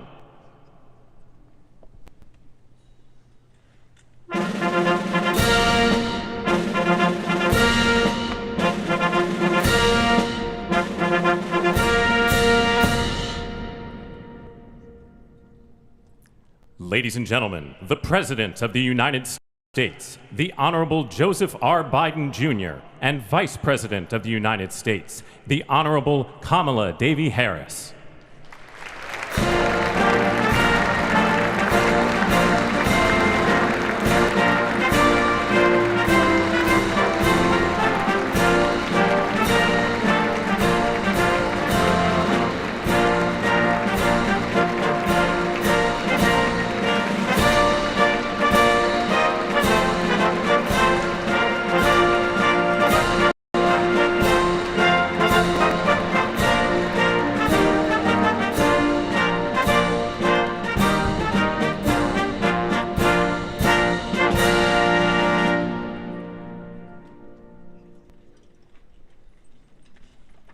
Ladies and gentlemen, escorting the Vice President-elect, the Executive Director for the Joint Congressional Committee on Inaugural Ceremonies, Mr. Michael Wagner, Senate Deputy Sergeant-at-Arms and Doorkeeper, Jason Bell, and House Deputy Sergeant-at-Arms, Mr. Sean Keating.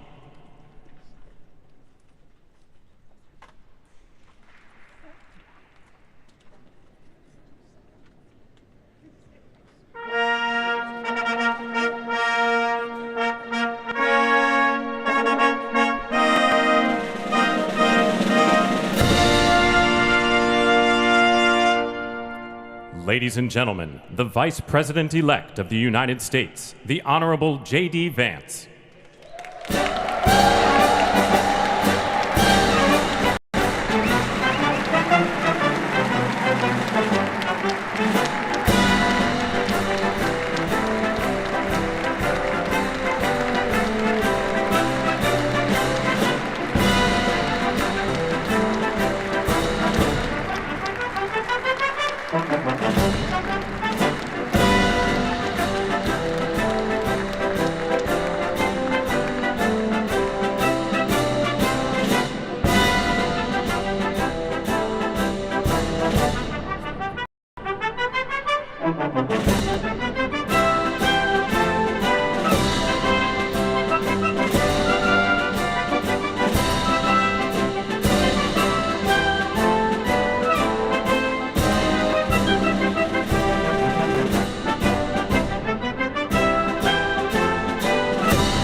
Ladies and gentlemen, escorting the President-elect, the Staff Director for the Joint Congressional Committee on Inaugural Ceremonies, Elizabeth Farah, House Sergeant-at-Arms, the Honorable William P. McFarland, Senate Sergeant-at-Arms and Doorkeeper, the Honorable Jennifer A. Hemingway, Senate Majority Leader, the Honorable John Thune, and the Joint Congressional Committee on Inaugural Ceremonies, House Democratic Leader, the Honorable Hakeem Jeffries, House Majority Leader, the Honorable Steve Scalise, Speaker of the House of Representatives, the Honorable Mike Johnson, Senate Democratic Leader, the Honorable Charles E. Schumer, Ranking Member of the Joint Congressional Committee on Inaugural Ceremonies, the Honorable Deb Fischer, and Chairwoman of the Joint Congressional Committee on Inaugural Ceremonies, the Honorable Amy Klobuchar.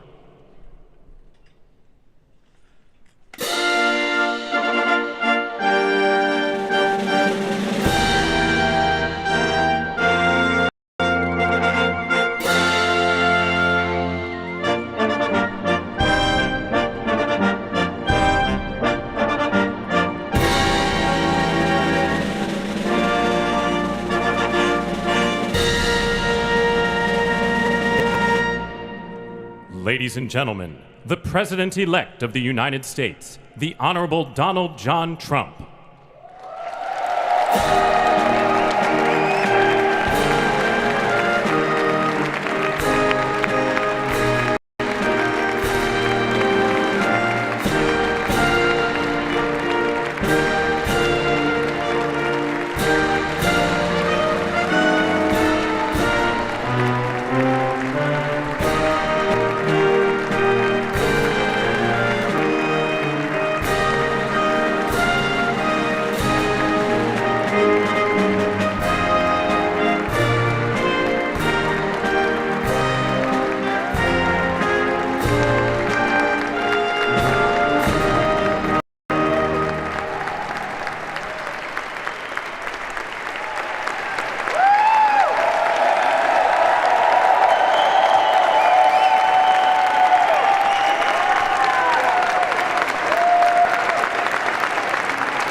Ladies and gentlemen, please be seated.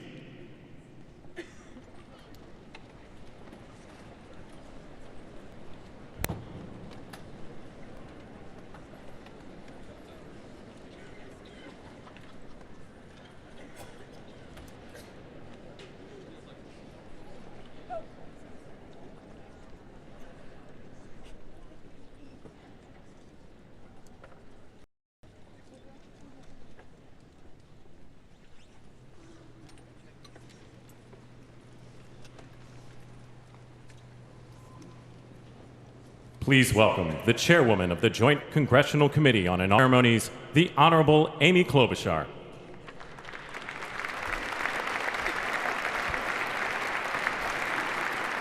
Good morning, everyone. Welcome to the 60th presidential inauguration. Today, President-elect Trump and Vice President-elect Vance will take their oaths of office, and we will witness the peaceful transfer of power at the heart of our democracy.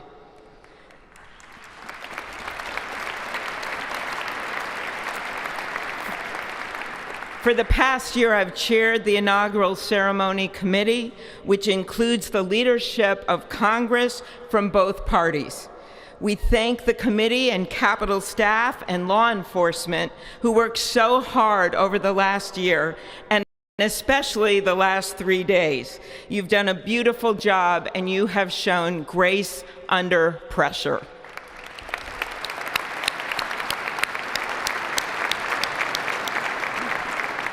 Our theme this year is our enduring democracy.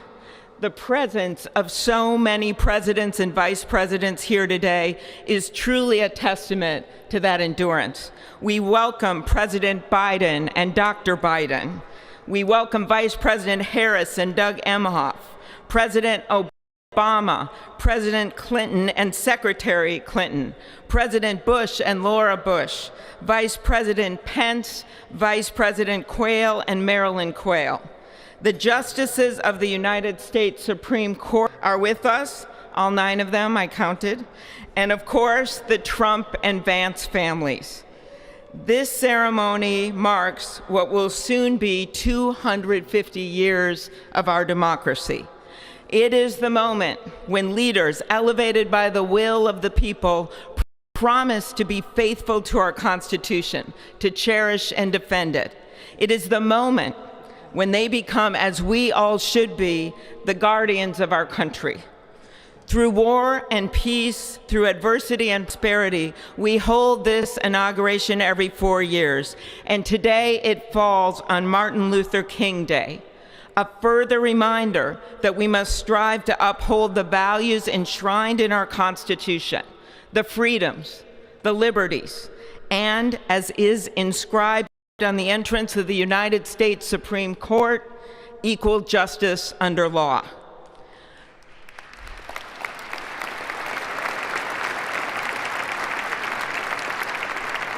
But what makes this moment more than a passing ceremony is all who are watching it across the country, the people of this nation, the ordinary people doing extraordinary things. President Kennedy, who at one point worked as a senator in this building and would often walk through this very rotunda, once said, "In a democracy, every citizen, regardless of interest in politics, holds office. Every one of us is in a position of responsibility. With that responsibility of citizenship comes an obligation not to seek out malice, as President Lincoln once reminded us, but to view others with a generosity of spirit despite our differences. With that responsibility of leadership comes an obligation to stand our ground when we must and find common ground when we can. With everything swirling around us, the hot mess of division, it is on all of us, to quote an incredible songwriter who just happened to be born in my state, to ensure that our nation's democracy is our shelter from the storm. There's a reason this ceremony takes place at the Capitol. In other countries, it might be in a presidential palace or a gilded executive office building. Here it is traditionally held at the Capitol, the People's House. It is a fitting reminder of the system of checks and balances that is the very foundation of our government, 3 equal branches of government. That is how nearly 250 years, our great American experiment, grounded in the rule of law, has endured. So, as we inaugurate a new president and vice president, let us remember that the power of those in this room comes from the people. The construction workers who build our country, the teachers and healthcare workers who nurture us, the troops defending our freedoms, and yes, the firefighters in Los Angeles putting themselves on the line for us.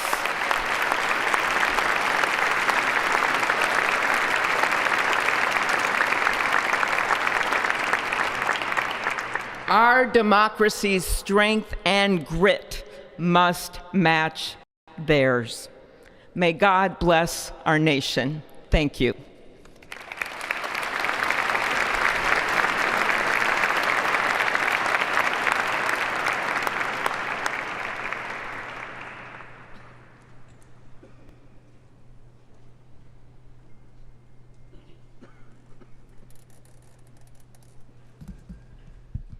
Good afternoon. Endurance through the years is the ultimate test. To persevere through time is the truest measure of an idea, an institution, and a nation. Our founders wrote the Constitution so that America could withstand all twists and turns of time. They wrote it to guide us and to preserve forever our right of life, liberty, and the pursuit of happiness. But as much as the truths and principles enshrined in our Constitution remain the same, our democracy promises the American people the power to change, to chart their own destiny. That's the beauty. That is the importance of democracy. It allows the endurance, the permanence of a nation through change. It allows nations like our United States both to avoid the obstacles and to seize the opportunities God has placed before us, all while staying true to our founding principles. Today is our country's 60th inauguration ceremony. Like all others before it, it is a celebration of our right to set our uniquely American course. The past several years have been trying at times for many, many Americans, and also for the nations of the free world that we humbly strive to lead. In November, Americans chose again to steer this nation towards greatness, the secure, safe, and prosperous future that our founders envisioned for all of us. And today, we celebrate not only their decision to do so, but also the simple right and wisdom of a free people to make their own choice so that their nation might endure. And now, allow me to welcome Archbishop Timothy Dolan and Reverend Franklin Graham, who will deliver our invocation. Please rise.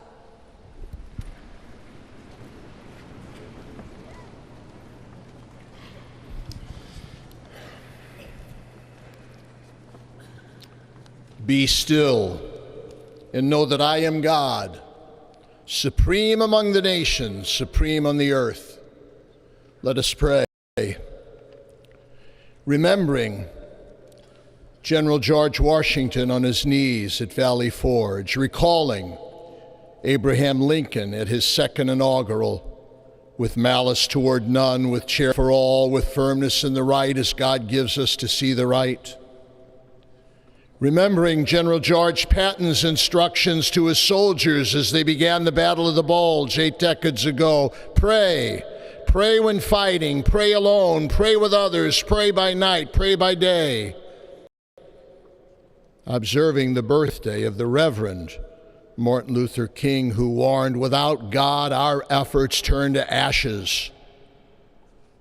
We, blessed citizens of this one nation, God, humbled by our claim that in God we trust, gather indeed this Inauguration Day to pray for our President Donald J. Trump, his family, his advisors, his cabinet, his aspirations, his vice president, for the Lord's blessings upon Joseph Biden, for our men and women in uniform, for each other whose hopes are stoked this new year, this Inauguration Day. We cannot err in relying upon that prayer from the Bible, upon which our president will soon place his hand in oath, as we make our own the supplications of King Solomon for wisdom as he began his governance. God of our fathers, in your wisdom you set man to govern your creatures, to govern in holiness and justice, to render justice with integrity. Give our leader wisdom, for he is your servant, aware of his own weakness and brevity of life. If wisdom which comes not from you be not with him, he shall be held in no esteem. Send wisdom from heavens, that she may be with him, that he may know your designs. Please, God, bless America. Please, mend her every flaw. You are the God in whom we trust, who lives and reigns forever and ever. Amen.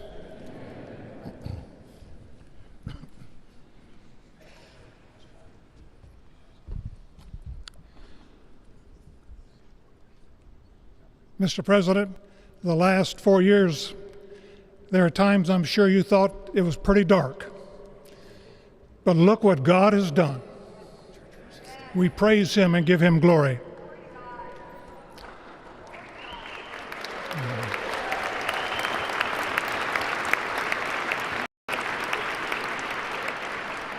Let us pray. Our Father and our God, thou hast said, blessed is the nation whose God is the Lord. As the prophet Daniel prayed, blessed be the name of God forever and ever.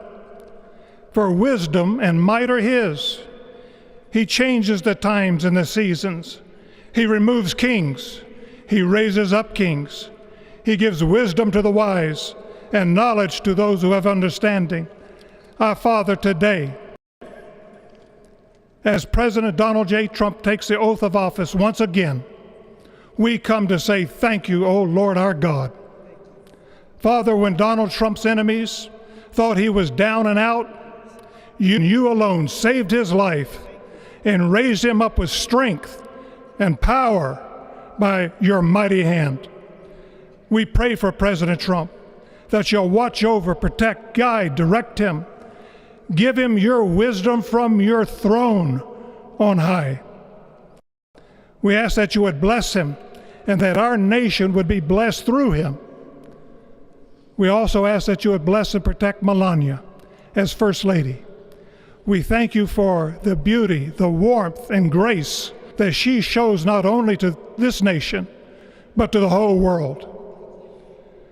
We thank you for Vice President-elect J.D. Vance and his wife Usha and their young family. May he be a strength to President Trump, to stand beside him, to hold up his arms like Aaron held up the arms of Moses in the midst of battle. The prophet Samuel reminded the people, it was you that brought them up from the land of Egypt. And he said, now stand still that I may reason with you before the Lord. So Father, we take this moment to stand still, to remember the great things that you have done for this nation. Thank you for the protection, the bounty, the freedoms that we so enjoy. We remember to keep our eyes fixed on you. And may our hearts be inclined to your voice.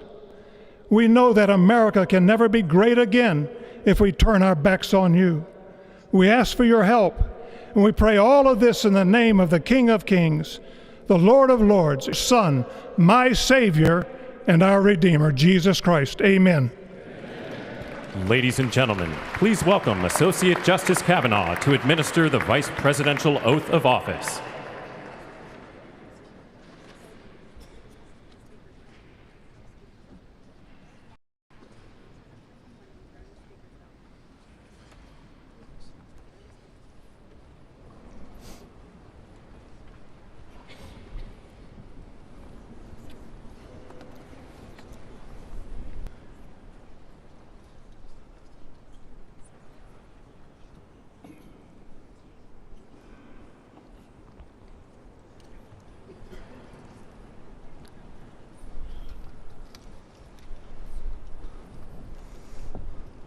Please raise your right hand and repeat after me. I, James David Vance, do solemnly swear. I, James David Vance, do solemnly swear. That I will support and defend the Constitution of the United States. That I will support and defend the Constitution of the United States. Against all enemies, foreign and domestic. Against all enemies, foreign and domestic. That I will bear true faith. That I will bear true faith. And allegiance to the same. And allegiance to the same. That I take this obligation freely. That I take this obligation freely. Without any mental reservation. Without any mental reservation. Or purpose of evasion. Or purpose of evasion. And that I will well and faithfully discharge. And I will well and faithfully discharge. The duties of the office. The duties of the office. On which I am about to enter. On which I am about to enter. So help me God. So help me God. Congratulations, Mr. Vice President.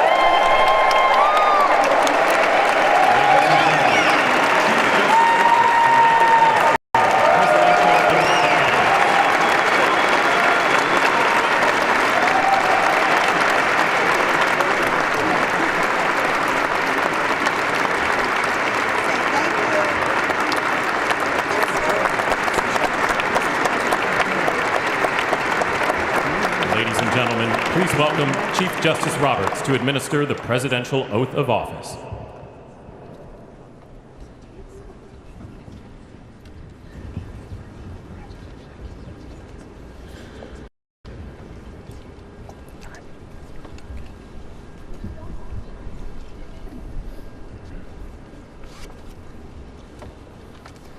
Please raise your right hand and repeat after me. I, Donald John Trump, do solemnly swear. I, Donald John Trump, do solemnly swear. That I will faithfully execute. That I will faithfully execute. The office of President of the United States. The office of President of the United States. And will, to the best of my ability. And will, to the best of my ability. Preserve, protect, and defend. Preserve, protect, and defend. The Constitution of the United States. The Constitution of the United States. So help me God. So help me God. Congratulations, Mr. President.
It is my honor and pleasure to introduce to you the 45th and the 47th President of the United States of America, Donald J. Trump.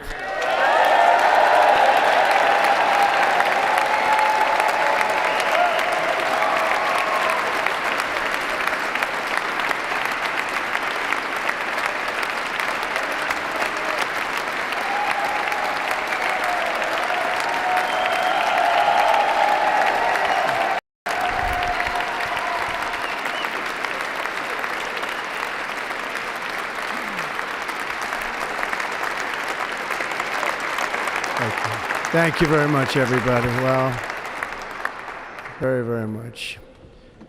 Vice President Vance, Speaker Johnson, Senator Thune, Chief Justice Roberts, Justices of the United States Supreme Court, President Clinton, President Bush, President Obama, President Biden, Vice President Harris, and my fellow citizens. The golden age of America begins right now.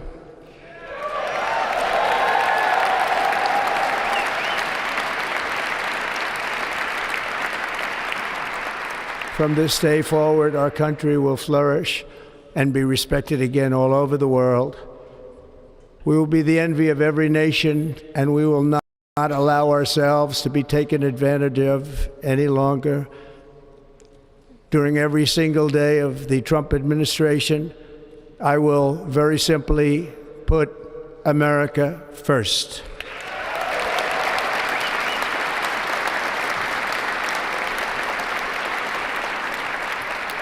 Our sovereignty will be reclaimed.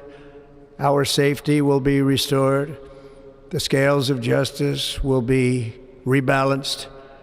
The vicious, violent, and unfair weaponization of the Justice Department and our government will end.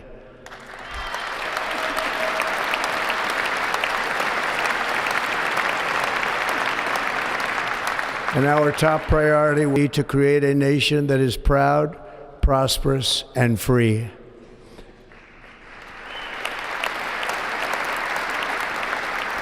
America will soon be greater, stronger, and far more exceptional than ever before.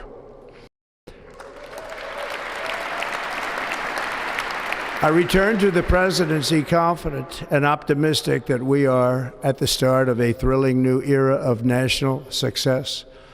A tide of change is sweeping the country, sunlight is pouring over the entire world, and America has the chance to seize this opportunity like never before. But first, we must be honest about the challenges we face. While they are plentiful, they will be annihilated by this great momentum that the world is now witnessing in the United States of America. As we gather today, our government confronts a crisis of trust.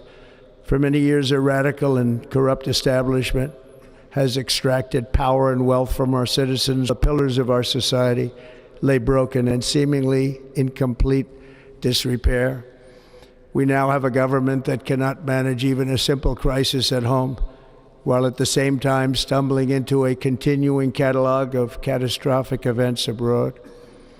It fails to protect our magnificent, law-abiding American citizens, but provides sanctuary and protection for dangerous criminals, many from prisons and mental institutions that have illegally entered our country from all over the world.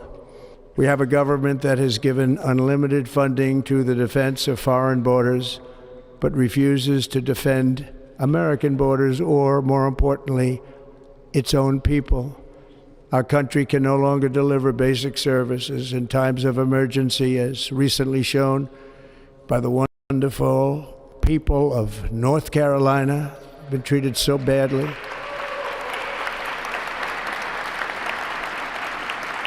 And other states who are still suffering from a hurricane that took place many months ago. Or more recently, Los Angeles, where we're watching fires still tragically burn from weeks ago without even a token of defense. They're raging through the houses and communities, even affecting some of the wealthiest and most powerful individuals in our country, some of whom are sitting here right now. They don't have a home any longer. That's interesting. But we can't let this happen. Everyone is unable to do anything about it. That's going to change. We have a public health system that does not deliver in times of disaster, yet more money is spent on it than any country anywhere in the world. And we have an education system that teaches our children to be ashamed of themselves in many cases, to hate our country despite the love that we try so desperately to provide to them. All of this will change starting today, and it will change very quickly.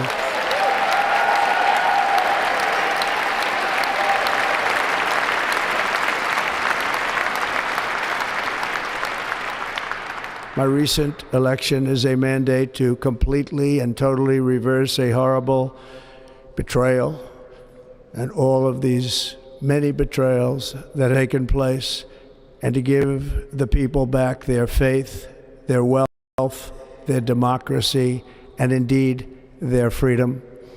From this moment on, America's decline is over.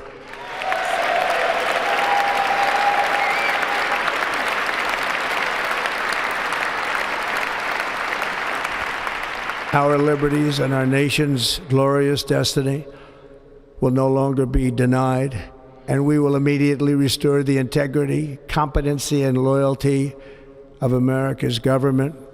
Over the past 8 years, I have been tested and challenged more than any president in our 250-year history, and I've learned a lot along the way. The journey to reclaim our republic has not been an easy one, that I can tell you.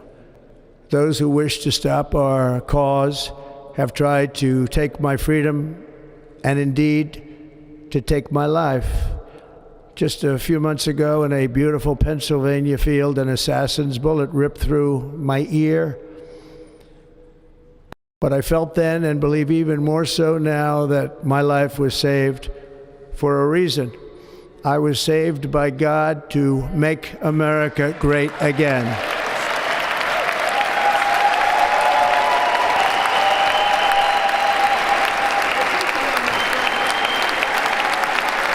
Thank you. Thank you.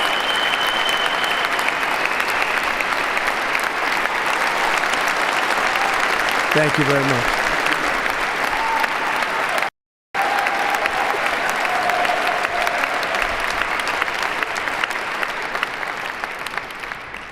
That is why each day under our administration of American patriots, we will be working to meet every crisis with dignity and power and strength. We will move with purpose and speed to bring back hope, prosperity, safety, and peace for citizens of every race, religion, color, and creed.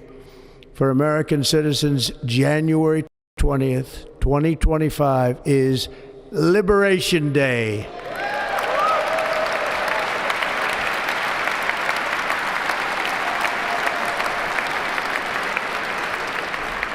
It is my hope that our recent presidential election will be remembered as the greatest and most consequential election in the history of our country. As our victory showed, the entire nation is rapidly unifying behind our agenda with dramatic increases in support from virtually every element of our society, young and old, men and women, African Americans, Hispanic Americans, Asian Americans, urban, suburban, rural, and very importantly, we had a powerful win in all 7 swing states. And the popular vote, we won by millions of people. To the Black and Hispanic communities, I want to thank you for the tremendous outpouring of love and trust that you have shown me with your vote. We set records, and I will not forget it. I've heard your voices in the campaign, and I look forward to working with you in the years to come.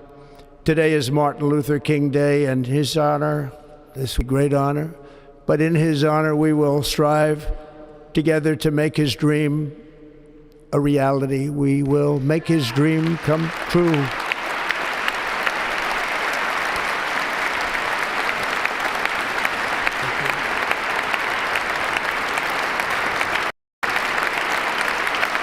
Thank you. Thank you. National unity is now returning to America, and confidence and pride is soaring like never before. In everything we do, my administration will be inspired by a strong pursuit of excellence and unrelenting success. We will not forget our country. We will not forget our Constitution, and we will not forget our God. Can't do that.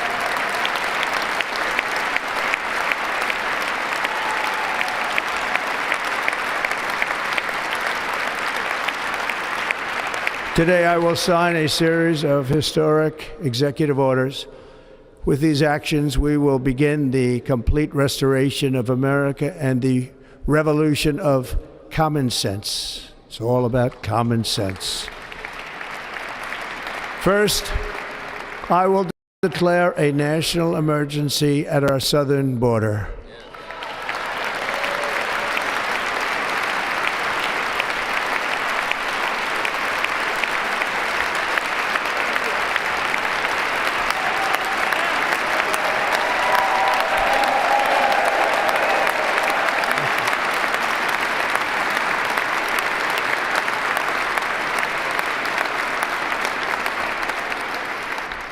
All illegal entry will immediately be halted, and we will begin the process of returning millions and millions of criminal aliens back to the places from which they came. We will reinstate my Remain in Mexico policy.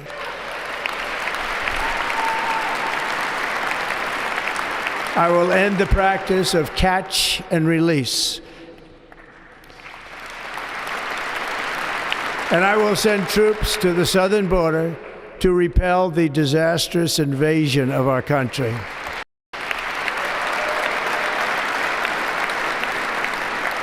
Under the orders I signed today, we will also be designating the cartels as foreign terrorist organizations.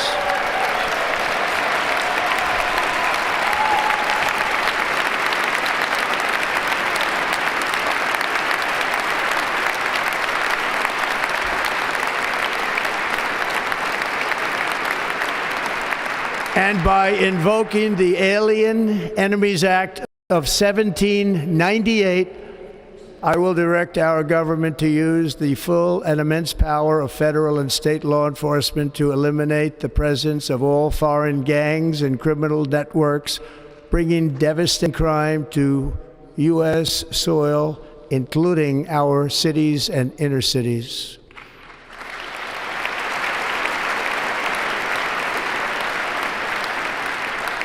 As Commander-in-Chief, I have no higher responsibility than to defend our country from threats and invasions, and that is exactly what I am going to do. We will do it at a level that nobody's ever seen before. Next, I will direct all members of my cabinet to marshal the vast powers at their disposal to do what was record inflation and rapidly bring down costs and prices.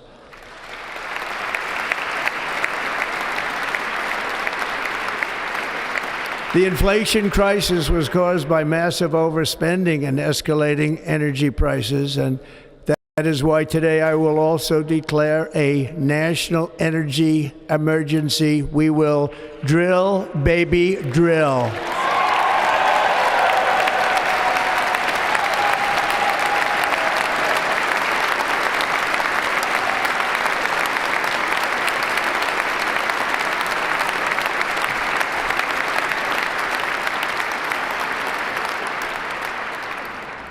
America will be a manufacturing nation once again, and we have something that no other manufacturing nation will ever have, the largest amount of oil and gas of any country on earth, and we are going to use it.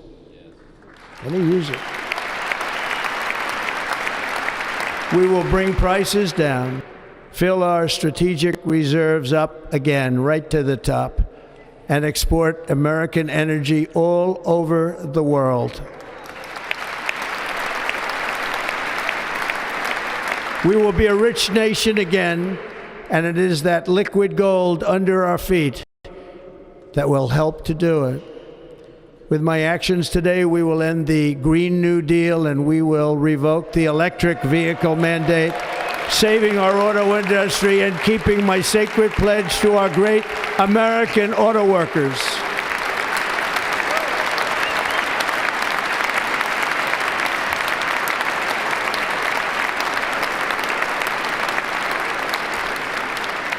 In other words, you'll be able to buy the car of your choice. We will build automobiles in America again at a rate that nobody could have dreamt possible just a few years ago. And thank you to the auto workers of our nation for your inspiring vote of confidence. We did tremendously with them. I will immediately begin the overhaul of our trade system to protect American workers and families. Instead of taxing our citizens to enrich other countries, we will tariff and tax foreign countries to enrich our citizens.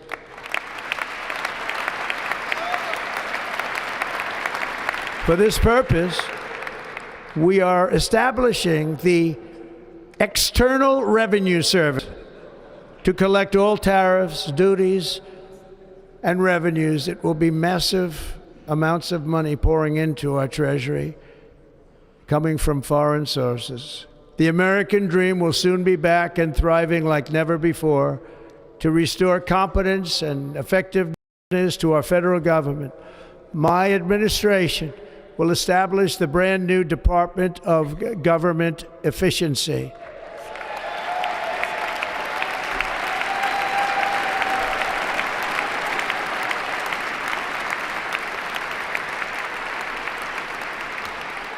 After years and years of illegal and unconstitutional federal efforts to restrict free expression, I will also sign an executive order to immediately stop all government censorship and bring back free speech to America.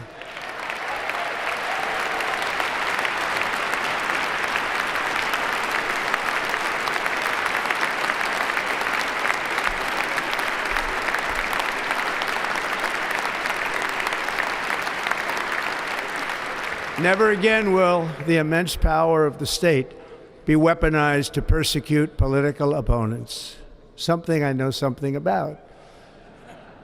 We will not allow that to happen. It will not happen again. Under my leadership, we will restore fair, equal, and impartial justice under the constitutional rule of law.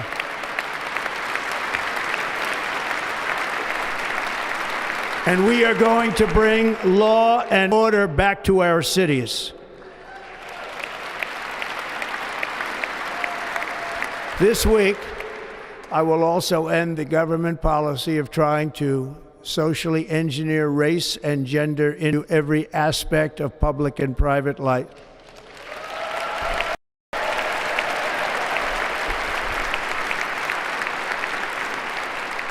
We will forge a society that is colorblind and merit-based.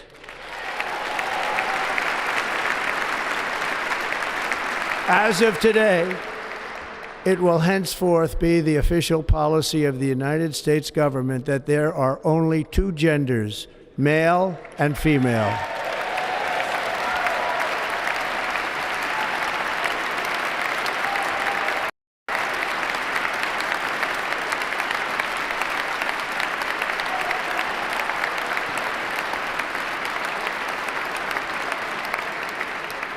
This week, I will reinstate any service members who were unjustly expelled from our military for objecting to the COVID vaccine mandate with full back pay.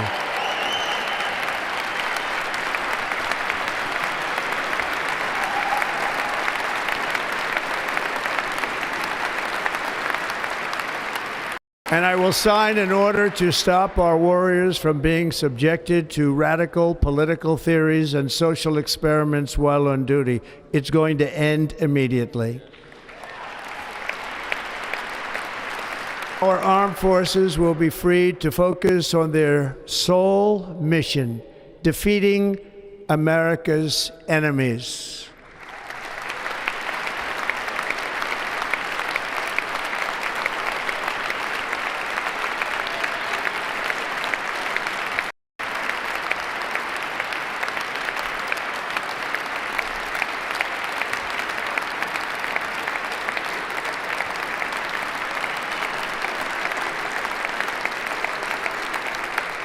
In 2017, we will again build the strongest military the world has ever seen. We will measure our success not only by the battles we win, but also by the wars that we end, and perhaps most importantly, the wars we never get into.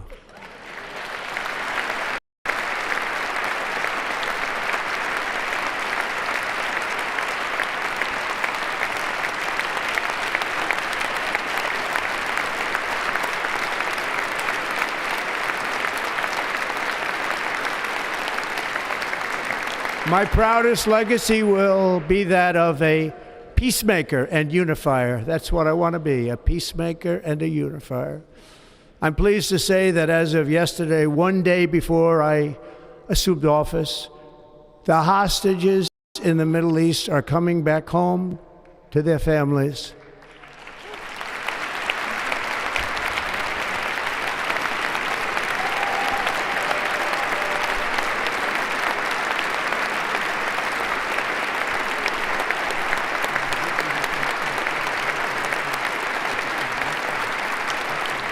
Thank you. America will reclaim its rightful place as the greatest, most powerful, most respected nation on earth, inspiring the awe and admiration of the entire world.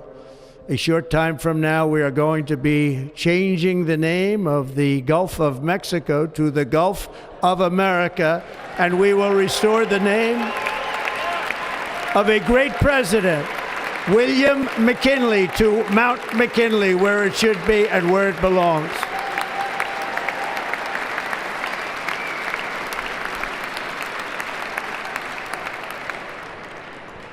President McKinley made our country very rich through tariffs and through talent. He was a natural businessman and gave Teddy Roosevelt the money for many of the great things he did, including the Panama Canal, which has foolishly been given to the country of Panama after the United States. The United States, I mean, think of this, spent more money than ever spent on a project before and lost 38,000 lives in the building of the Panama Canal. We have been treated very badly from this foolish gift that should have never been made, and Panama's promise to us has been broken. The purpose of our deal and the spirit of our treaty has been totally violated. American ships are being severely overcharged and not treated fairly in any way, shape, or form, and that includes the United States Navy. And above all, China is operating the Panama Canal, and we didn't give it to China, we gave it to Panama, and we're taking it back.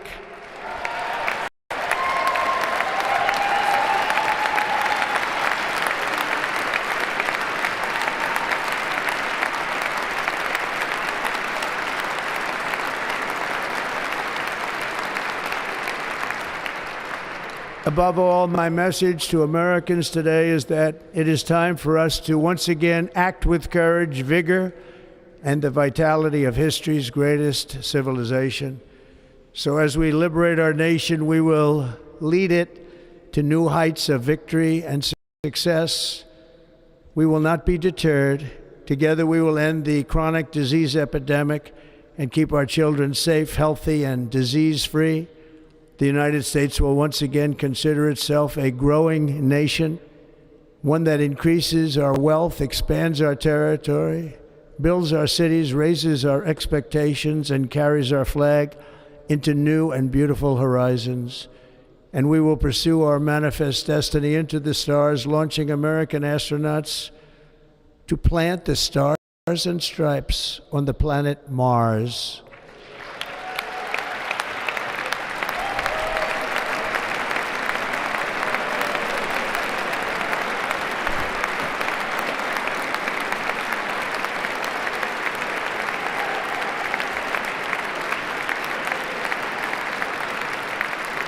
Ambition is the lifeblood of a great nation, and right now our nation is more ambitious than any other. There's no nation like our nation.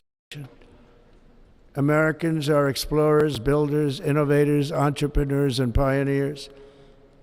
The spirit of the frontier is written into our hearts. The call of the next great adventure resounds from within our souls. Our American ancestors turned a small group of colonies on the edge of a vast continent into a mighty republic of the most extraordinary citizens on earth. No one comes close. Americans pushed thousands of miles through a rugged land of untamed wilderness. They crossed deserts, scaled mountains, braved untold dangers, won the Wild West, ended slavery, rescued millions from tyranny, lifted billions from poverty, harnessed electricity, split the atom, launched mankind into the heavens, and put the universe of human knowledge into the palm of the human hand. If we work together, there is nothing we cannot do and no dream we cannot achieve. Many people thought it was impossible for me to stage such a historic political comeback. But as you see today, here I am. The American people have spoken.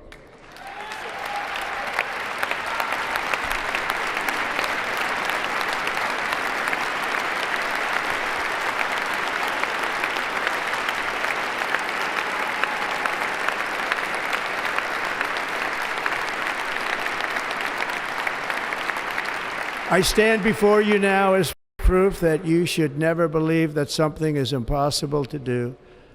In America, the impossible is what we do best.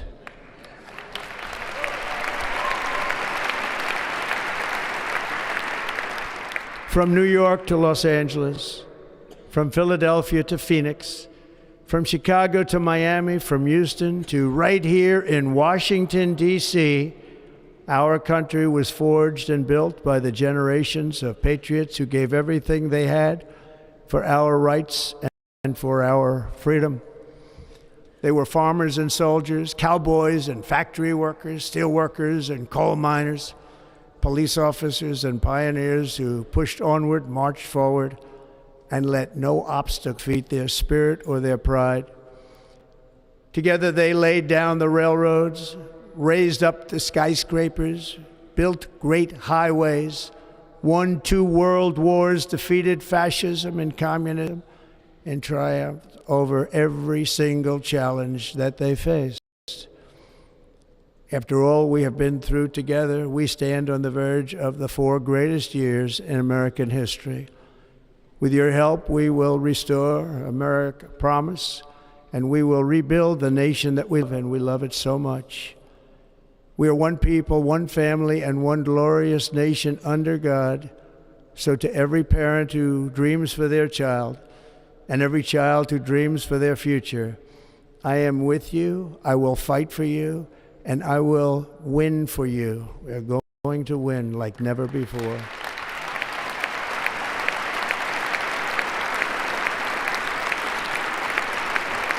Thank you. Thank you.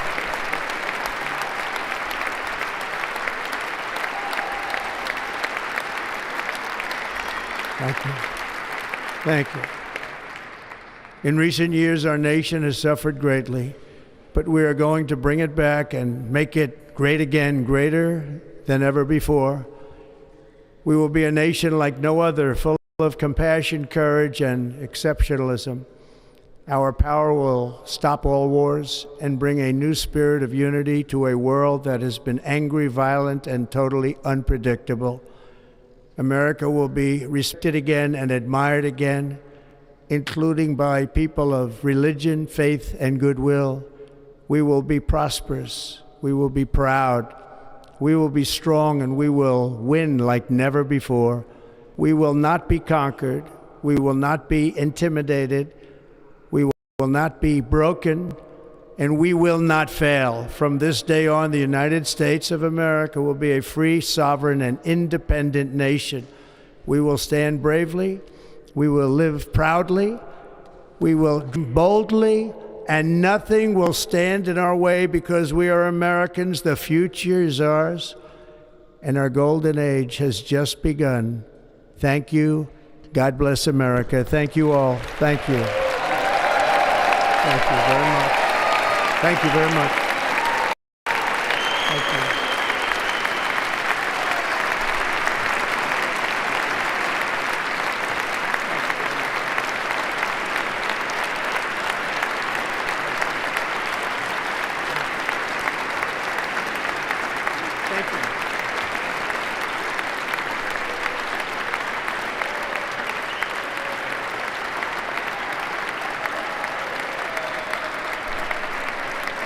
Ladies and gentlemen, performing America the Beautiful, please welcome the Armed Forces Chorus and Carrie Underwood.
If you know the words, help me out here. Oh, beautiful for spacious skies, for amber waves of grain, for purple mountain majesties above the fruited plain. America, America, God shed His grace on thee and crown thy good with brotherhood from sea to shining sea.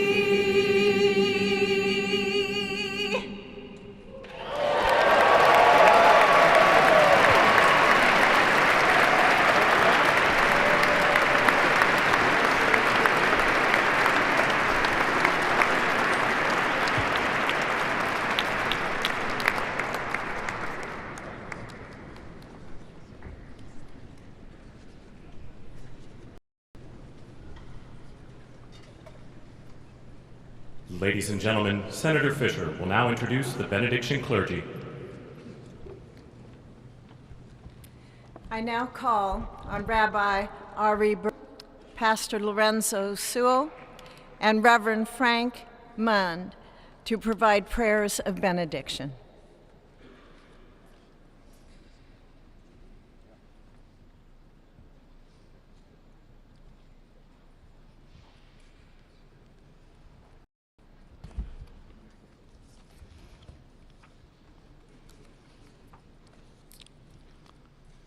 Let us pray.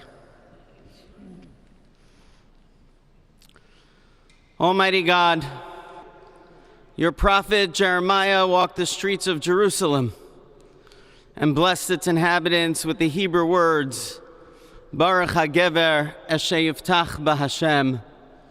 Blessed is the one who trusts in God. Thousands of years later, this great nation, which adopted these words as its motto, "In God we trust," stands at a moment of historic opportunity. Americans are searching for meaning. Our merciful Father, help us rise to meet this moment. Bless President Donald J. Trump and Vice President J.D. Vance with the strength and courage to choose the right and the good. Unite us around our foundational biblical values of life and liberty, of service and sacrifice, and especially of faith and morality, which George Washington called the indispensable supports of American prosperity. Guide our schools and college campuses, which have been experiencing such unrest, to inspire the next generation, to pair progress with purpose, knowledge with wisdom, and truth with virtue.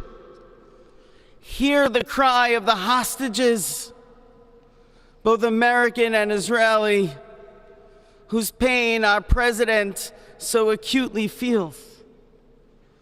We are so thankful for the 3 young women who yesterday returned home, and pray that the next 4 years brings peace to Israel and throughout the Middle East.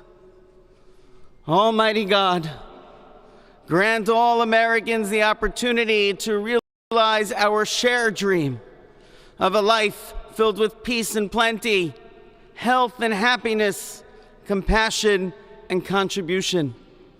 Stir within us the confidence to rise to this moment. For while we trust in God, God's trust is in us, the American people. America is called to greatness, to be a beacon of light and a mover of history. May our nation merit the fulfillment of Jeremiah's blessing, that like a tree planted by water, we shall not cease to bear fruit. May all of humanity experience your love and your blessing. It be thy will, and let us say, Amen. Let us pray for our 47th president. Heavenly Father, we're so grateful that you gave our 45th and now our 47th president a millimeter miracle. We are grateful that you are the one that have called him for such a time as this, that America would begin to dream again. We pray that we would feel the true meaning of our creed, that we hold these truths to be self-evident, that all men are created equal. We pray that you use our president, that we will live in a nation where we will not be judged by the color of our skin, but by the content of our character. Heavenly Father, in the name of Jesus, we are so grateful today that you will use our 47th president. We would sing with new meaning, my country, 'tis of thee. Sweet land of liberty, of thee I sing. Land where my fathers died, land of the pilgrim's pride, from every mountainside. Let freedom ring, and because America is called to be a great nation, we believe that you will make this come true. So let freedom ring. From the prodigious hilltops of New Hampshire, let freedom ring. From the mighty mountains of New York, let freedom ring. From the heightening Alleghenies of Pennsylvania, let freedom ring. From the snow-capped Rockies of Colorado, let freedom ring. From the curvaceous hilltops of California, but God, we're asking you not only that, let freedom ring from Stone Mountain, Georgia. Let freedom ring from Lookout Mountain of Tennessee. Let freedom ring from every hill and every molehill in Mississippi, from every state, every city, every village, and every hamlet. And when we let freedom ring, we will be able to speed up that day where all of your children, black men and white men, Protestant and Catholic, Jew and Gentile, Gentile will be able to sing in the meaning of that old Negro spiritual, free at last, free at last. Thank you, God Almighty. We are free at last. If you believe where the Spirit of the Lord is, there is liberty. Come on, put your hands together and give your great God great glory.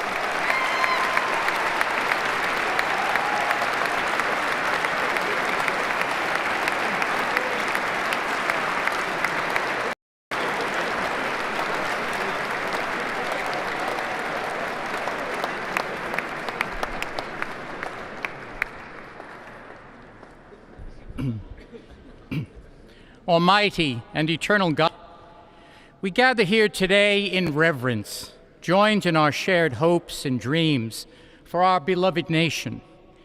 In this sacred moment of the inauguration of President Donald J. Trump and Vice President J.D. Vance, we turn our hearts to you, seeking your divine assistance and abundant blessings upon this pivotal moment in history.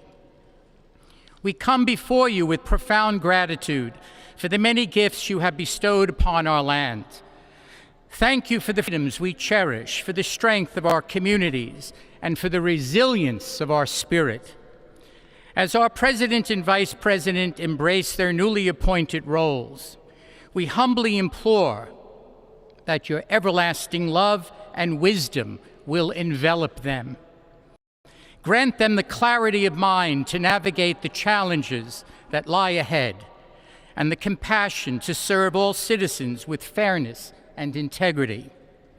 May their hearts be filled with a giving spirit and sincere understanding for those whom they represent. May they be beacons of hope in times of uncertainty and prophetic voices in defending the dignity of all created life. We pray for a spirit of collaboration to flourish in our government and across our nation, fostering an environment where dialogue and heartfelt listening will prevail over division or discord. May each decision made by our President and Vice President reflect the values of justice and peace.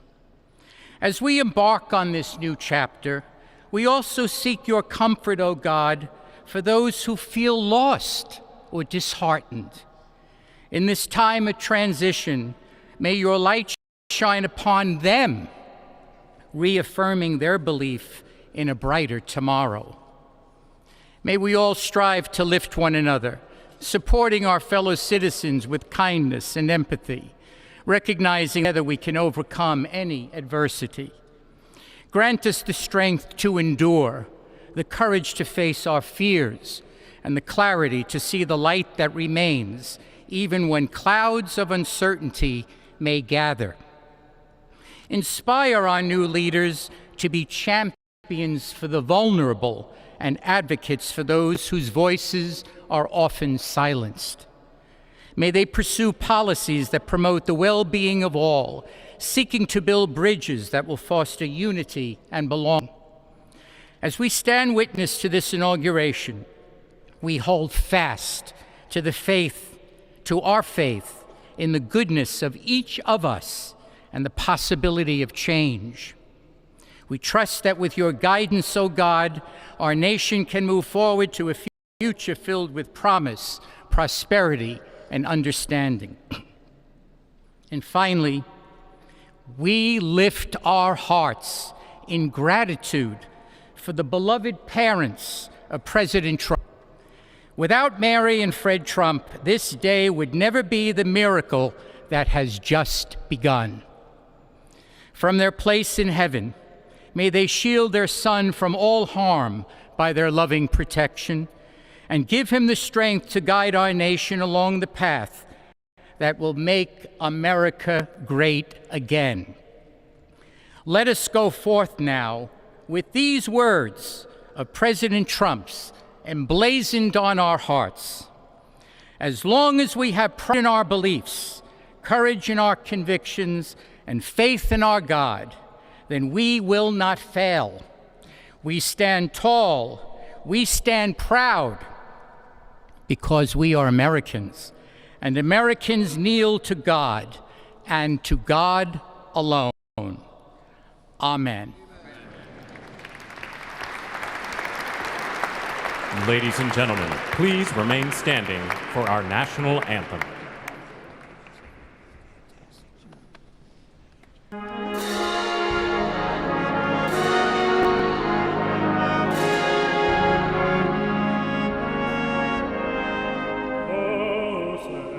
Can you say, by the dawn's early light, what so proudly we hailed at the twilight's last gleaming, whose blood stripes and bright stars through the perilous fight of the ramparts we watched were so gallantly streaming, and the rockets echoing,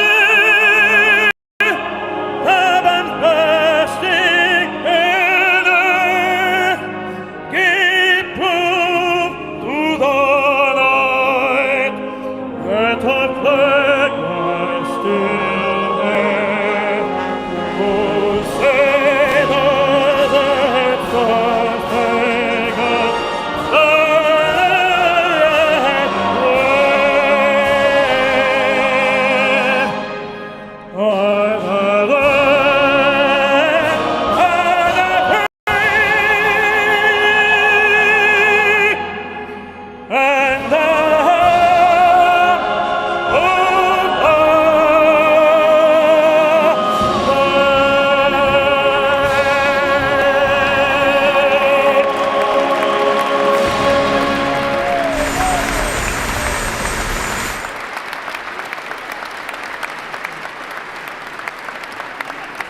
Ladies and gentlemen, please be seated.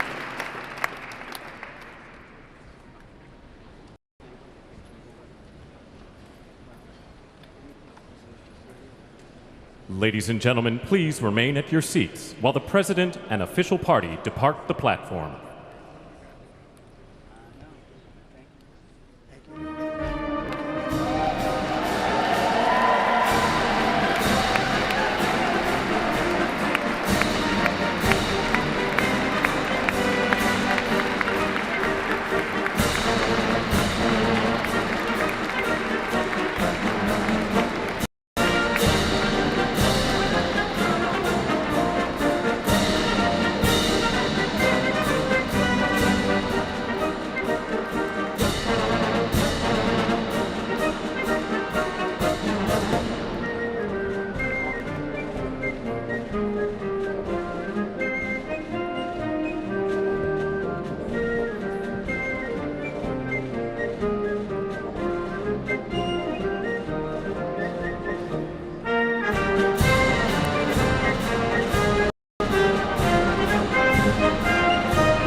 Ladies and gentlemen, we are here as witnesses to President Trump's triumphant return to the White House.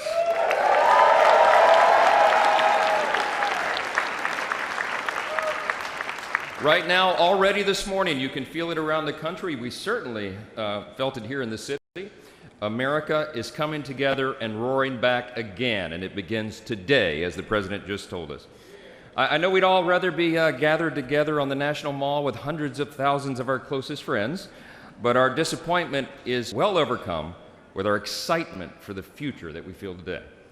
We have the chance to make the next 4 years the most consequential period in our nation's history.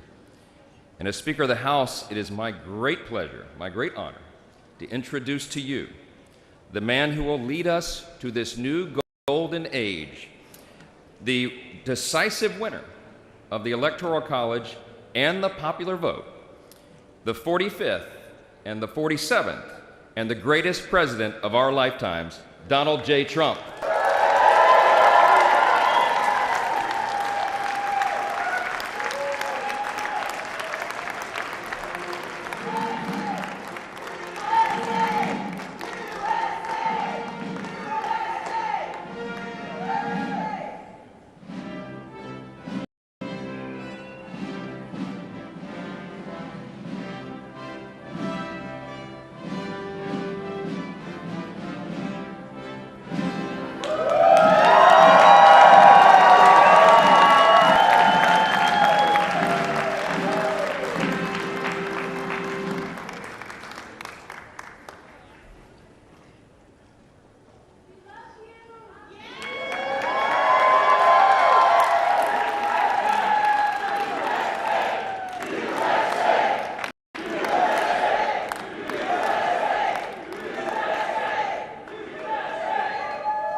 Well, thank you all so much for being here. And was that a speech or what? That was, man.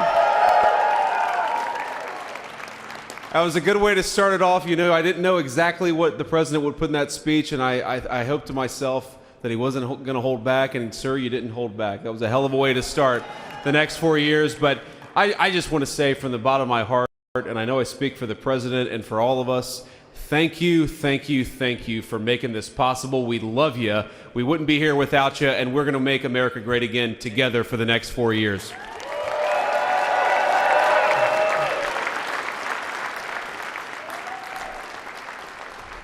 And the last thing I'll say is, you know, having stood outside for about 5 minutes to wave goodbye to the Bidens, thank God we moved that thing indoors because it was a beautiful ceremony and it was cold as hell outside. So, sir, the 45th and 47th President of the United States, Donald J. Trump.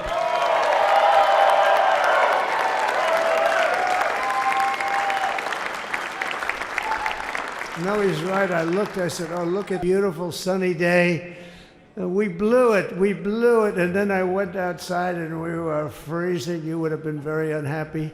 The sun was very deceptive, I will tell you. It is cold out. And I'm sort of saying, you know, that was so beautiful today. Maybe they should do it there every 4 years. Does that make sense? I don't know. Because, you know, the outdoor thing is really good, but it gets a little cold around this time of the year, as some people have noticed. And a lot of times they suffer through it. There was no suffering in that room. It was 72 degrees. It was perfect with the best the acoustics I think I've ever heard in a room. This is not so bad either. But I just want to say, you're a younger, far more beautiful audience that I just spoke to. And I want to keep it off the record. I want to keep that off the record. Because I don't want to have all those big shots up there. I don't want to think you're more powerful than them, you look better than them, and I love you. No, we just had a great time. We just had a great day. This was amazing. You know, when you think we took a journey, I mentioned in the speech, a lot of people said that was not a journey that was possible, and it was indeed possible. I didn't really know too much about what they were saying when they said that, but a lot of people felt it. And we hooked up with JD very early. I watched JD over a period of time. I endorsed him in Ohio. He was a great senator, and very, very smart. The only one smarter than him was his wife. That was, I would have chosen her, but somehow the line of succession didn't work that way, right? But now she's great and he's great. This is a great, beautiful couple and unbelievable career. I just said to him, you are very upwardly mobile, because he hasn't been doing it that long, but he picked it up so quickly. Remember, the first week was a little bit like the fake news was hitting him really hard. And I said, ooh, this may be tough, but after that, it was smooth sailing for him. He took on everybody. He took on the meanest. I don't want to use the word up because we're into a new system, so let's wait till the corruption begins, because it will. But he took on some pretty mean people, and he handled it well. I want to also congratulate Mike Johnson for the job that he's doing.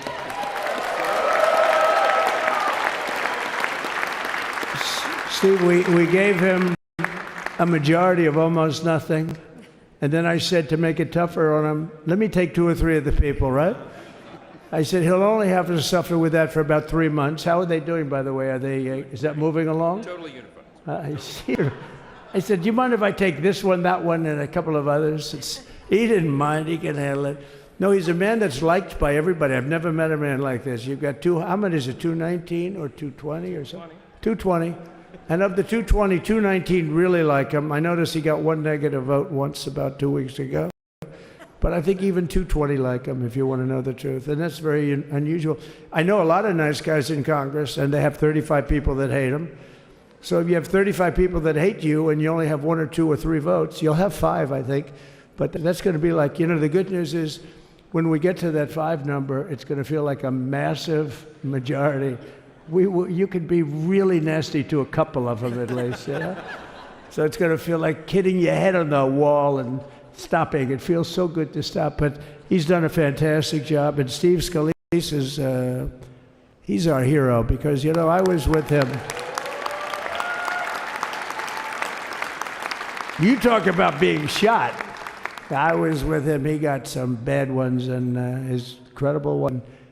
She really loves him, you know? You never know about that. I've been with other people.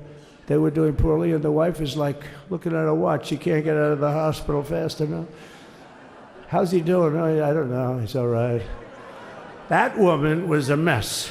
She was crying and crying. No, they're going to take him. They're going to take him.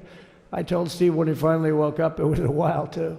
The doctor told me it was the most blood they've ever transfused in any patient. They've never done anything like it. And here he is, the pick strength, right? And he's been a great friend of mine, right? With a family, because of a family. And what a job you did. It worked out pretty much better than we even thought, right? And I did have a couple of things, you know, to say that were extremely controversial.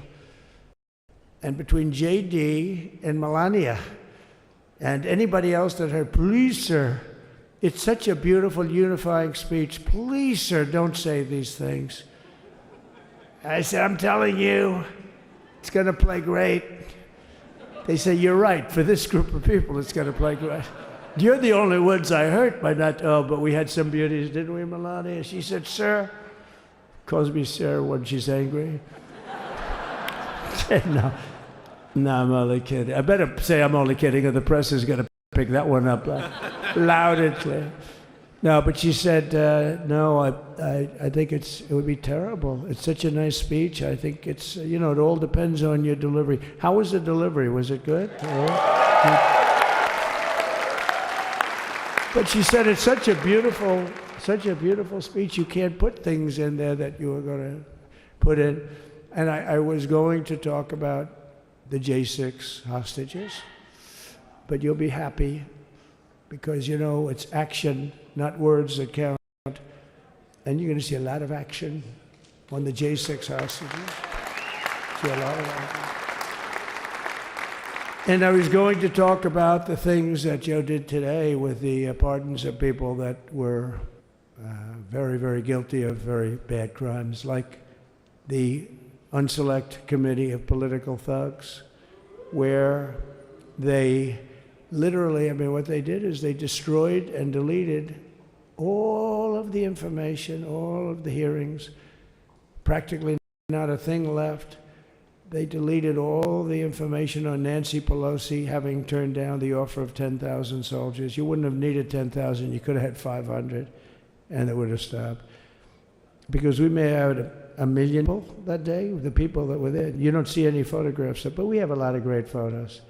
But you don't see those photographs. They don't put them in. They show the people at the Capitol. But I was talking about that. I was going to talk about that. They said, please don't bring that up right now. You can bring it up tomorrow. I said, how about now in front of the very... I'll bring it up right now.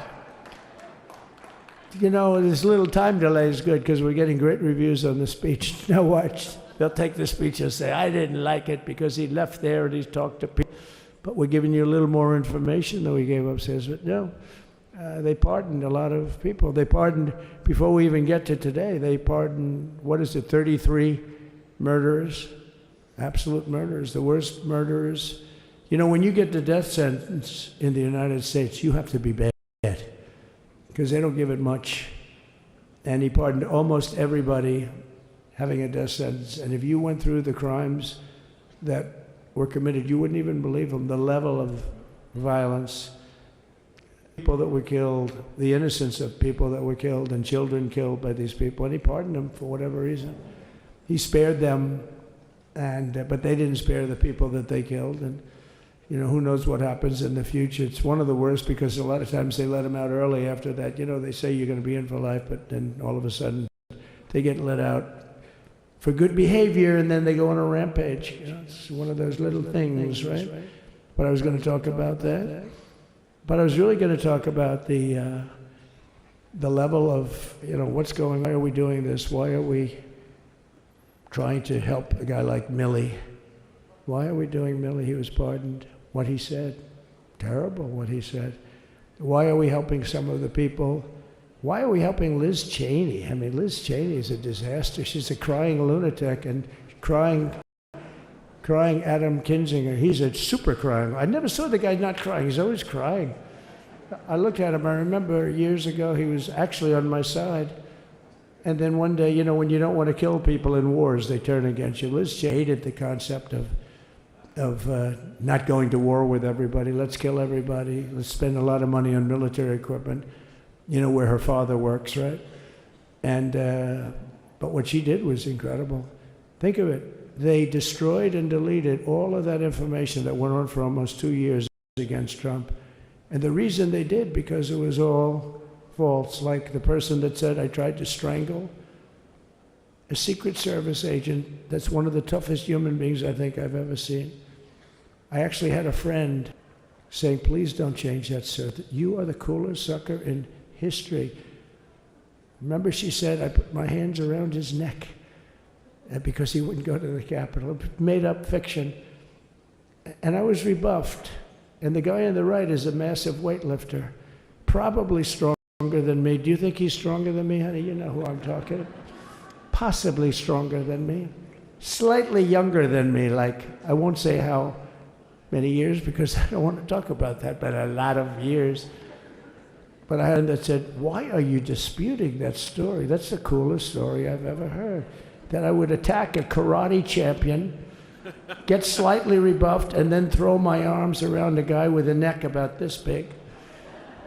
Even though there are bars, you know, there are bars, you can't really do that anyway. So I wanted to talk about that. But all of that stuff got deleted. And the reason it got deleted is they were all caught in lies. You know, Secret Service testified, and they said it didn't happen. Actually, the two guys were very embarrassed, suffering, because their friends are saying, did Trump really do that to you? But they gained a whole new respect for me. But it was just make-believe stuff, and there were a lot of make-believe stories made up. So rather than suffer the wrath, like the story with Nancy Pelosi, I offered her 10,000 soldiers. She knows it. She admitted it on tape that her daughter made. She's a videographer or whatever you call her, which I'm glad she is. Oh, she can't be in good stead with Nancy. But Nancy said it was my responsibility as she's leaving the Capitol. She said it was, and it was. She's in charge of security at the Capitol. But I offered them up to 10,000 soldiers, even more. One time I said more, as many as you need. But you needed 400 or 500. If 4 or 5, you 10,000, that would be more than the number of people there by lot. But we offered her 10,000. Think of it, 10,000 soldiers. In other words, J6 wouldn't be J6. There would have been no J6. But she rebuffed them. She didn't like it. No, she didn't like it. Maybe she wanted that to happen. But she's guilty as hell. And now we would have to go through the process because they destroyed all evidence. They deleted everything. There's virtually nothing left. The other fake story and so many other fake stories. And many people came out on our side. And those people now would got to find them. There's nothing left. So that's a criminal offense. If that were a civil case, it would be a criminal offense. If that happened civilly where you did that, it would be a criminal offense. So I decided I'm not going to make this speech complicated. I'm going to make it beautiful. I'm going to make it a unifying speech. And then when they said we have a group of people that are serious Trump fans, I said, this is the time to tell those stories.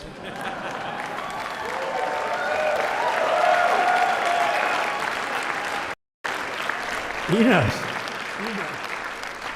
So anyway, but seriously, I'd like to, I think it was a tremendous success. I think we're very lucky we put it inside because it is really cold. We just went to a helicopter out of respect, something that's taken place for a long time. I guess it's as old as helicopters. You used to get into a stagecoach, now you get into a helicopter. Times change.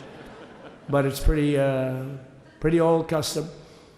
And it's a beautiful custom, actually. It's a beautiful custom. I wish we could have had a better relationship. I wish we could have had a better relationship between Republicans and Democrats. I was with Senator Schumer. I said, Chuck, I think it's time we all start getting along a little bit because it doesn't make sense.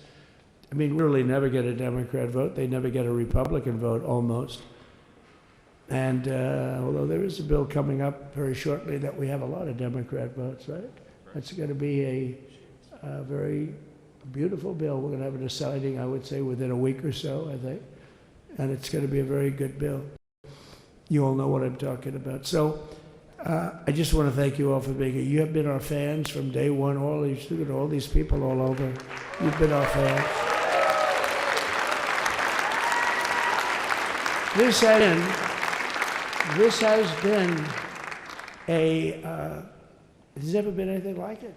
There's never been anything like it. This has been a movement like no movement ever in history for probably any country, let alone this country.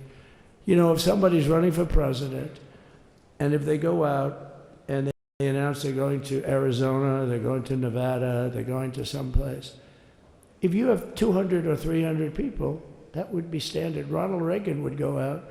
I mean, outside of the last couple of days where people get a little excited, but even then you have a couple of the people. But if you're going to go someplace, any place, any one of the swing states, any one of the other states, I mean, how about the non-swing states? We won Alabama by 48 points. We won Tennessee by massive numbers. Wyoming, we won by numbers that are, nobody's ever seen numbers like that. And, you know, places like California, we did great, but when they send out like 38 million ballots, nobody knows where the hell they're sending them, and then they come pouring back, the whole thing. You know, they passed a law in California that if you work in an election bureau, and if you so much as ask for a voter ID, if you say, sir, ma'am, could I please look at your voter ID? They have the right to put you in jail. You're a criminal. Can you believe that?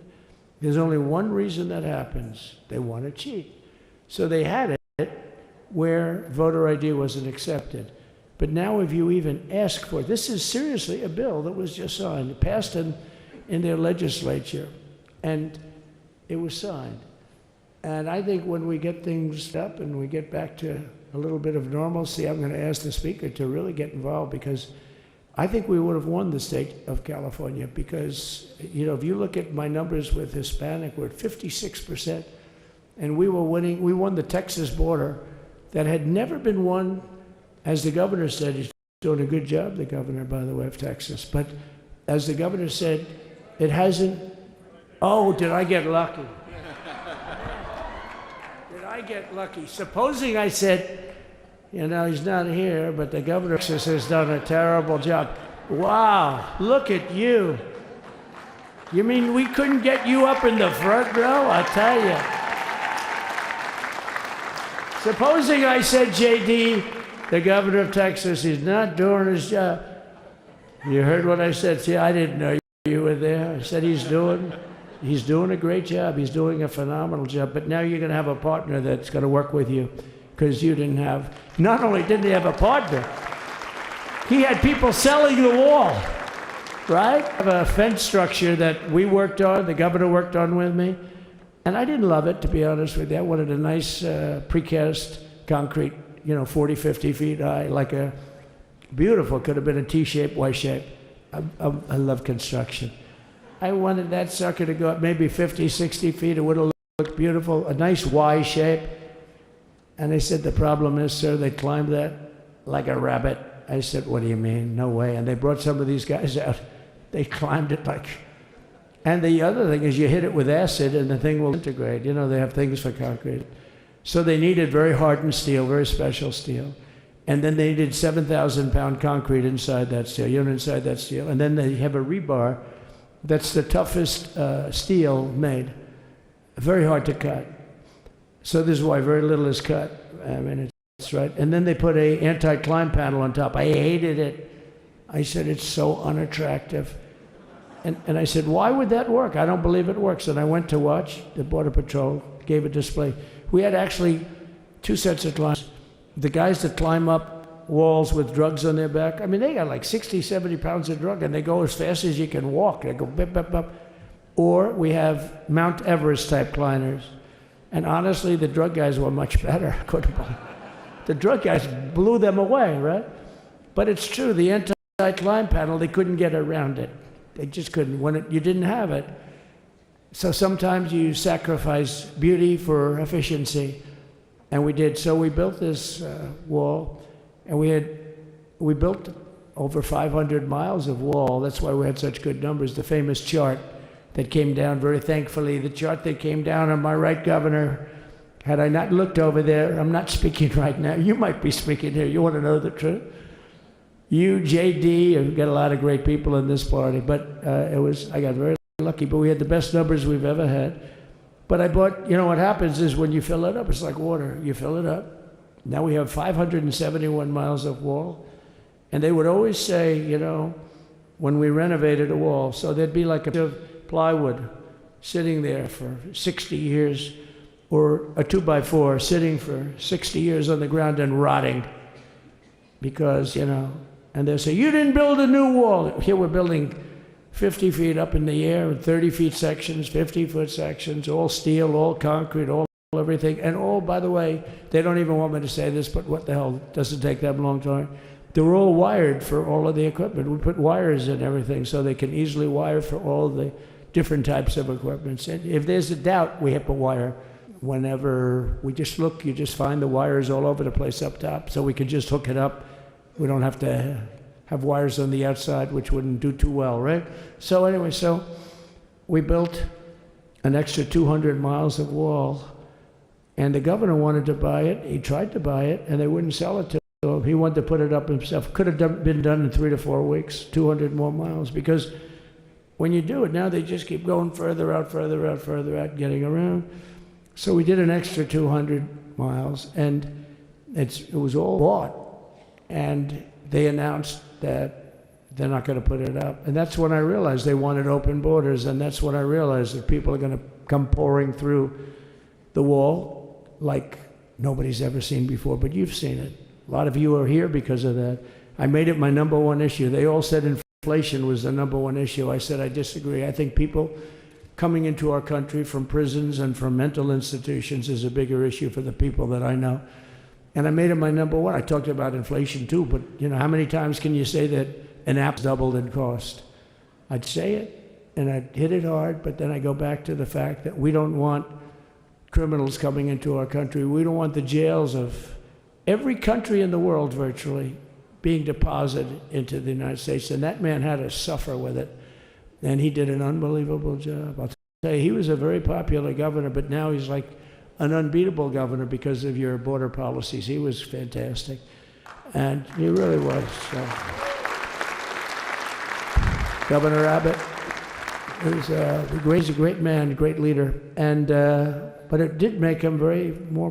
Did you do it? You didn't do that for politics. You did it because you wanted to do the right thing. But I'll tell you, it sure as hell worked for politics too. It's self-preservation. That's right.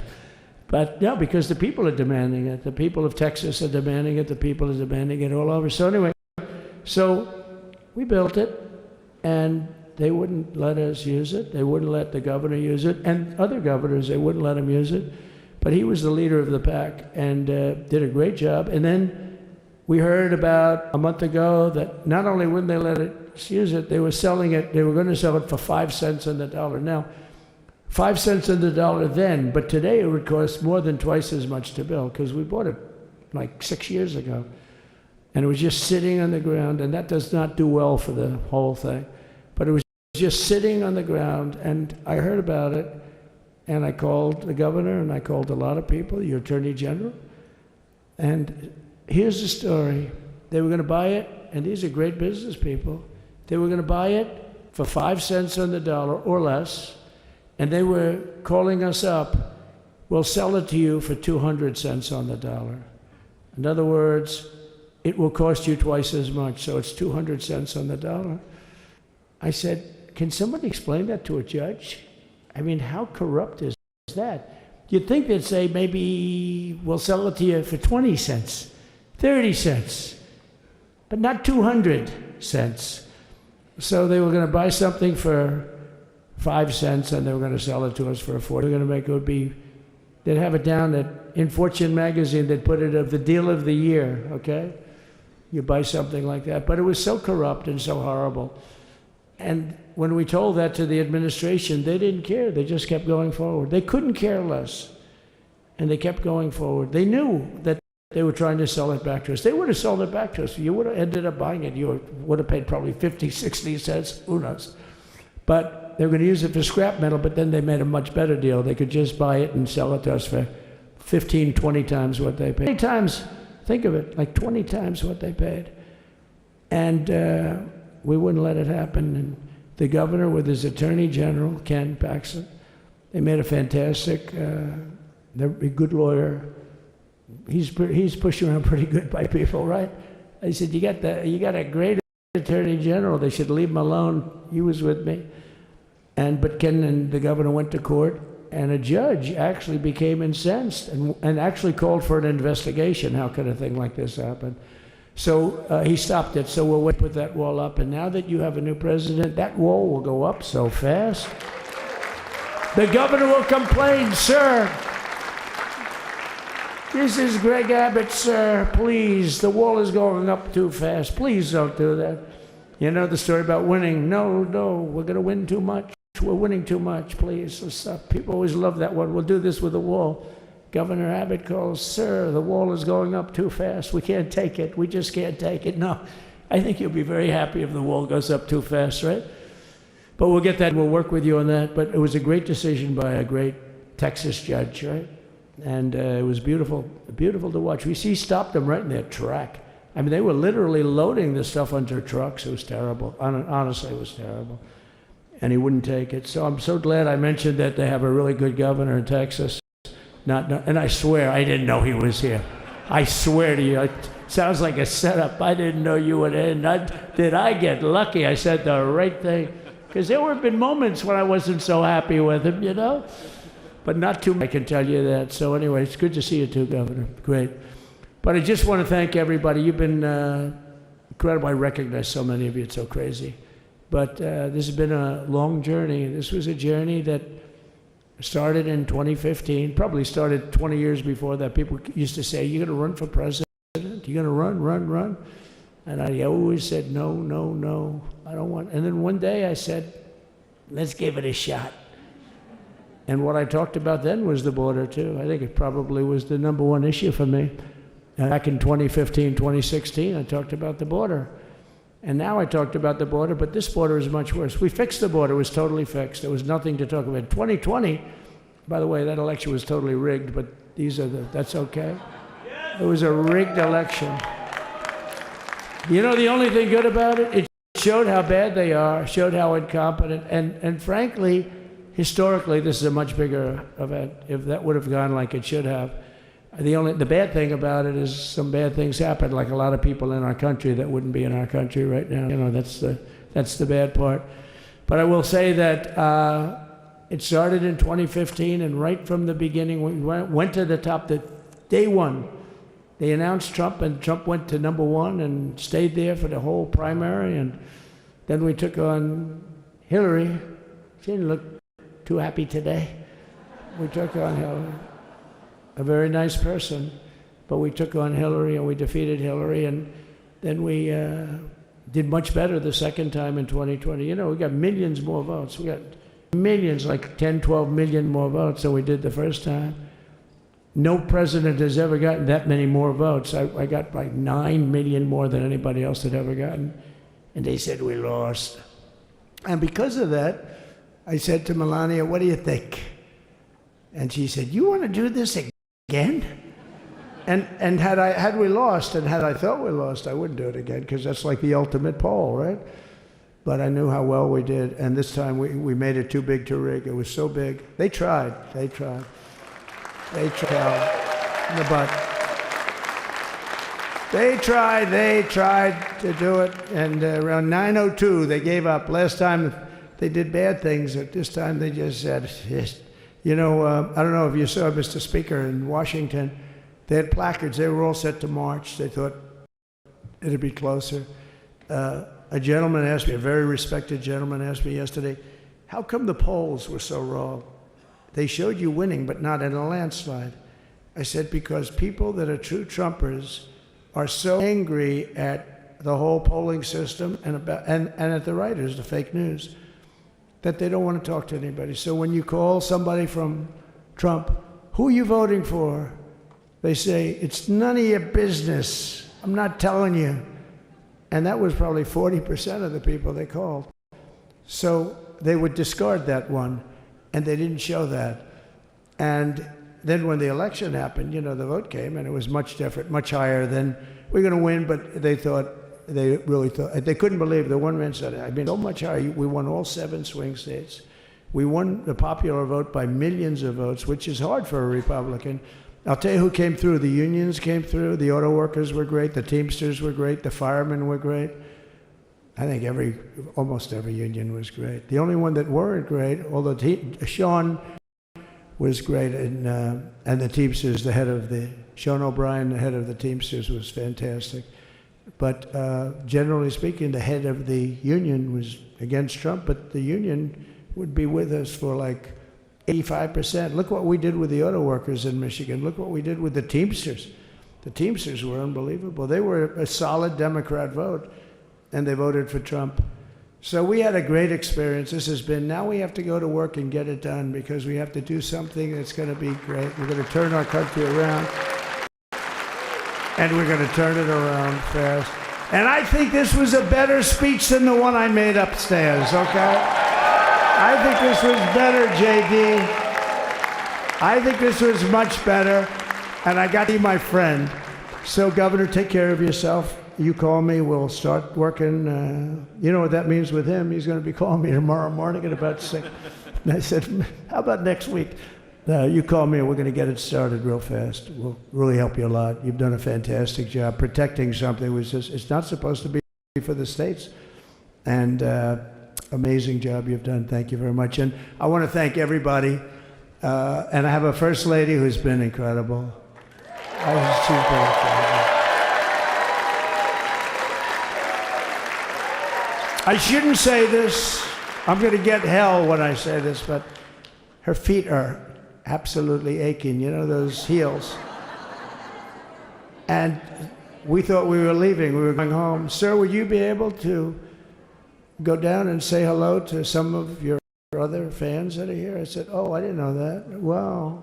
Did you get to see pretty clearly the picture, I hope? Good. That's good. But because you wouldn't want to make the same speech again, right? But she said, darling, I love you so much, but my feet ache me. I said, honey, let me just see how far it is. I asked the person.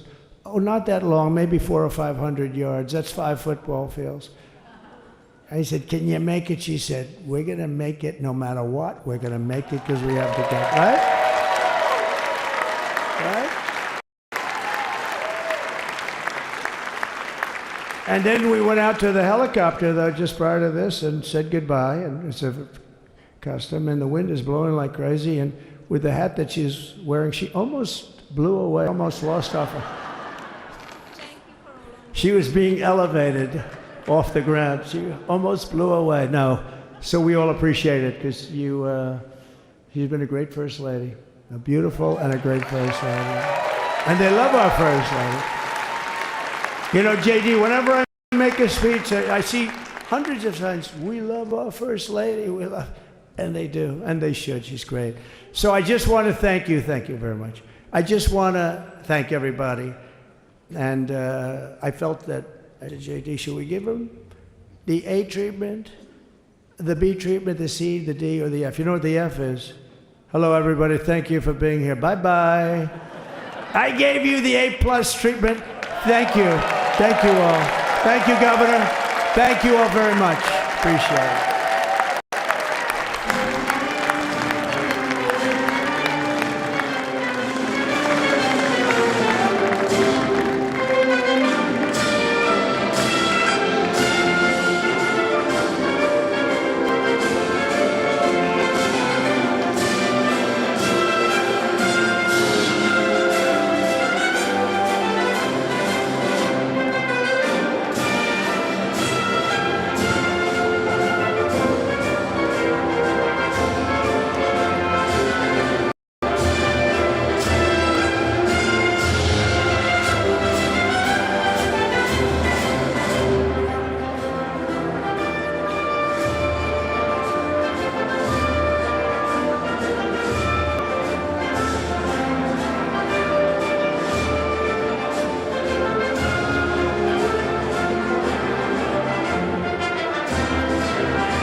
Was it great?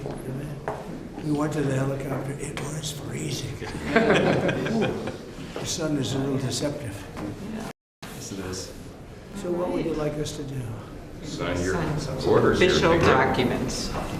Okay, I assume they're going to be happy with these documents? Yeah, they're might not be here. It's the next step. It's a tradition. Sir, the first is 22 cabinet and cabinet level appointments for your signature. Okay.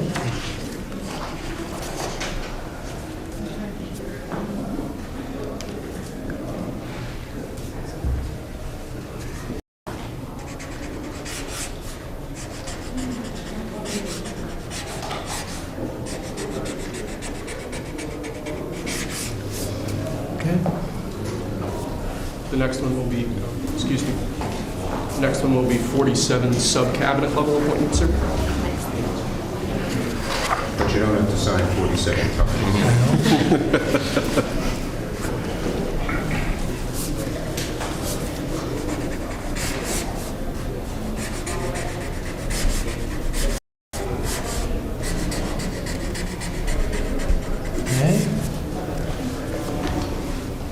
Thank you, sir. Now 31 acting designations and appointments to effectively take control of the government. Let's do that. Yeah, that's important. Sounds important, doesn't it?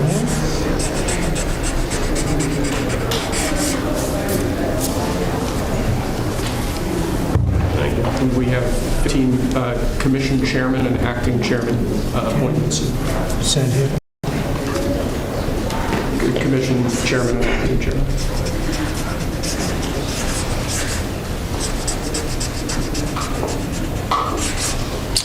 He was number one at Harvard also. Good counsel. They have something in common. Thank you, sir. Lastly, we have a proclamation ordering that on all future inauguration days, including this inauguration day, that flags shall be flown at full mast. Very important.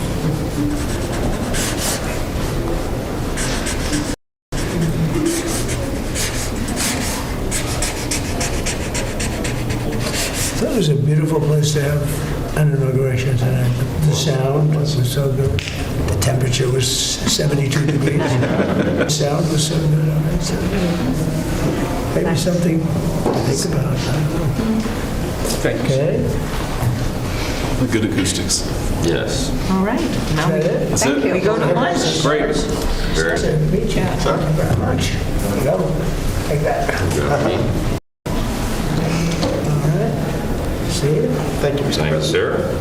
Mr. President, did you have a good meeting with former President Biden? Very nice. Very nice. It's a beautiful custom. Mr. President. He goes back as long as hell comes. Before that, it was a stagecoach. But it was, I thought it was beautiful. Thank you. Great job. Great job. Thank you. Check. Mr. President, do you have any reaction to the pardons President Biden did at the last minute? Well, I'm not going to discuss it now. I think it was unfortunate that he did that. We won't discuss it now. There's plenty of time to discuss it. Thank you very much, guys. Should we go to lunch? Thank you very much. Okay. Head to lunch. Ready for lunch? Okay. Thank you. All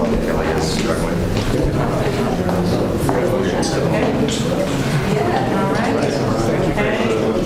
That was 3 times the number of appointments you did in 2017, sir, on day one. Plenty of time. Just getting started. A lot of good work to do. So where are we going to stop? That's good counsel. Check the word of your documents. So that's when they get free.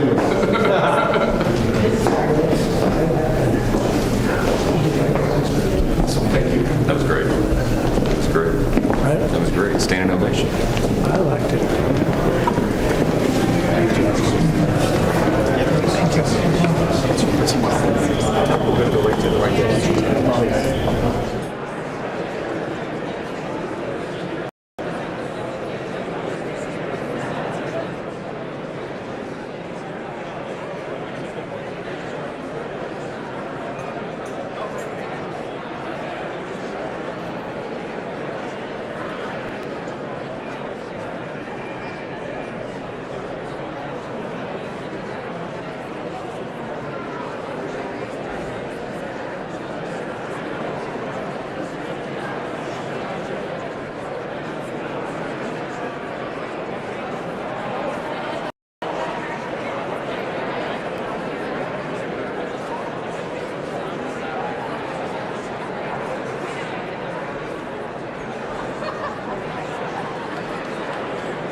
Ladies and gentlemen, please be seated.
Please welcome members of the Joint Congressional Committee on Inaugural Ceremonies, the Speaker of the House, the Honorable Mike Johnson, accompanied by Mrs. Johnson, Senate Democratic Leader, the Honorable Charles Schumer, accompanied by Mrs. Weinshaw Schumer, House Majority Leader, the Honorable Steve Scalise, accompanied by Mrs. Scalise, and House Democratic Leader, the Honorable Hakeem Jeffries.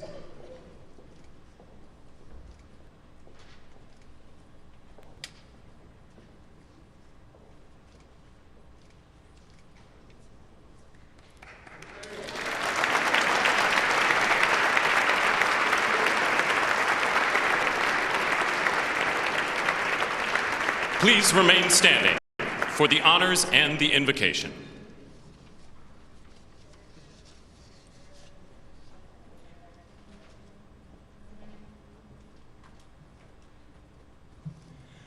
Ladies and gentlemen, escorting the Vice President of the United States, ranking member of the Joint Congressional Committee on Inaugural Ceremonies, the Honorable Deb Fisher and Mr. Fisher.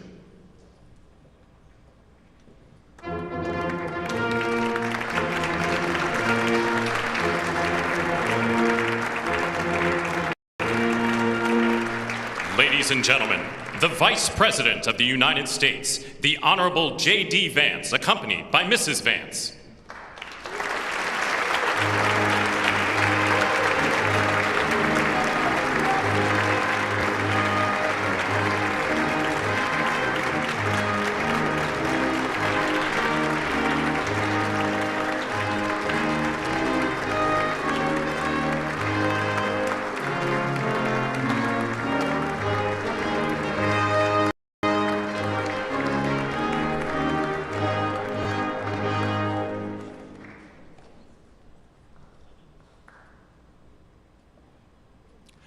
Ladies and gentlemen, escorting the President of the United States, the Chairwoman of the Joint Congressional Committee on Inaugural Ceremonies, the Honorable Amy Klobuchar and Mr. Bessler.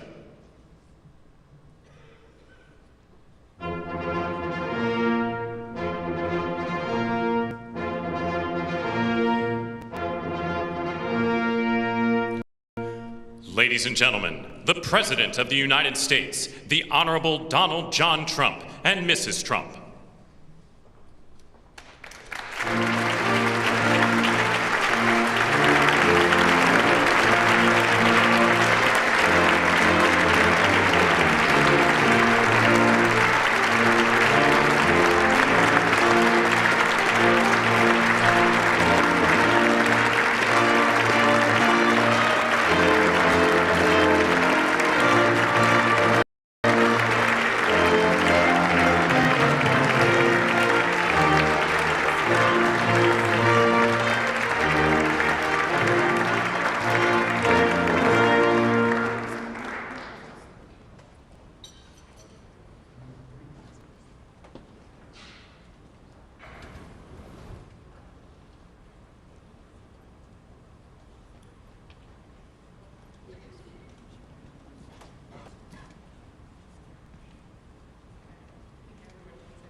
I have a feeling people are very hungry, so I'm going to get this started.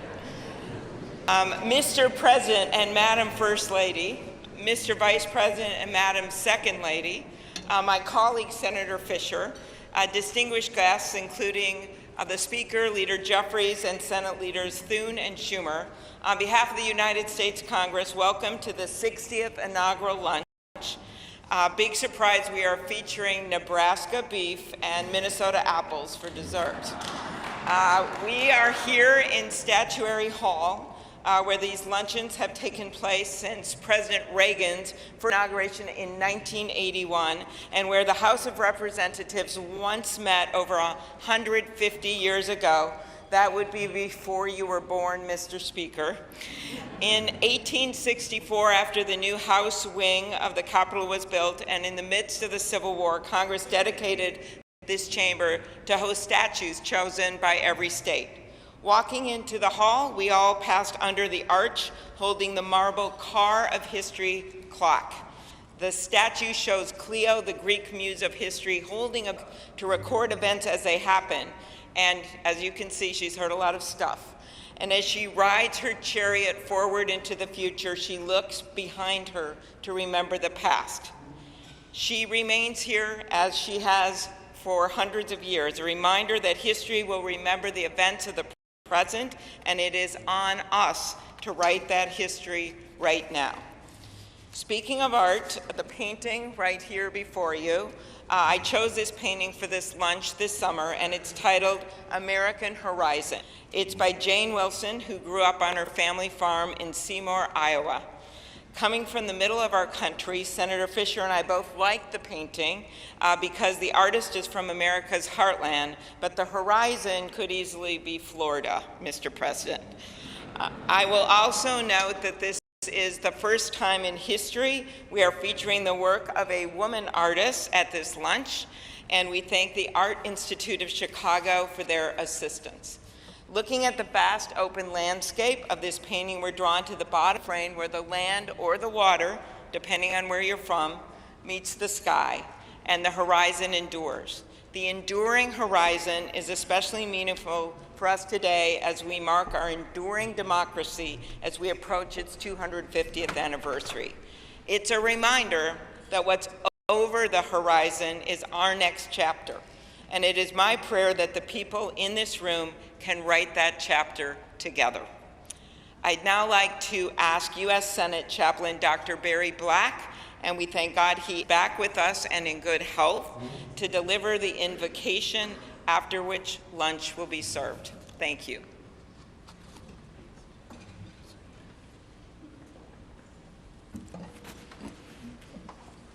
Let us pray.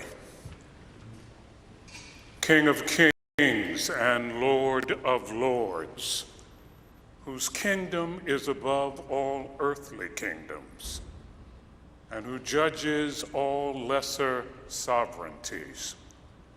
Look with favor upon President Donald John Trump and Vice President James David Vance. Empower them with the wisdom and courage needed for our times.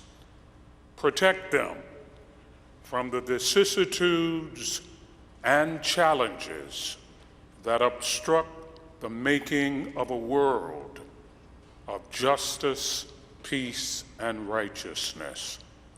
Lord, give them a deep desire to do their best for our country and world, and a determination to act in ways pleasing to you. Preserve their families in health and strength by your grace and power. Bless now this luncheon as each of us finds your grace sufficient for every need. We pray in your sovereign name. Amen.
We're in that lunch hour now.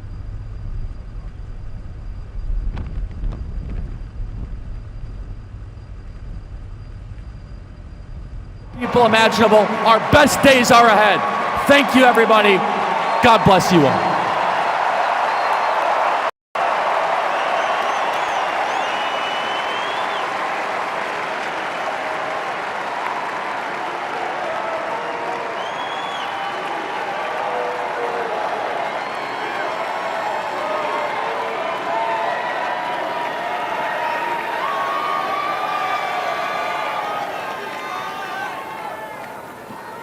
Ladies and gentlemen, please welcome to the stage the next Secretary of Commerce, Howard Lutnick.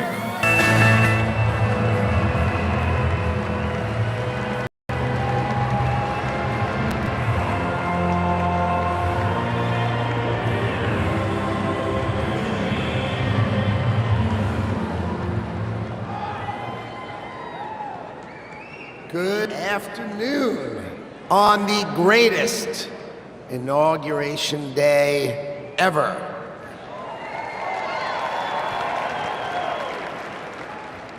Today is one of the most important days in American history because Donald J. Trump is right now heading back to the White House. I could not be prouder to be standing before you because 77 million Americans voted for Donald Trump to make sure that it is always America first. So I want to tell you some stories because no president, Donald Trump is now the oldest president to take office, but no president has ever had his work ethic, his energy, or his intuition.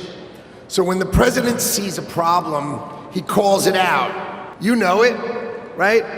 He's the one who said fake news. He's the one who said the swamp. He's the one who said the deep state.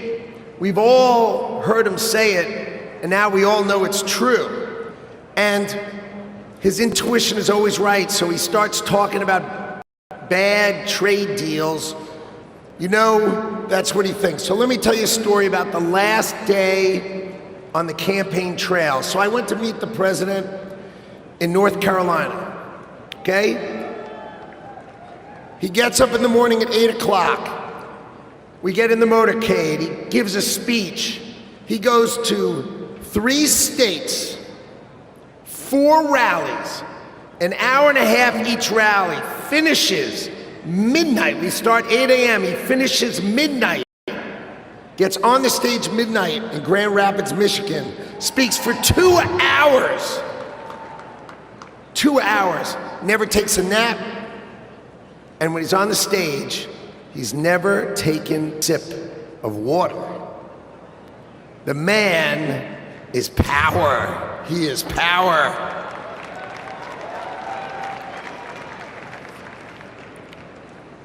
See, no other president will let the administration do it. He's going to help us fix America.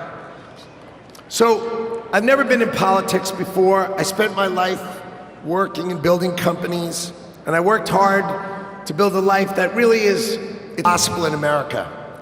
But on September 11th, when we saw our darkest day, it changed my life forever. See, my company was located on the 101st to the 105th floors of the World Trade Center. We lost 658 of our 960 New York-based employees. My younger brother Gary got killed. He was 36. My best friend Doug, 39. 658 of my friends and colleagues got killed. So 9/11 could have taken us, but we Americans, we're strong. We don't break. So we all, my employees and I, we dedicated ourselves to rebuilding the company so we could take care of the 658 families that we lost.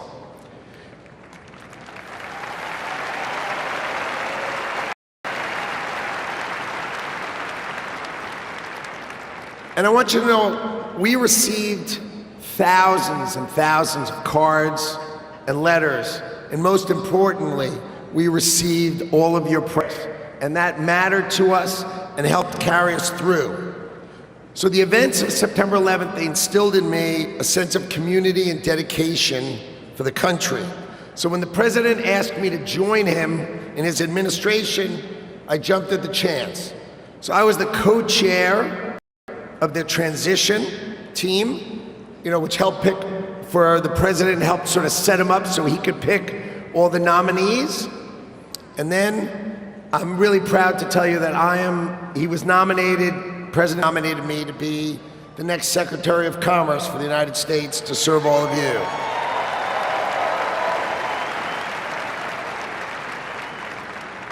So let's talk about commerce. You see, we plan to end the decades of policies that threw American workers to the wolves. Factories were closed, jobs were lost, wages decreased. We left Americans out in the cold while country of this world took us to the cleaners and made money off of us. And that is going to end today.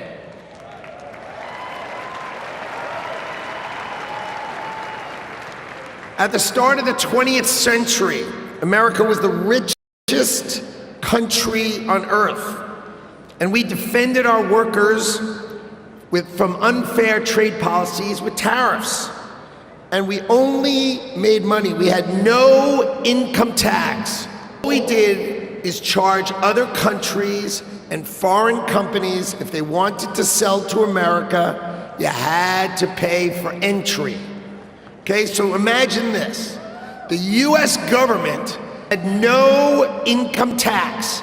Americans got to keep all their hard-earned money, and foreigners paid the price. So now, what's happened? We have the Internal Revenue Service. That means charge us internally.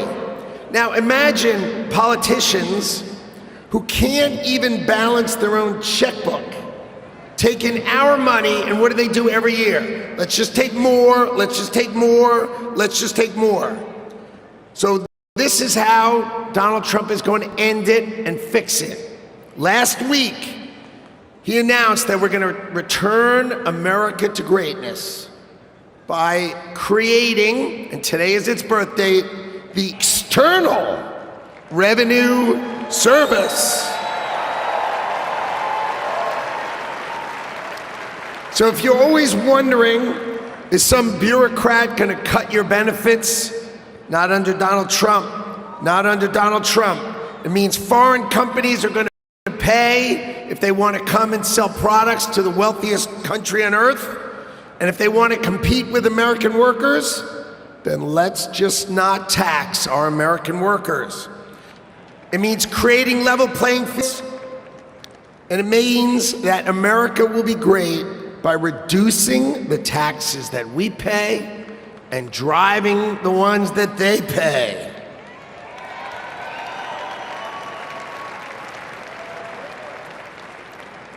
So what that means is the External Revenue Service will put up tariffs or walls that protect you.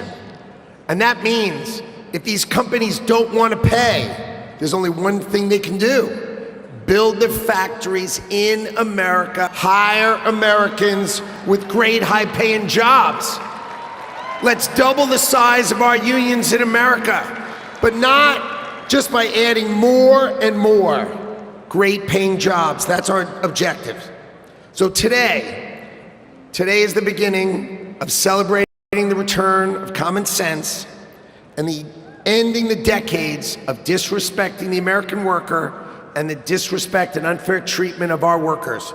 Today, Donald Trump returns to the White House and prosperity returns to America. Thank you all.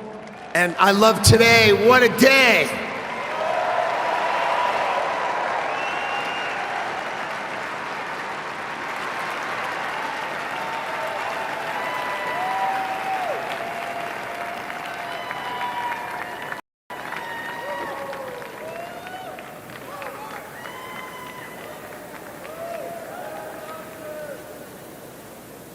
Ladies and gentlemen, please welcome to the stage Governor Glenn Youngkin.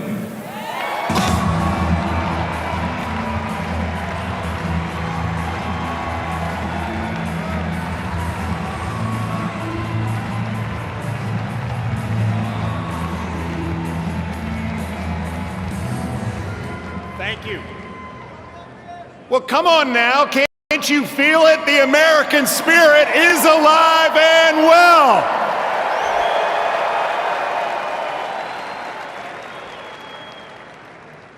This is the dawn of the golden age in America because we inaugurated the 47th President of the United States of America, Donald J. Trump.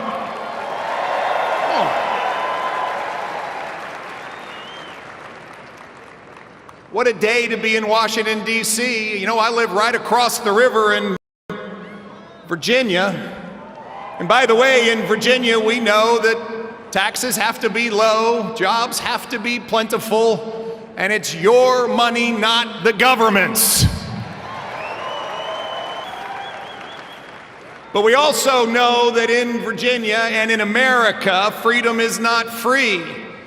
We know that our military heroes and their families sacrifice everything. We know that law enforcement stands in the breach. We must back the blue, and I want everybody here to give a rounding applause for the 25,000 military and police officers keeping us all safe today in Washington, D.C.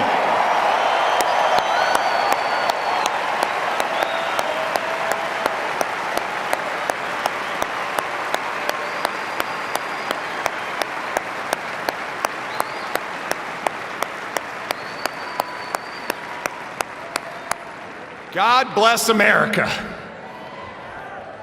My friends, we are standing here on the dawn of a new age, and we are seeing the sun set. The sun set on weakness, the sun set on wokeness, and the sun set on a wide open border that has turned every state into a border state. We are seeing the dawn of a prosperous America, the dawn of a secure and safe America, and the dawn of a world that sees peace because we have a strong America.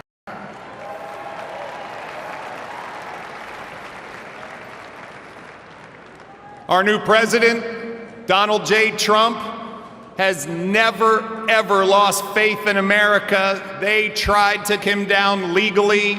They tried to put him in jail. They tried to even assassinate him. And he never gave up on America, and America, we will never give up on him.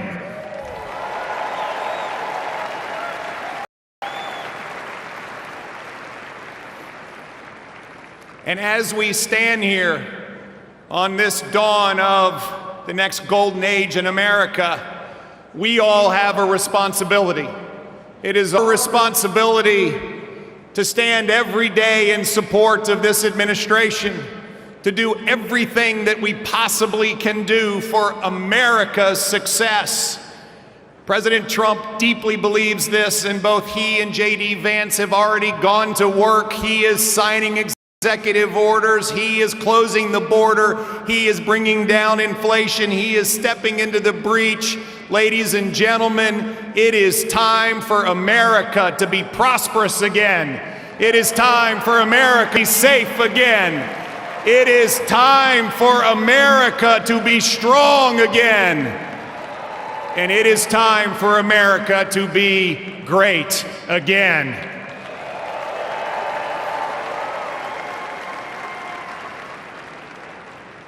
I hail from the great Commonwealth of Virginia, and we know a few great Americans in our history, from George Washington to Thomas Jefferson to James Madison to Patrick Henry, who echoed, "Give me liberty or give me death."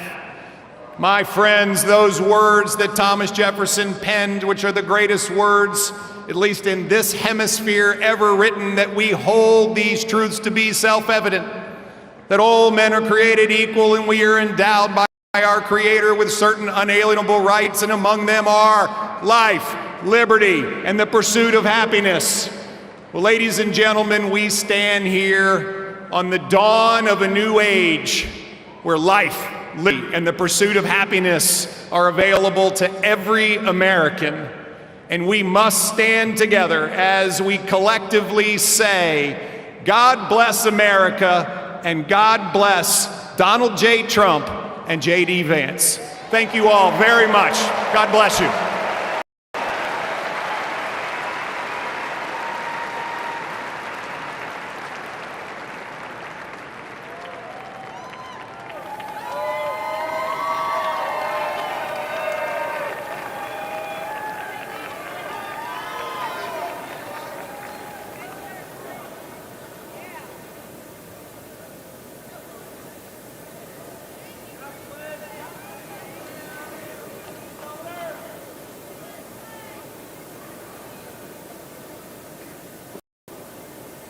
Ladies and gentlemen, please welcome to the stage, Mr. Elon Musk.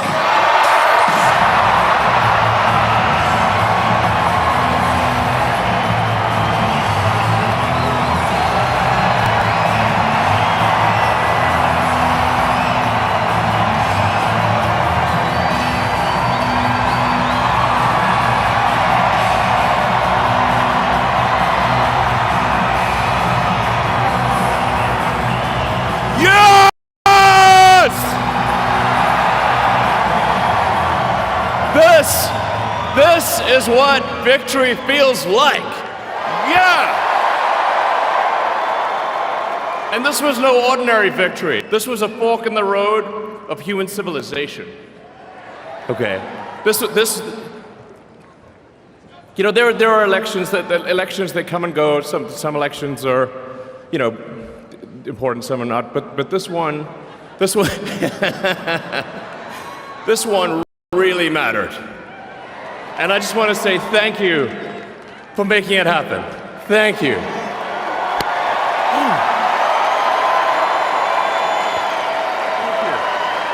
My heart goes out to you.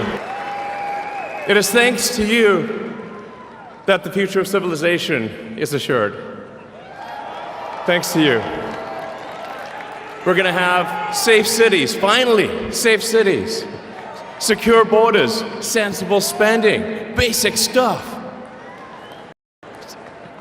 And we're going to take Doge to Mars.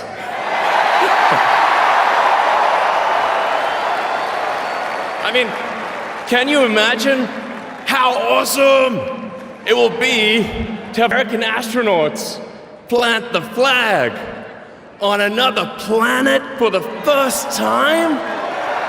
Bam! Bam! Yeah! How inspiring would that be? You know, there's always problems in life. You know, there's this problem, solve that problem. But you know, there need to be things that inspire you. There need to be things that make you glad to wake up in the morning and say, I'm looking forward to the future. Yeah. And I love you guys.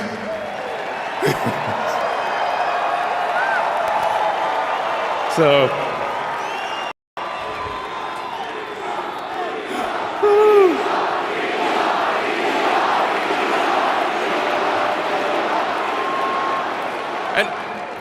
and let me tell you, I'm gonna work my ass off for you guys. So, I really will. So, and yeah, but I'm super fired up for the future. It's gonna be very exciting. As the president said, we're gonna have a golden age. It's gonna be fantastic. And one of the fundamental things, one of the most American values that I love is optimism. And this feeling like we're gonna make the future good. We're gonna make it good. So, man, I can't wait. This is gonna be fantastic. So thank you again. And yeah, I'm just so excited about the future. Thank you guys, thank you.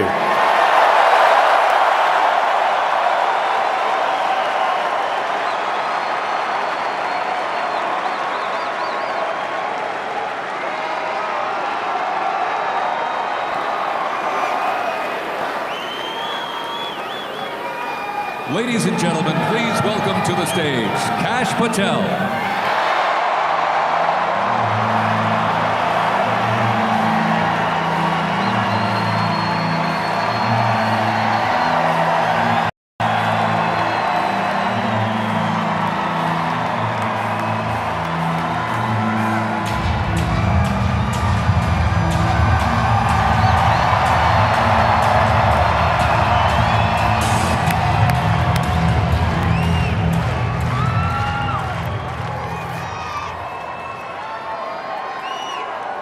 My, oh my, how do you follow Elon Musk when he tells you you're going to take you to Mars? I'll tell you how. He and I share something deeply. We love the American dream.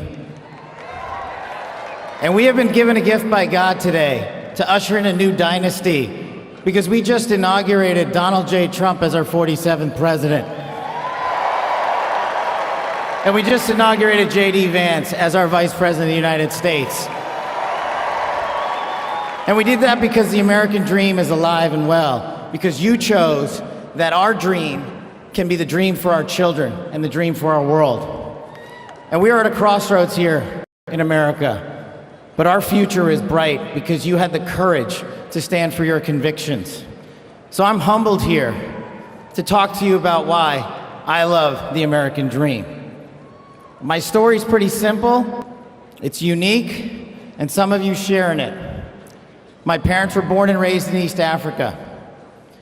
My father in the 1970s fled a genocidal dictatorship in Uganda, where he saw 300,000 of his countrymen murdered, where he saw what lawlessness would do if it was allowed to break through the system of constitutional justice.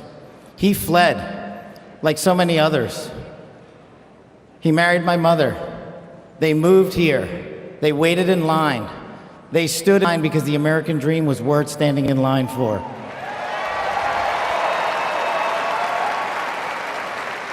That dream is woven into the fabric of this nation, and our immigration policy is the greatest policy in the world. And now that we have Donald J. Trump and J.D. Vance, it will become the greatest policy in the world again.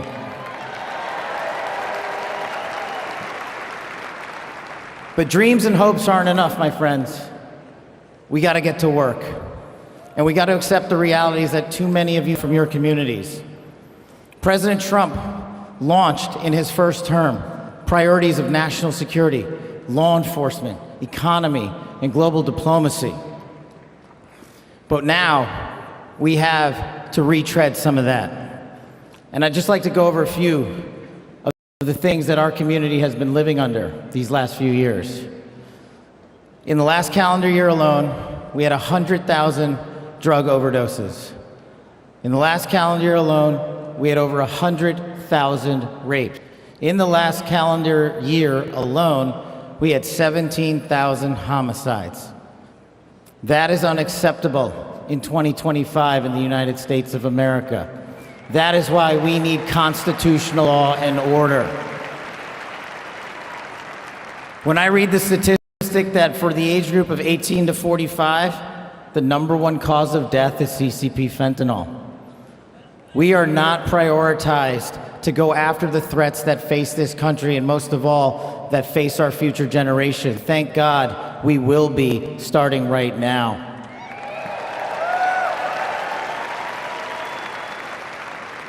President Trump and J.D. Vance's leadership and administration will usher in the priorities that I cherished during my 16 years in government service.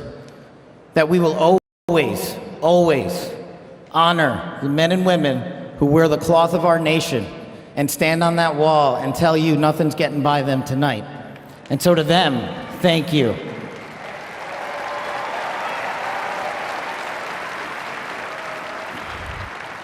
To our teachers and our frontline workers and our first responders, y'all choose to show up every single day for our children, for our communities, and we will now show up for you. Thank you for keeping us safe.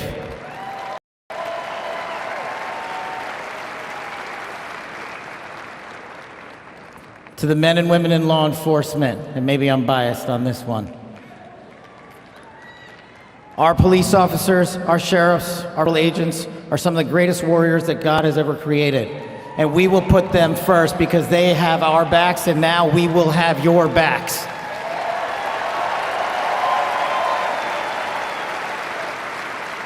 I am standing here because of the American dream. I am not standing here because of the color of my skin. I'm standing here because I earned my right on this stage, and you earned your right to be here with me.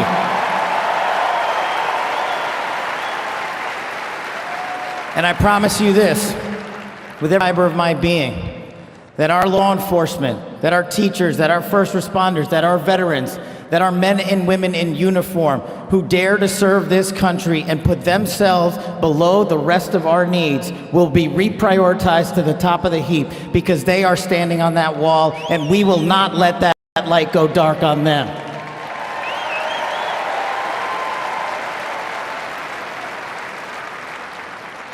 Whether I was a national security prosecutor, a public defender, President Trump's deputy director of national intelligence, his chief of staff at the Department of Defense, or so many other roles that I was humbled and privileged to serve when I swore an oath to that Constitution, which I hope to do so again one day soon. You have my word that you have ushered in a dynasty of change. You have ushered in a dynasty that will allow our children to live this American dream. My American dream. I am living the world's American dream. I am the son of lawful immigrants. We worked our tails off just like you all do, and I'm gonna make you a deal. I promise you I will never quit on your children. I will never quit on their children, because this American dream does not belong to me. It does not belong to them. This American dream belongs to the world.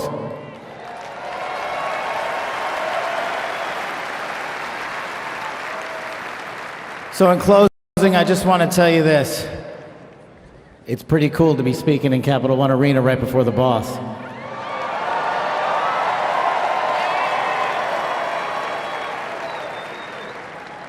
You've inspired me. Words, your love, your devotion, your commitment to our country, everywhere I go, shows us that we are not only the beacon of hope, but we are the land of constitutional justice. We are the land under Donald J. Trump and J.D. Vance, where we are going to end the two-tier system of justice. We are going to remove the weaponization of the intelligence community for political purposes, and we are going to put the men and women of America first.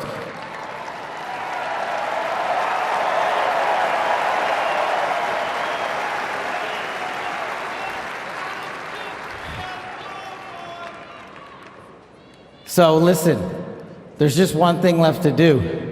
We all got work to do. We've got the greatest president and the greatest vice president in the history of the world. And so I just need you all to do a little bit more. Every time you see a law enforcement officer, every time you see a veteran, every time you see a teacher, shake their hand. Give them a little bit of your time, because they're giving us all of our time. And don't forget to enjoy the ride, ladies and gentlemen. God bless America. God bless these United States of America. Bless every one of you. I'm living the American dream. My name is Kash Patel, and I ain't going anywhere. Let's go to work.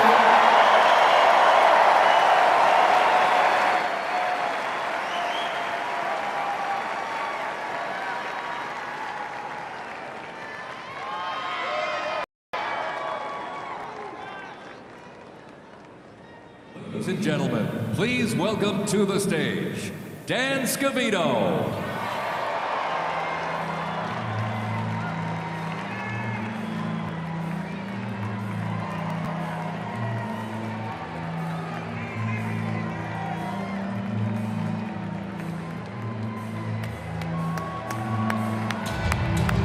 Let's go! Let's go!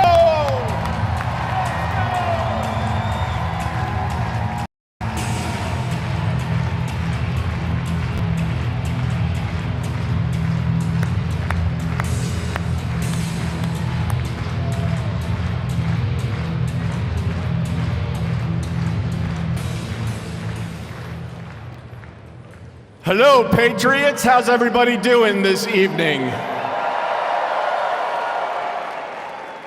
We're back!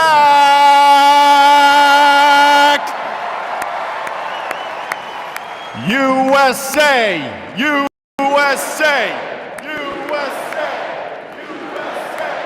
USA! USA! USA!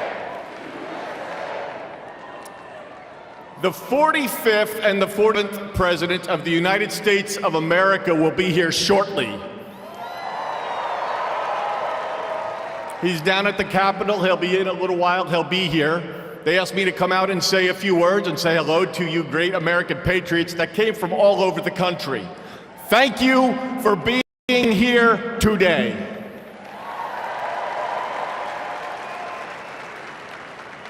One thing I just noticed when we were leaving the Capitol after the swearing in that really hit me hard after the journey we have on over the last 9 years, especially over the last 4 years.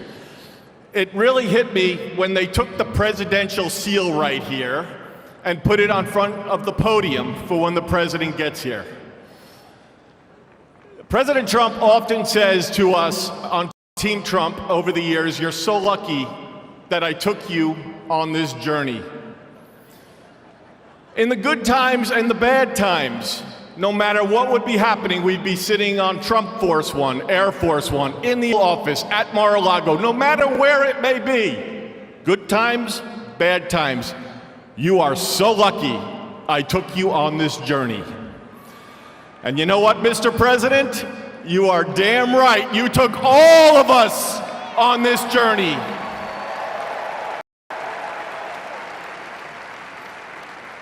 There's been a lot of stops along the way from 2016 when we started back in 2015 with a small campaign team flying around the country, doing rallies, team 6, 7, maybe 8 people. Then it continued to grow. Before you knew it, the GOP nomination was going to Donald J. Trump in Cleveland in 2016. Fast forward, he became the 45th president of the United States of America. He had a great 4-year term, and you know what's been great? The last 4 years have not been great in many senses, but he's back in office right now, and I'm just absolutely so pumped up for what this president is going to do. Each and every one of you in this arena. The guy cares, he has a fighting spirit, as you saw in Butler, Pennsylvania, with the assassination attempt that came a few months ago. You could say that again. Fight, fight, fight. It's a moment that I will never forget, being there and in the hospital with him. I want to just give you a behind-the-scenes moment with the president and the heart that he has. We were in the hospital he had blood coming down his ear.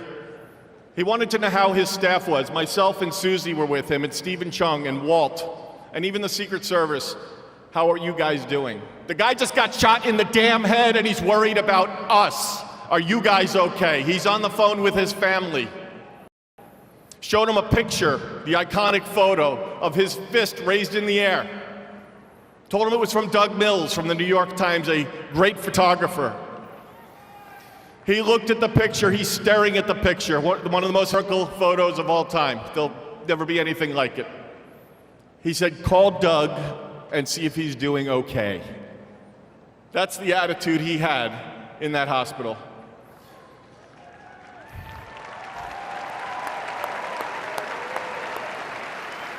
Our president has been resilient through a lot,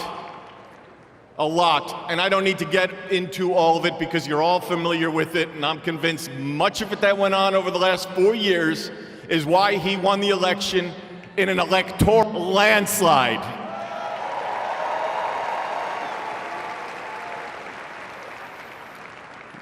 In Butler, Pennsylvania, when he got up and he raised that fist and he shouted, fight. He will do that for every one of you, for the United States of America. He will always put America first, without question. He loves what he does. He's got a great administration and a great team behind him. What a journey. McDonald's, drive-through window, garbage trucks showing up at a rally, and him on the plane putting on his orange vest. Sir, are you going to take that off? I'm going to the rally in my orange vest. The guy is 1 in a trillion. There will never be anybody like this man again. Enjoy this moment. Enjoy this movement. And together, we will continue to fight, fight, fight, put America first, and America great again. God bless everybody here. We love you. Thank you.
that right before I left this morning. I was like, this is going to be 87 when I get back.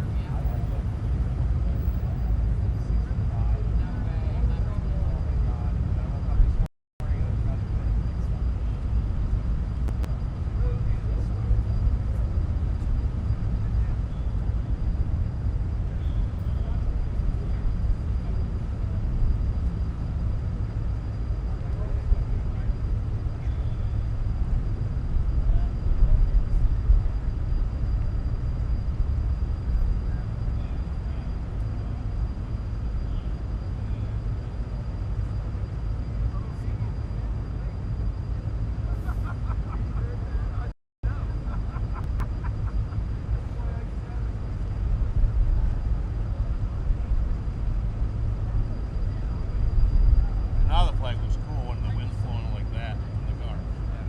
Like flag, and all like that.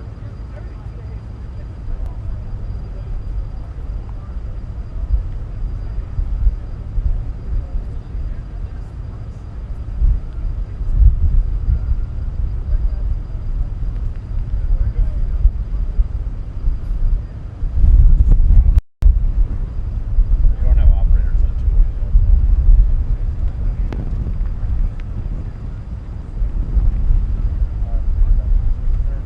Seven's right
everyone sit down? We're going to have a few toasts. And I hope everyone enjoyed the dinner. You are now eating the Minnesota apple, that dessert. At this time, I'd like to invite Leader Steve Scalise of Louisiana and Leader Hakeem Jeffrey of New York for the presentation of the flags to the President and the Vice President.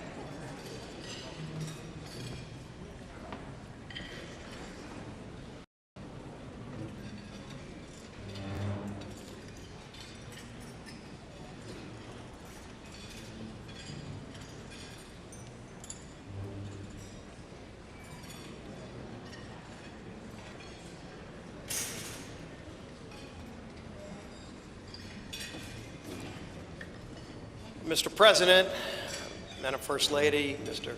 Vice President, Madam Second Lady, what a wonderful occasion. We all come here to celebrate what is a great tradition in the United States, and that is the peaceful transfer of power. And when President Trump spoke over in the beautiful rotunda, wonderful that it was indoors, Mr. President, because I don't think the crowd would have wanted in the 20s or below. But one of the things President Trump said that I thought was the most touching, he said, in America, the impossible is what we do best. And I think that epitomizes the spirit when you think about this room, this statuary hall, and you look at some of the statues. Thomas Edison, he did the impossible. Elon Musk, I'm not sure if Elon's still here. Elon does some of those things himself. But you look at somebody like Rosa Parks, and she did something that many would have said couldn't be done with just a simple gesture of saying, I'm not going to sit in the back of the bus. And so the impossible is what we do in America. And President Trump said something else. He said, our golden age has just begun. America's ready for another golden age. Mr. President, we present to you these flags that were flown over the United States Capitol at full mast in honor of being sworn in as President of the United States.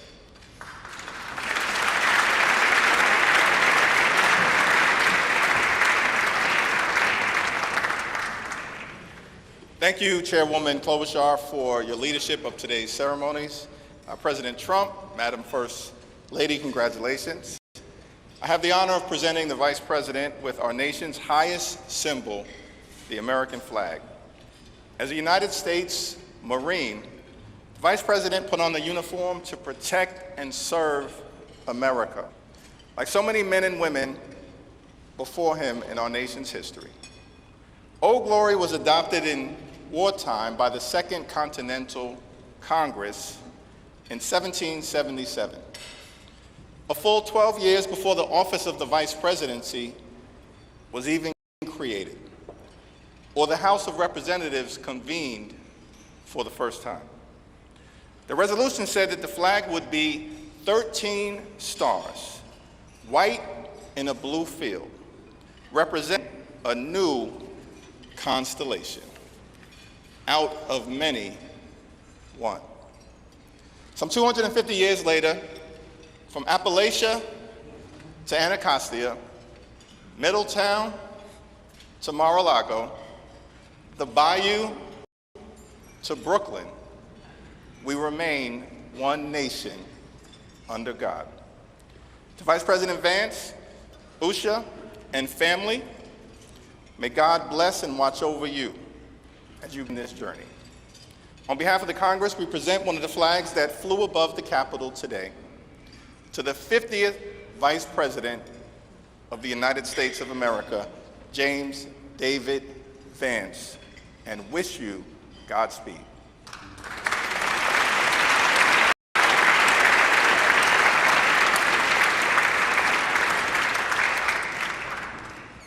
Thank you, Leaders Scalise and Jeffries. I now ask my friend Senator Deb Fischer of Nebraska, and the beef you had for the entree, who has been an excellent partner in planning today's events, to come up and present the inaugural photographs. Well, my thanks to Chair Klobuchar for putting together again in the last 2 days the 60th inaugural ceremony here at the United States Capitol. Amy did a wonderful job along with all of the committee, all of our staffs, in order for this to come together and be a memorable experience.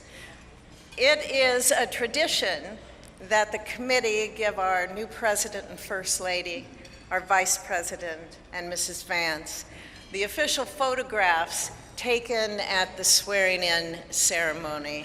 And so it is such an honor to be able to have those presented to you. I hope you will display them with pride, with honor, and with a humbleness that I know you will carry with you every single day you serve the people of this country.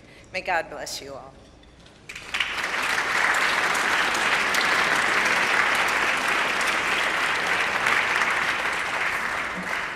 Thank you, Senator Fisher.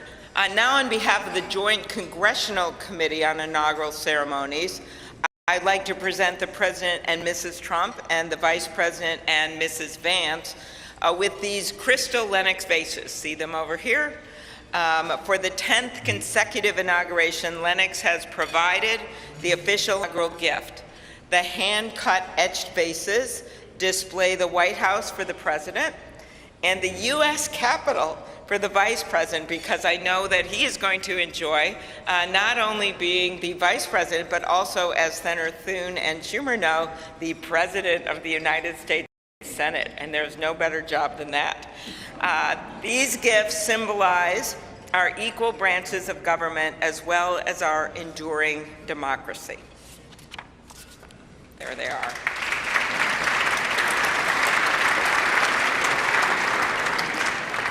I will now invite Speaker of the House, Mike Johnson of Louisiana, to give the toast to the Vice President.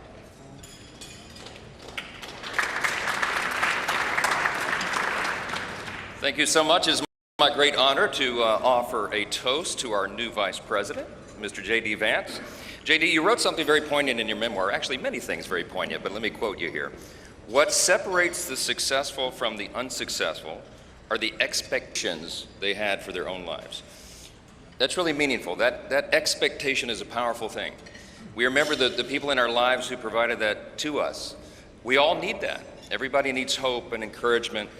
They need a greater expectation. We need people in our lives who will make us look farther and reach higher. JD's written a lot about the people in his life that have done that. He's written about, we know the great story of your grandparents and what they did in your life. He's written about his professors and mentors that he met in law school. He speaks a lot about his gracious, beautiful wife, our new second lady, Usha. Is a great inspiration as well. And JD, you yourself have been inspiring people. Your story really has. It's one of the reasons that I believe God has raised your platform as he has, because you've been so faithful to tell that story and to inspire so many others. And so our hope and our prayer is, as you continue to do this, that as you go to help us execute on the America First agenda, that you also do what you've been doing so well all along, and that is providing a model for what is possible in America. What a great story, what an inspiring story you've had, and it's just getting started. I pray specifically that you inspire a lot of the young men in America. Some of them feel hopeless and stagnant sometimes, and you're a great example to all of them and to all of us, that if you work hard and you play by the rules and you do the right thing, you can make a better life. You're now the Vice President of the United States, my friend. So everyone, will you please join me in raising a glass to our own mentors, the people who inspired all of us, to the possibilities of our own future, to these great horizons, what a perfect choice this was for the painting, the artwork today, and to the great example of our new Vice President, Mr. J.D. Vance. You're here.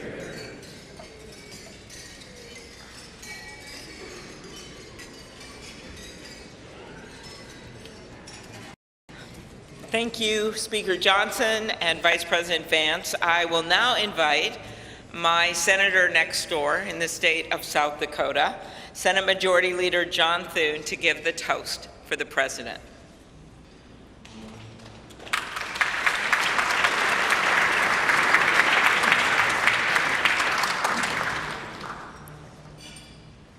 Well, Mr. President, Madam First Lady, congratulates. It is an honor for all of us to be able to be here today with you on this historic day as we celebrate your inauguration. Mr. President, one of the most important influences in my life when I was getting started in politics was Ronald Reagan. His philosophy of limited government, his belief in peace through strength, the strength of his convictions, were all things that appealed to me. But I was also drawn by his optimism and by his belief in America. And Mr. President, those are qualities that I see in you. One of the things that resonated throughout your campaign was the unshakable belief in our country and in her citizens. You remind us of everything that's possible in America. I'm looking forward to working with you over the next 4 years to build up our great country. It says in the scriptures that if you ask for wisdom, it will be given to you and given to you generously. And so I pray, and our prayer is, that God will richly bless you in the years ahead and grant you not only strength, but wisdom. And ladies and gentlemen, I ask you to join me in raising a glass to the President of the United States, President Donald Trump. Hear, hear.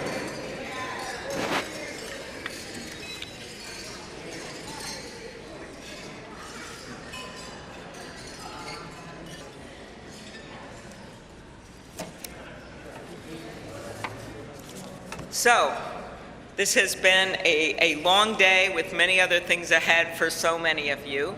But I want to thank you for attending the 60th inaugural ceremonies. And as we close, we ask that you pick up a gift. All of our guests are going to get a set of commemorative glasses in embossed leather featuring the Great Seal of the United States, which Senator Fisher and I selected together, and maybe Senator McConnell some bourbon from Kentucky. Just saying. It is now my privilege to conclude this luncheon by asking Margaret Kibben, the chaplain for the House of Representatives, to deliver the benediction. Thank you. And we know we love this eagle podium. It's pretty good, Mr. President. Ladies and gentlemen, please rise for the benediction.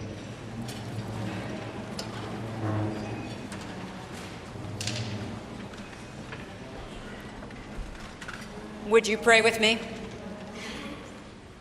Holy and merciful God, having witnessed another successful moment in the experiment that you have entrusted into the hands of the American people, we pray your blessing on our 47th President of these United States, Donald J. Trump, and Vice President James D. Vance. Ensure that this mantle of singular responsibility that you have laid upon our President's shoulders remains secure in your will and guarded in your keeping. Uphold him as he preserves, protects, and defends the Constitution to the best of his abilities, relying on your divine help. God of power and might, grace and mercy, grant that your spirit of counsel has access to the President's heart to search it, to his mind to examine it, to his will to test it, that his faithfulness would bear witness to your truth. Surround him with angels and advisors who will serve as your agents to guide and guard him. Caution and encourage him to remain upright and blameless in your sight. Buckle the belt of truth around his waist. Place the breastplate of righteousness over his heart. Fit his feet with readiness, that your gospel of wisdom and justice will shine forth throughout President Trump's administration. We offer this prayer to the one whose voice we follow, to guide all that we do and all that we hope for. Amen. Ladies and gentlemen, please be seated. Please remain at your seats as President Trump, Vice President Vance, the Joint Congressional Committee on Inaugural Ceremonies, and the official party depart National Statuary Hall.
So do we have to go down?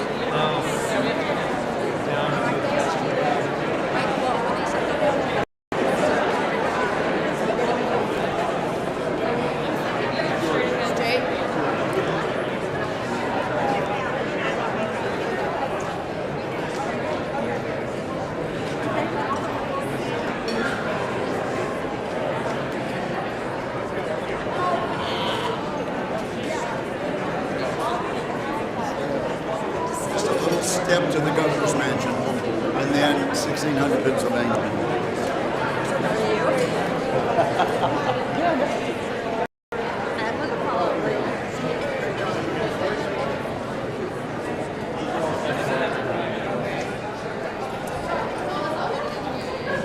But do we have a Sherpa person leading? I'm looking for her. Yeah, for my guy too. Hey, Linda?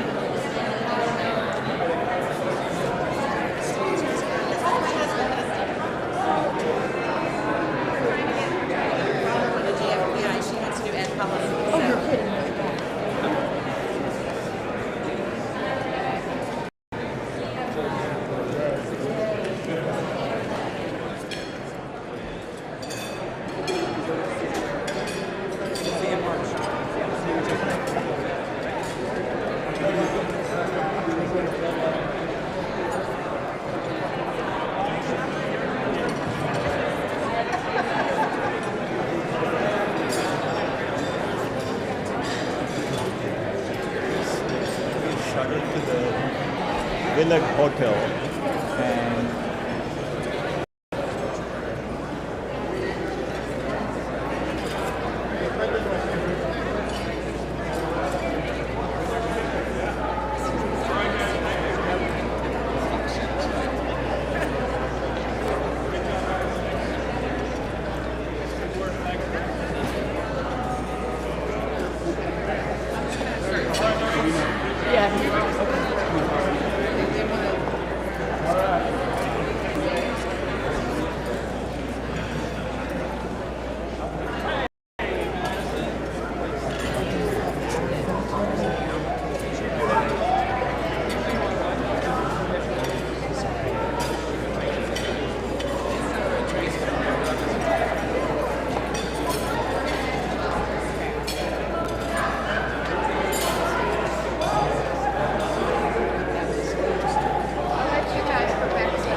CJS again.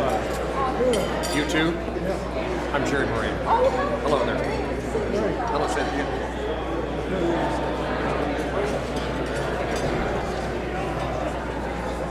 Seems fun.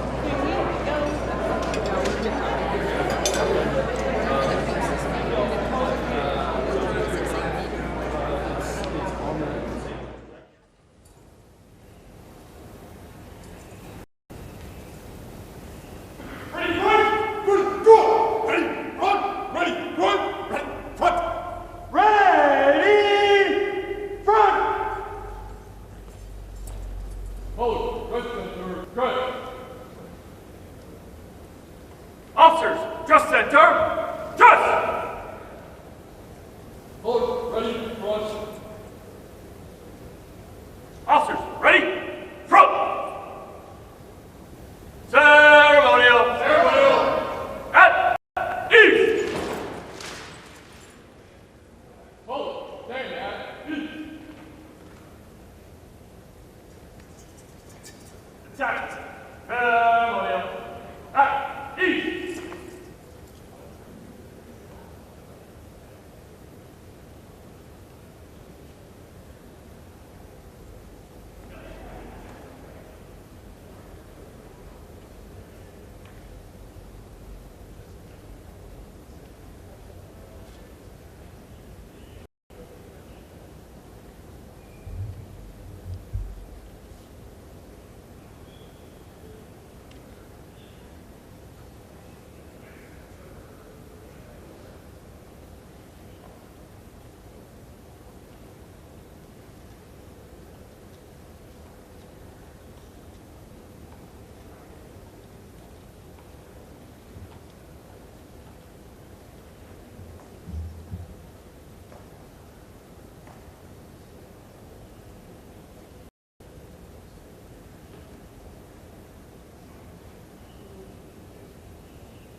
Present.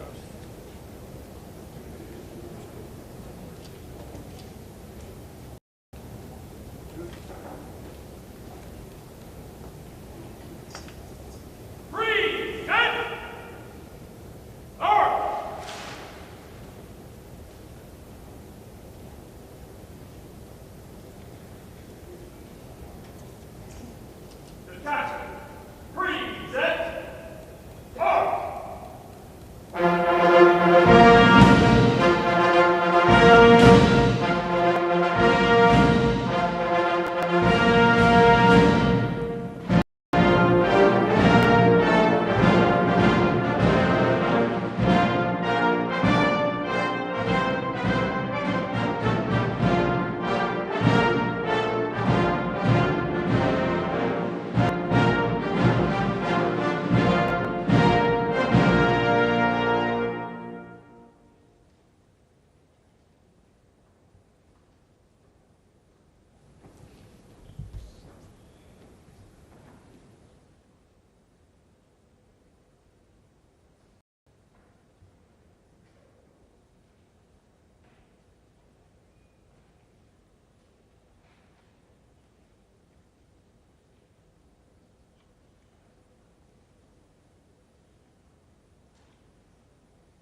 Opposed? Ready? Going. Commanders, take charge of your units.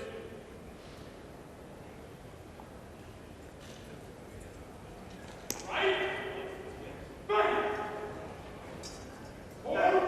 Forward. Right. Hands. Forward.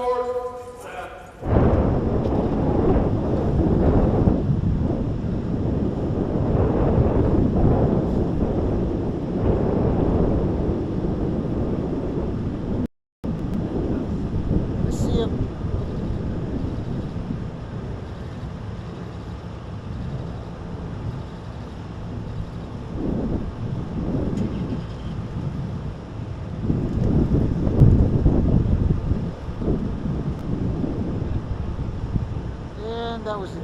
Got in the passenger side, I think. Or sorry, the driver's side. Well, we'll find out.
Ladies and gentlemen, you're listening to the Army's premier national musical outreach organization, the United States Army Field Band from Fort Meade, Maryland.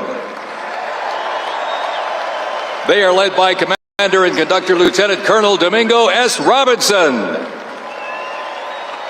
The U.S. Army Field Band develops positive connections on behalf of the Army, the Department of Defense, and the United States through live music, multimedia performance, television productions, and emergent technologies, traveling thousands of miles annually across our nation and around the world, and appearing regularly on major television and streaming events. The Field Band proudly honors our soldiers and veterans while strengthening ties with communities worldwide.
This is my country.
God bless America. God bless America.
Presidential Inaugural Parade.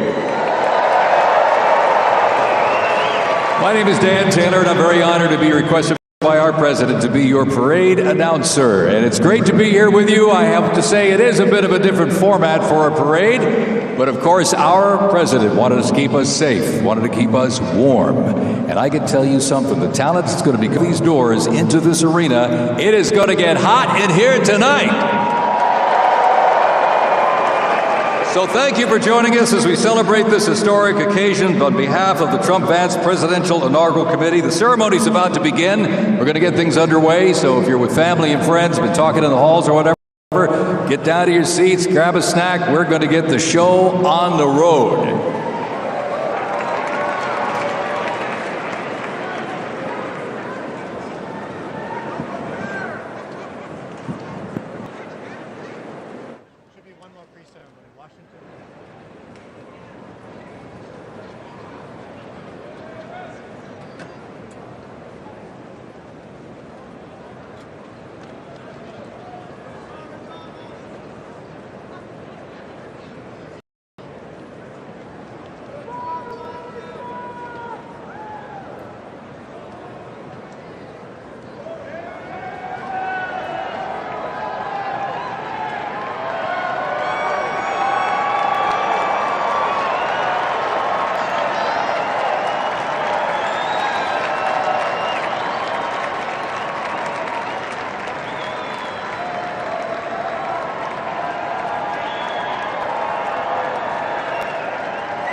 No Americans We or National Spirit. Next up is honors.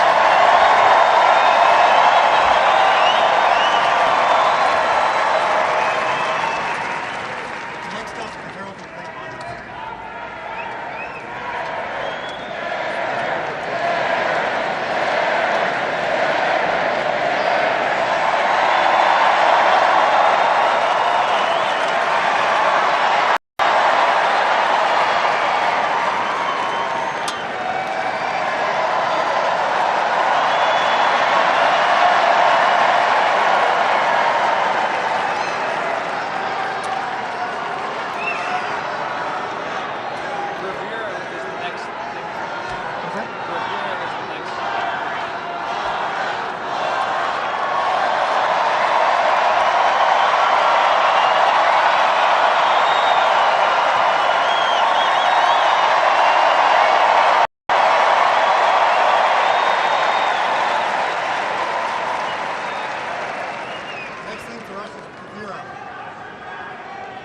Next thing for us is bravura.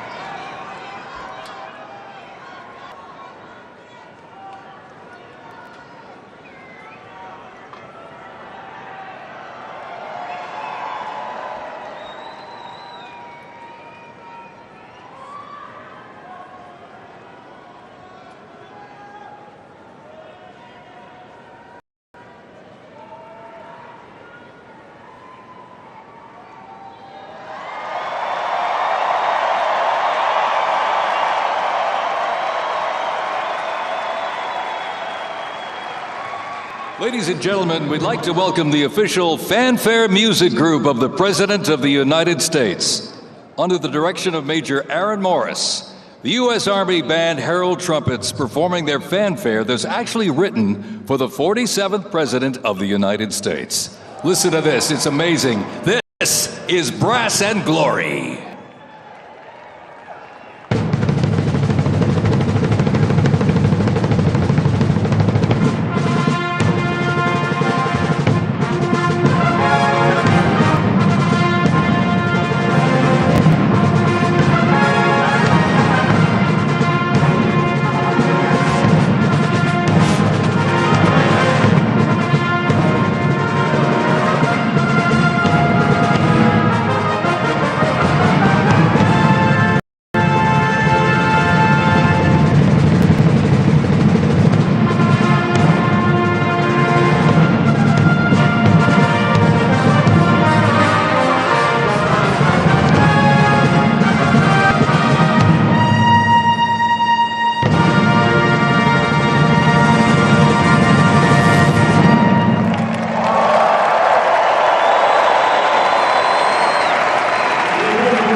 Ladies and gentlemen, please welcome the 50th Vice President of the United States of America, Vice President J.D. Vance, accompanied by the Second Lady, Mrs. Usha Vance.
Ladies and gentlemen, please welcome the 47th President of the United States of America.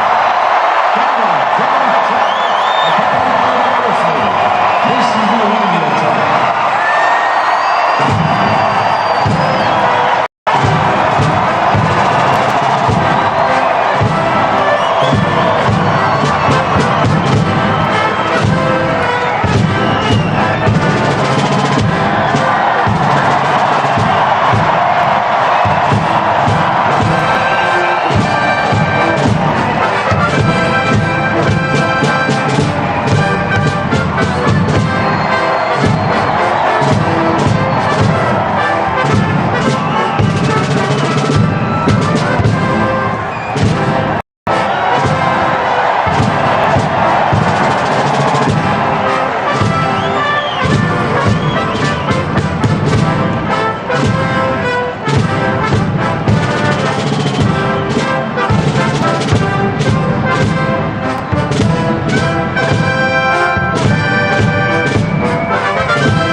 Ladies and gentlemen, we now present a selection of participants for the 2025 Presidential Inaugural Parade.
Ladies and gentlemen, the heroes of Butler County are here.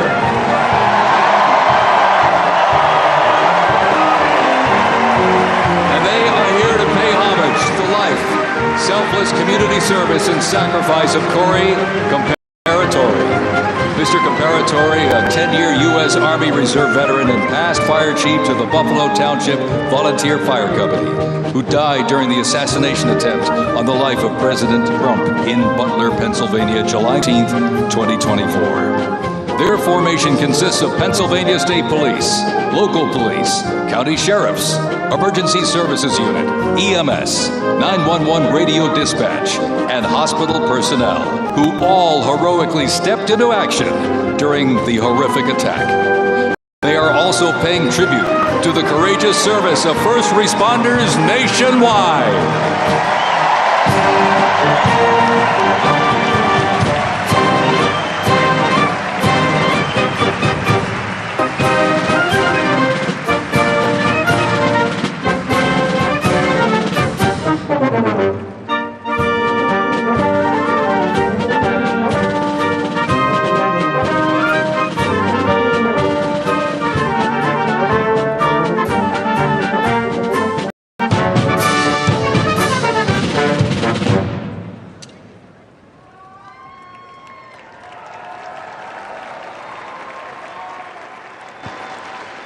Ladies and gentlemen, at this very special event, let us now take a moment of silence in honor of Corey Comparatori.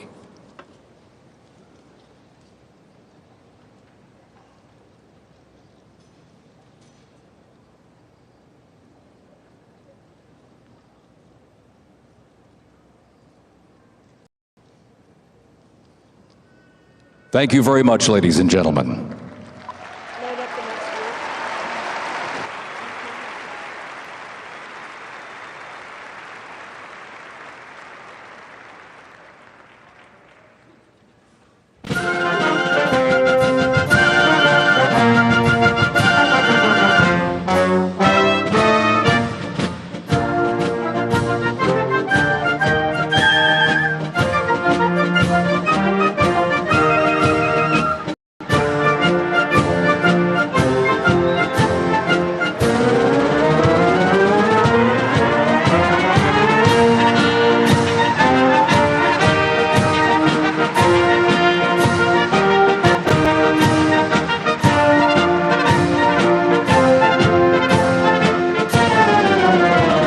Present to you the New York Military Academy from Cornwall-on-Hudson, New York. New York Military Academy stands out due to its unique connection to the President himself. President Trump is a 1964 graduate and has been enshrined as one of our alumni of distinction. This historic academy has been named a Junior Reserve Officer Training Corps, that's JROTC, and are marching with their cadets' uniforms. Look at these, all modeled after post-World War I General Blackjack Pershing's gray uniform.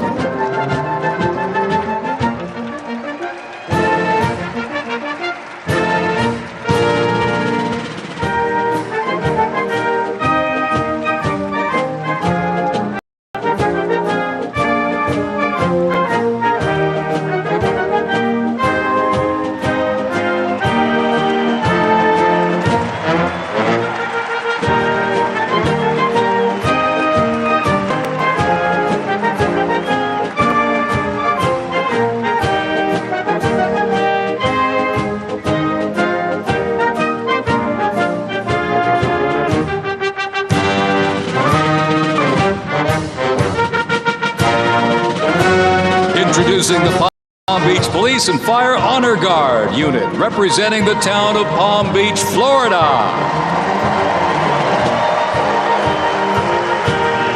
This group consists of police officers and firefighters from the town of Palm Beach, home to some of the most prestigious people in the world, including President Donald J. Trump.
this past December. The band has had the distinction to perform at the 75th commemoration of the attack on Pearl Harbor in Oahu, Hawaii. The band has also played for hospitalized children, military veterans, as well as the 1980 and 2005 presidential inaugural parades, and His Holiness Pope John Paul II. The NYPD Emerald Society Pipes and Drums formed way back in 1960. And you know, they are the oldest, largest police pipe band in the United States, comprised of all active and retired police officers of various ranks and ascents. Listen to those bagpipes. Let's hear it for them, folks.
Here's one that hits close to home for our Vice President. We now welcome the Middletown High School Marching Band and cheerleaders.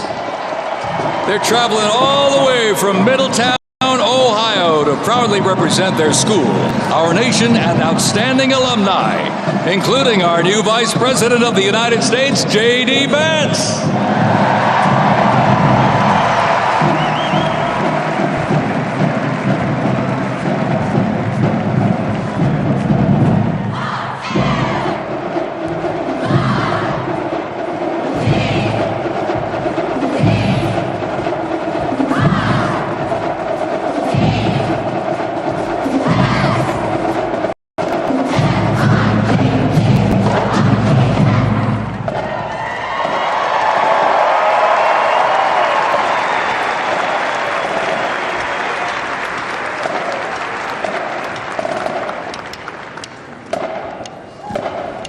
Has performed in countless parades, community and sporting events, as well as competitions. They have also always qualified for the Ohio Music Educators Association state finals for 23 years straight. How about that?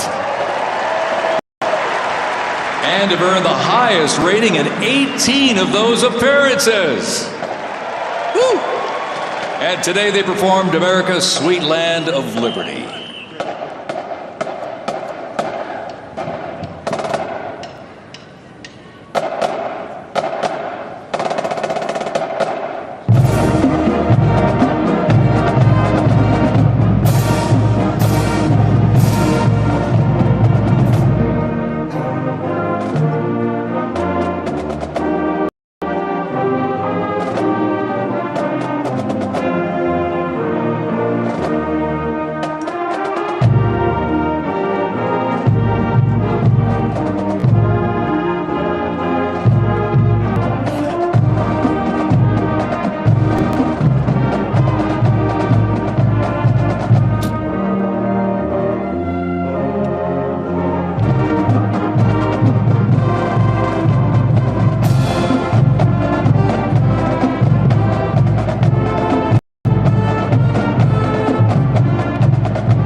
cheer here in the arena. Let's cheer for him again, folks, from our VP hometown, Middletown High School Marching Band.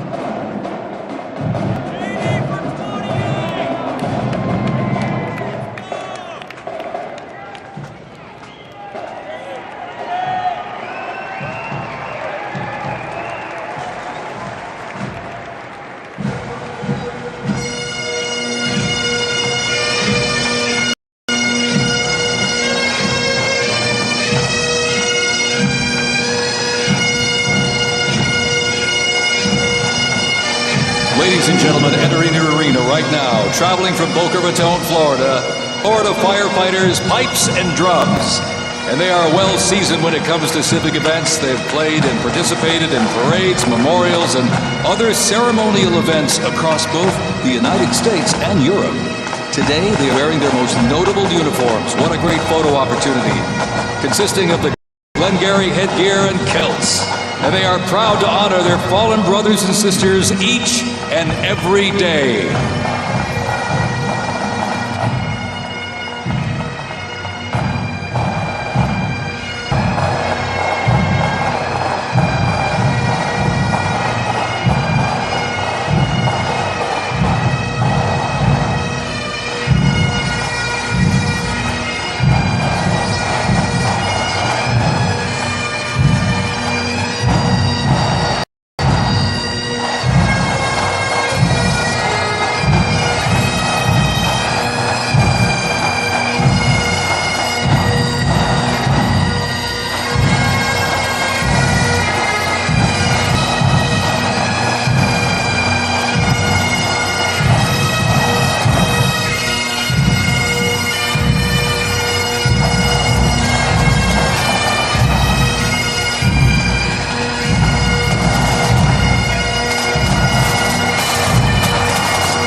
And as the Florida fighter fighters, pipes and drums leave the arena, we keep the rhythm and the drums going. Please welcome the Stewart's Creek High School Marching Band. Traveling all the way from Smyrna, Tennessee, they are proud to represent the volunteer state in the 2025 Presidential Inaugural Parade.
as the beat of the drums continues. Established in 2013, that band has rapidly become one of Tennessee's premier high school music programs.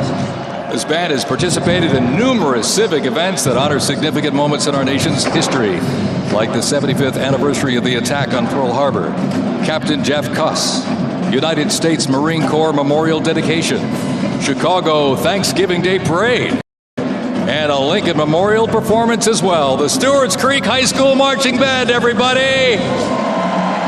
Make them feel welcome here in D.C.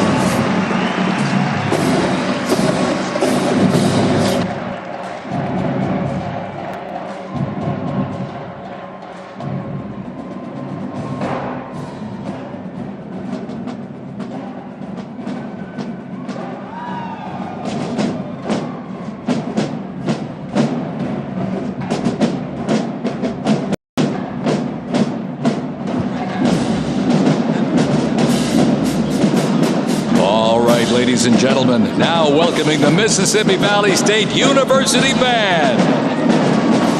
They're traveling all the way from Idabita, Mississippi. Look at this, gang. This is the Mean Green Marching Machine.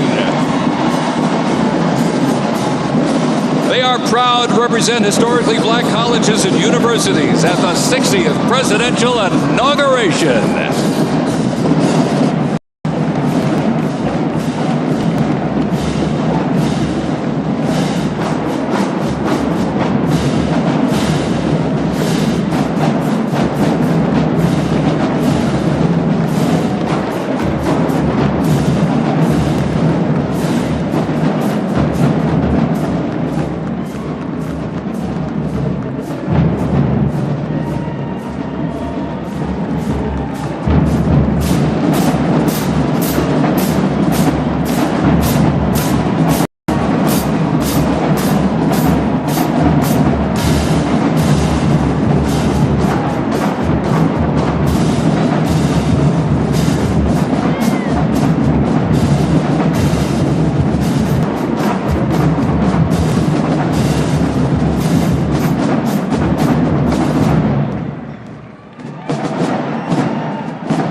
bring close to 300 from the Mississippi Valley State University Band.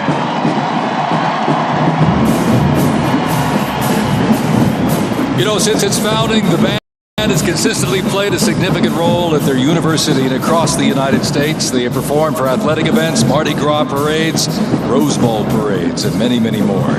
The Mississippi Valley State University Band takes great pride in its culturally diverse presentations for students, faculty, and the surrounding Mississippi communities. Take a look at that brass out there. Woo! That's just part of the big green marching machine. The mean green marching machine from Idabina, Mississippi, ladies and gentlemen.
Ladies and gentlemen, please welcome our new special envoy to the Middle East, Steve Witkoff.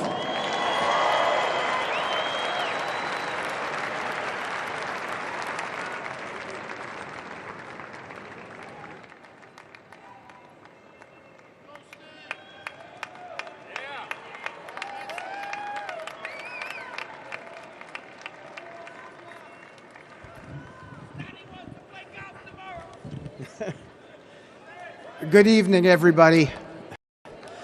I was appointed by President Trump to be the special envoy for peace in the Middle East.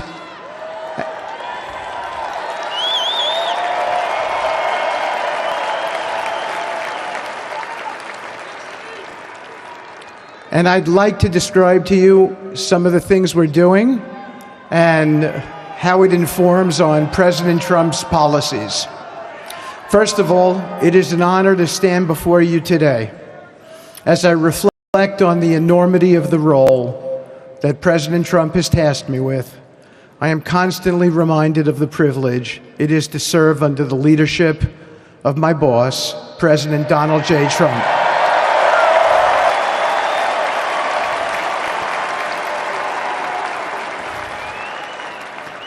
His presidency has provided a clear, bold vision for the Middle East, and it is this vision that guides every step I take in the mission.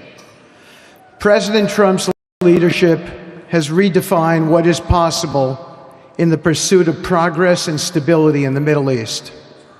His decisive, pragmatic approach ensures that even the most entrenched conflicts are met with fresh perspectives and innovative strategies. His policies have already delivered remarkable successes, such as yesterday's release of hostages in Gaza.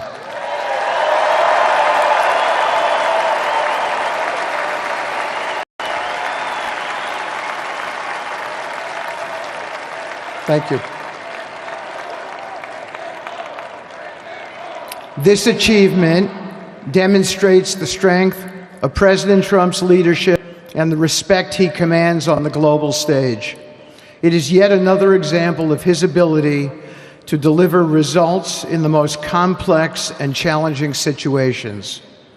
The Abraham Accords, a testament to his vision and determination, have also brought historic progress to the region, transforming old rivalries into new alliances.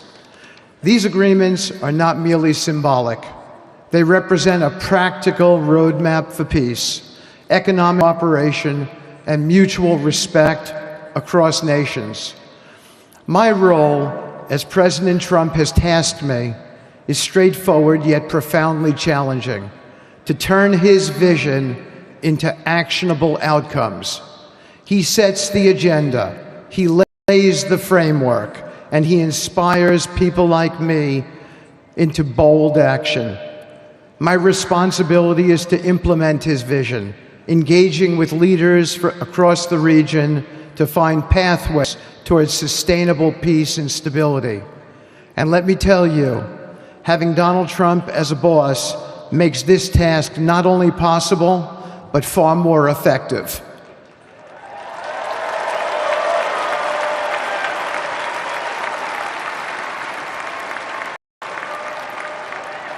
President Trump's reputation as a leader who delivers results resonates far beyond Washington. Leaders in the Middle East know he means what he says. His ability to cut through bureaucratic gridlock and focus on tangible results is the game changer. It allows me to approach delicate negotiations with the confidence that the full weight of the United States is behind me.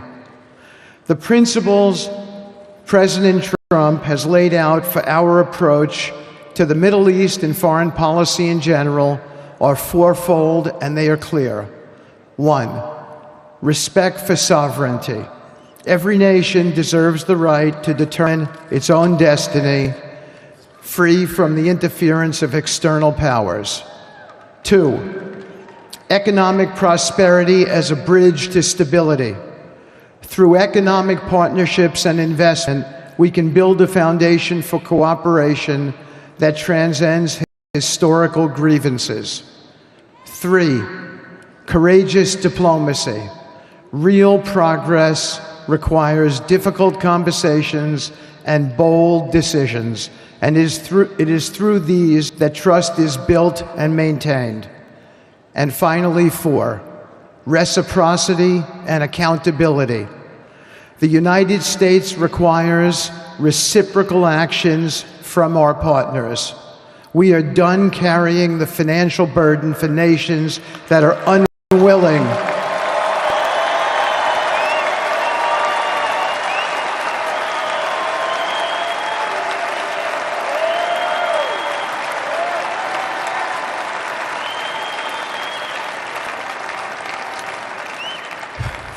We are done carrying the financial burden for nations that are unwilling to fund their own progress. The days of blank checks are over.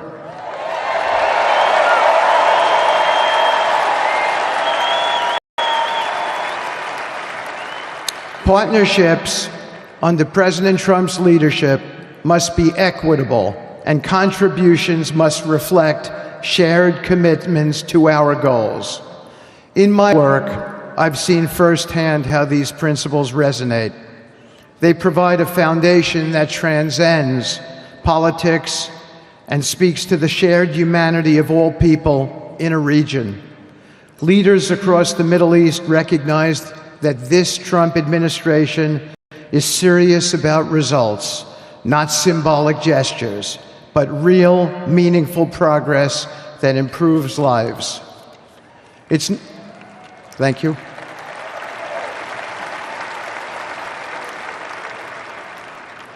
It's not always easy. There are moments of deep challenge and frustration.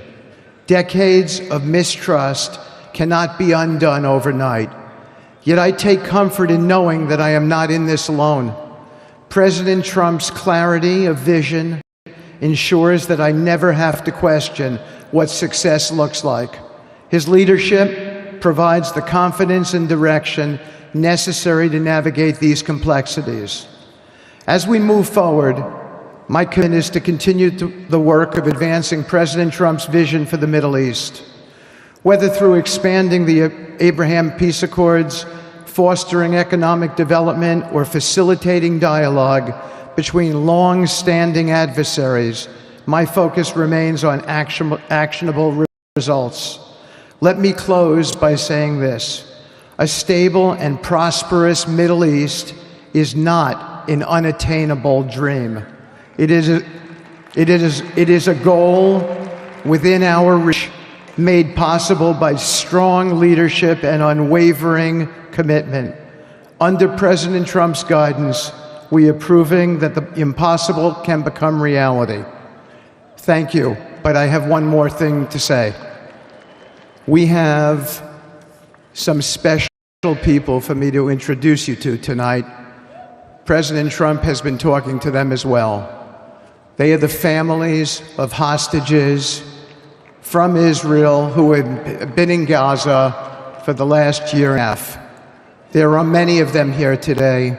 Several of the families have lost children and loved ones, and they're here because they're part of an effort to retrieve their bodies so they can be buried in a proper way. Several have children who are still in captivity. There is an American family here whose loved one is scheduled to come out in 14 days, and they're going to be meeting the president tonight. So let's give them all some love and a big hand. Come on up.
And now I get to introduce my dear friend and the President of the United States, Donald J. Trump.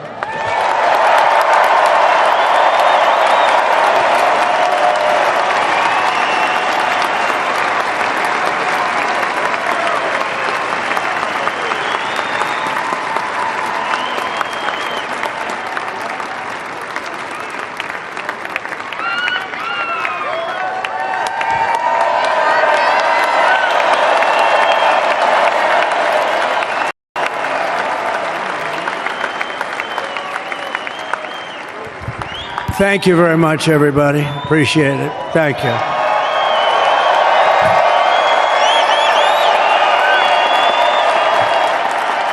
So now the work begins. We won, but now the work begins. We have to bring them home. And you know, tonight I'm going to be signing on the J6 hostages, pardons, to get them out. And as soon as I leave, I'm going to the Oval Office and we'll be signing pardons for a lot of people, a lot of people. And thank you to Steve Whitcomb. He's a great guy. He's a friend of mine. He's been a very successful man. He's a great negotiator. He's a wonderful guy. People love him. And he's got a tremendous power of persuasion. And that's what we need. We don't need stiffs. We got a lot of stiffs. You just had a whole load of them. And to the former hostages with us today, welcome. And welcome home. Some of the folks are former hostages. Not a good situation. The three young ladies that came home yesterday, you saw that. More coming home every day now. They're coming home. But they were hurt. They were hurt. One had her head blown off, fingers on her hand, and her hand indeed was blown off. She was trying to defend herself from a bullet being fired. Do you believe this? A bullet knocked off her hand. I don't know. You look at it, it's a disgrace. We never stopped praying for you, and we're so glad that you're reunited with your friend families, and God bless you all. And some of them are just saying, no, my son is gone. But please just bring home his body, right, Steve? Many of you have told me that your son is gone, but bring home his body. It should have never happened. 3 years, it's ridiculous. Should have never happened. Wouldn't have happened. I also want to express my tremendous gratitude to the hundreds of thousands of proud American patriots who came from all across the country to join us in this celebration of a big win.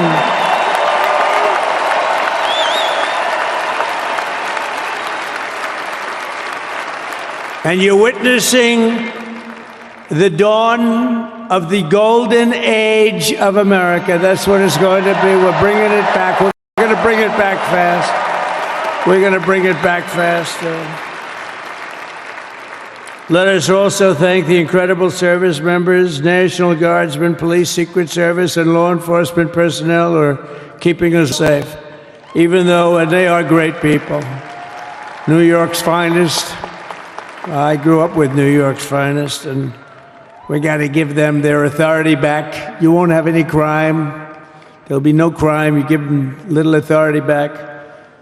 The whole way they run things in this country now, it's disgraceful. But it's going to change rapidly. We're going to make our cities safe again, too. Even though we're indoors, we've had a magnificent inaugural parade. And let's give a big round of applause. They were great. To all of the incredible performers and hardworking men and women who made it possible. Those people, really talented, amazing people. I also want to thank my wonderful family for being here, especially my beautiful wife, our First Lady, Melania.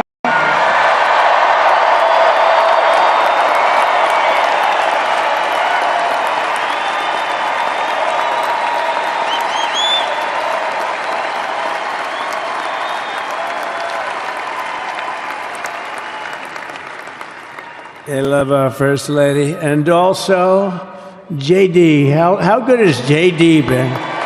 And his beautiful wife, Usha. How good is JB? JD has been great. He's another good negotiator, Steve. He's a great negotiator, too. We need negotiators in this country. But so many of the people on the stage behind, not only family members, as an example, Lara Trump, the wife of Eric. She was the head of the Republican Party, along with my friend Michael. Stand up, the two of you. What a job. What a job they did. They worked so hard. They knew there'd be rigging, but they said, we're going to make it too big to rig, and we did. We made it too big to rig. We won every swing state by a lot. We won the popular vote by millions and millions of votes. We won the whole ball of wax. And we're going to go and drill, baby, drill, and do all the things that we've wanted to do and bring your costs down, your prices down, and make our country safe. So thank you very much, Michael. Thank you very much. What a job you've done, Michael. I'm never moving you, you know. He was thinking about getting a nice job in the administration. I said, no, I'm leaving you right where you are. You've done a very good job. We're not moving you, Michael. I'm sorry. Anyway, thank you very much. Appreciate it. Appreciate it very much. Right here with us also in the arena, I'm about to sign some very important executive orders of our new administration. Hey, Don, will you stand up, please? Don is another one. How about Don? This guy.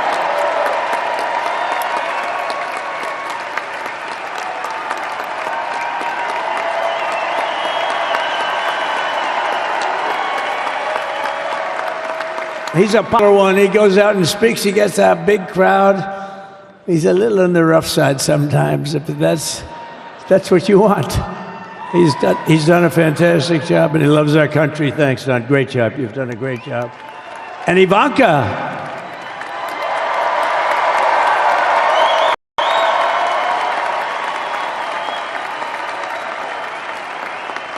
And you know, Jared negotiated the Abraham Accords, which are it's the biggest deal made in the Middle East in many, many years, and it's really something. Jared, stand up, Jared.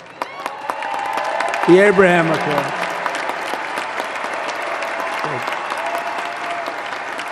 And Tiffany's going to have a little baby. And Michael.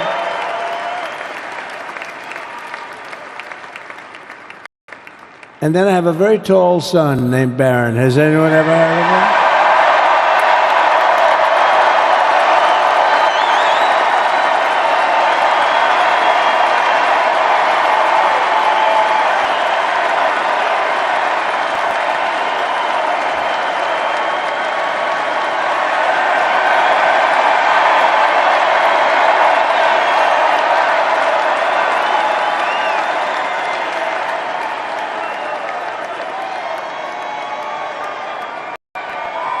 Thank you.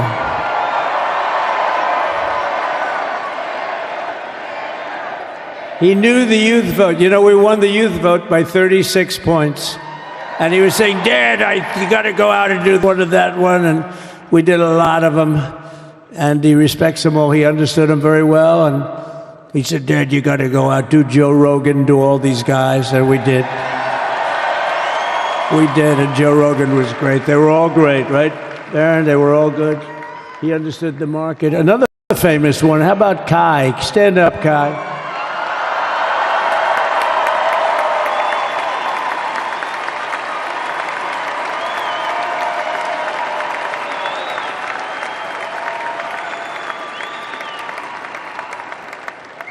Is that Byron Donalds back there? Stand up, Byron. Stand up. What a future this one has. What a future. That's great, Byron. Thank you very much. And how about Lutnick, Secretary of Commerce? He's going to take in more money than any country has ever even thought about. He's going to take in some money. And we have many others. Look, I'm not going to go through it, but we're going to sign some orders right now, and that's really what I want to do. So we're going to sign executive orders. First, I'll revoke nearly 80 destructive and radical executive actions of the previous administration, one of the worst administrations in history. Maybe not one of them, the worst. Anybody that would allow millions of people to pour through our borders from jails, prisons, mental institutions, insane asylums, gang members to be taken off the streets of Venezuela and deposited in our country, and many, not just Venezuela. You know, crime in Venezuela is down 74% because they took their criminals and gave them to us through an open border policy of the previous administration. All over the world, they're emptying their prisons into our country. They're emptying their mental institutions into our country. It stops as of 1 o'clock this afternoon. Okay, it stops.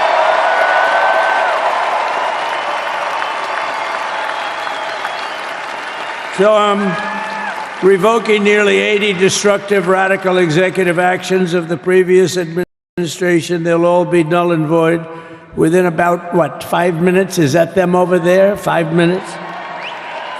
And next, to gain immediate control of the vast federal, out-of-control bureaucracy, I will implement an immediate regulation freeze, which will stop Biden bureaucrats from continuing to regulate. Most of those bureaucrats are being fired. They're gone.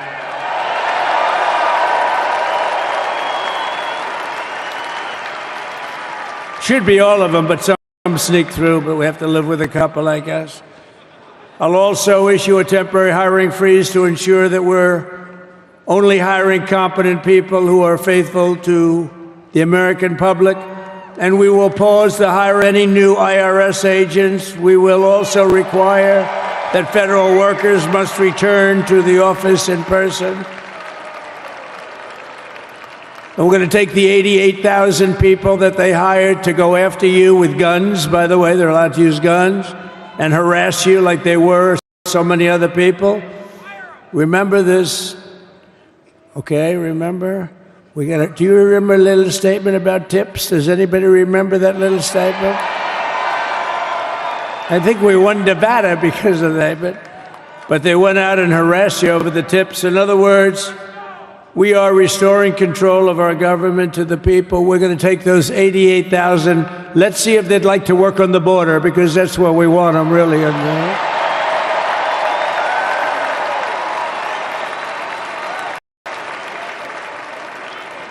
So we're going to have no tax on tips, right? No tax on tips.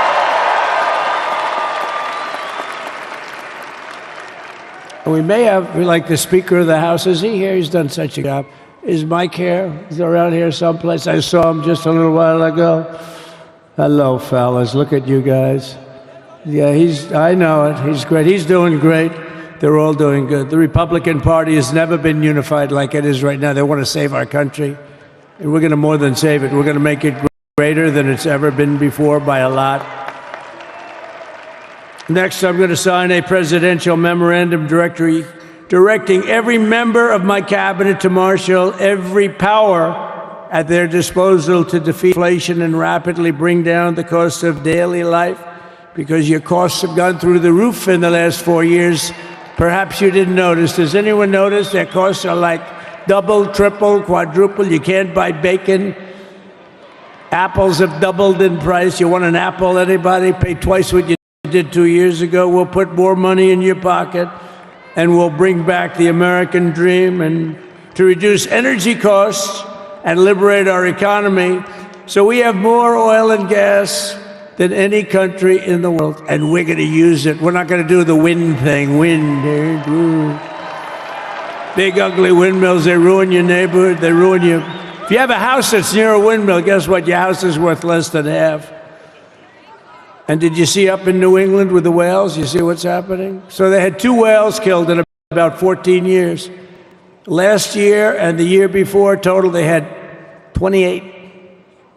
So if you're into whales, you don't want windmills either. and they're the most expensive form of energy that you can have by far. And they're all made in China, by the way, practically all of them. And they kill your birds and they ruin your beautiful landscapes. But other than that, I think they're quite good, right? Now, remember when we used to joke and kid when we were kidding, but we don't kid anymore? They want to watch the debates on television. They want to watch your favorite president on television.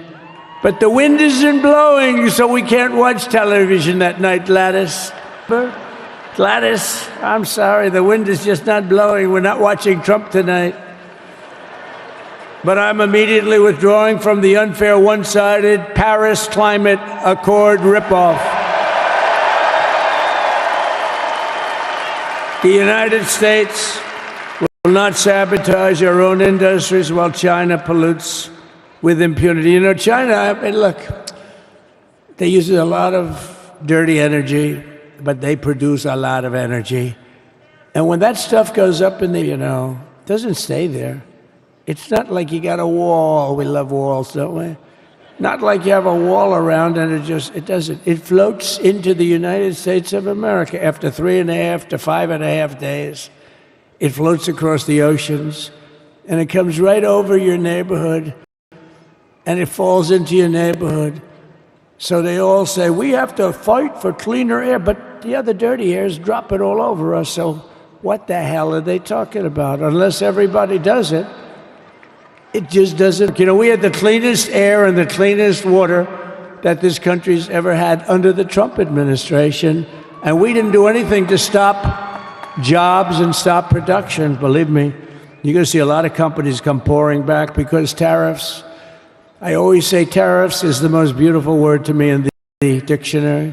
Then I was reprimanded by the fake news. They said, what about love, religion, and God? I said, I agree.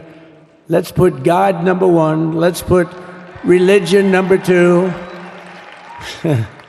Love, I don't know. We got to put that number 3, I guess, right? And then it's tariff. Because tariffs are going to make us rich as hell. It's going to bring our country's businesses back that left us. And I'll also sign an executive order to immediately end federal government censorship of the American people. In America, we believe in free speech, and we're bringing it back starting today to stop the weaponization. Oh, do I know about that? These creeps. Deranged Jack Smith. You ever hear of him? Deranged. He's a deranged prosecutor. He's sick. They suck him on me. He's now been reduced to getting on an airplane, going back to The Hague or wherever the hell he came from. We got to get rid of that guy. Hey, was he one of the many people that got a pardon today? Did they pardon Jack Smith? Did you know that Biden, while I was making my speech, pardoned his whole family? The brother, the whole deal was pardoned. Can you imagine that? While I was making my speech. Did everybody hear my speech? Did you like my speech?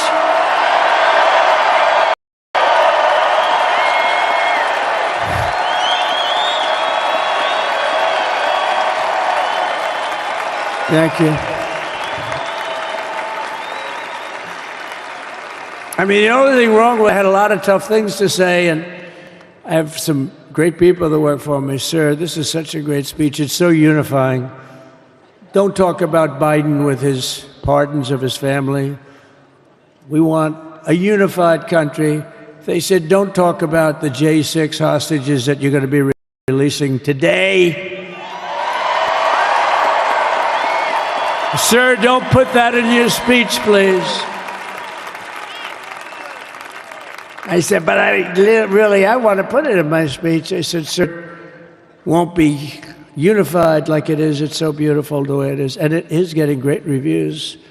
If I put things like that in, I'll get terrible reviews. One little paragraph that's a little bit wrong, the fake news goes crazy, right? So I said, all right, I won't put it in my speech, but you know what? I'm speaking in front of a hell of a lot of people. at a place called Capital One Arena, and I'll talk about it there. So we're going over the beautiful Oval Office, one of the great offices in history. Even if it wasn't beautiful, it's the Oval Office, but it is beautiful. And we love the Oval Office. It all starts with the wars start and end there. Everything starts and ends at the Oval Office. We love it.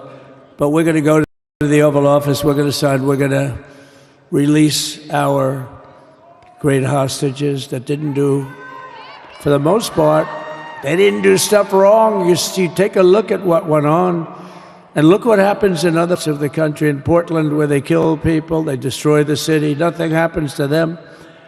In Seattle, where they took over a big chunk of the city, nothing happened. Minneapolis, where they burned down the city, nothing happened. Essentially nothing happened. All they want to do is go after the J6 hostages.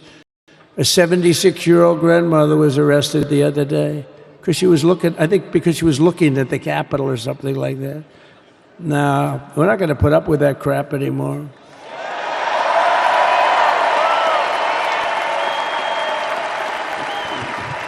And to stop the weaponization of law enforcement, I've been investigated more than any human being in the world. I believe I have the all-time record. Every day a subpoena. Every single day would get subpoenas. I was more than any person. Alphonse Capone, remember I used to talk about it? Now, Alphonse Capone, Scarface, he was a pretty rough guy. He was investigated about 1/100th what Trump was investigated. My father looking down at me, my mother, how the hell did this happen? You know what it is? They investigated their political opponent, the opponent of Biden, and then ultimately Kamala. Has anyone ever heard of Kamala?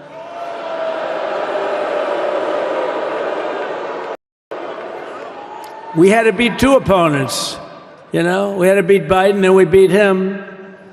Now he goes on top. The guy was like 39 points down. I think I could have beaten Trump. They left me and I would have beaten. No, his debate performance wasn't the best, right? That's what killed him. And then they had to change, and that's like you get into a fight. The great Dana White spoke last night. We love Dana White, right? UFC.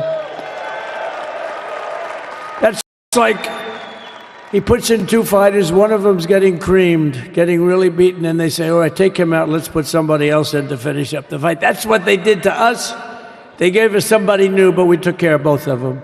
So we beat actually two opponents.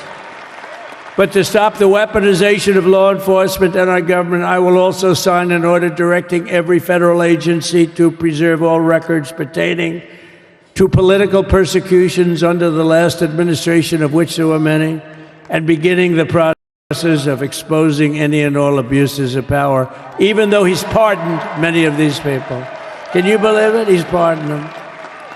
You know why he did it while I was speaking? Because that way I couldn't speak about it. I was speaking. I didn't know he did it. I finished my speech, and they said, sir, he pardoned his whole family. I said, ooh, can I go back out there and talk about it? Somehow that wouldn't be very elegant. Our First Lady would say, please don't do that. But we have plenty of time to talk about it, and we will. We're doing all of this on our very first day in office. You know, don't forget, we've been in this position, really, where we won the primaries in record time. We were the fastest win of a primary ever in political history, which is a very nice thing. It's nice to know. Well, the second election was rigged, so we knew we were doing well. And if it wasn't, you know what? If it wasn't, I would have never run. But this third one was just a monster. Boy, was that a big one, huh? That was a big one. On the second one, we got like 10 or 12 million votes more than the first one. How about that? We did great on the first one. We did much better on the second one. But bad did we do well on the third one. So we're gonna have fun. It's very simple. We're gonna make our country great. We're gonna make our country great again. We're gonna make America great again. How good a name is MAGA, though, right? You know?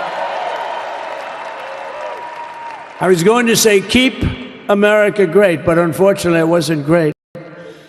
Can't say keep it great. It will be great again, but CAG, keep America great, CAG, I don't think it's ever going to replace MAGA. Does anybody like CAG? I don't think so. It's never replacing MAGA. Nothing will ever replace MAGA. MAGA was the most successful political operation, political movement in the history of our country, maybe in the history of the world. Let's see what happens, because we're not finished yet. We're not finished yet. We got a long way to go. But we're doing this on the very first day in office, and in just a few moments, I'm not only signing the release of the J6 hostages, I'm signing other things that you're going to love. Oh, you're going to be happy reading newspaper tomorrow, and the next day, and the next day, and the next day. So I just want to thank, I mean, look at this place. It's full to the rafters. You don't have any, look at those people up there. You don't have any empty seats. And by the way, the Capital One owners, they are so good. We got to root for their teams because they have been so great to MAGA, to us. And I just want to thank Ted and everybody. You guys have been fantastic. And the ice hockey team's doing great. Ovechkin's pretty good, right? They're doing great. So I want to thank them, Capital One arena owners. They have been absolutely fantastic. And thank you once again to everyone. And I can only tell you, you're going to be very happy. You're going to watch a lot of good things happen. We got to stop some wars that are happening and going on. Some stupid things are happening. The war with Ukraine would have never happened, and it has. As you know, Israel would have never been hit on October 7th, and none of you would be up here. None of you would even know anything about this tragedy that you're going through right now. But Iran was broke. Anybody that bought oil from Iran, they couldn't do any business with us. You're not going to do business with America. China passed, everybody passed, they were broke. They didn't have money for Hamas, they didn't have money for Hezbollah. And your sons would be alive, and they certainly wouldn't be incarcerated like they are. It's a shame, but we're getting a lot of people out in a short period of time. So I'm going to go right over to here, and I'm going to sign in front of you. Is that okay? Good.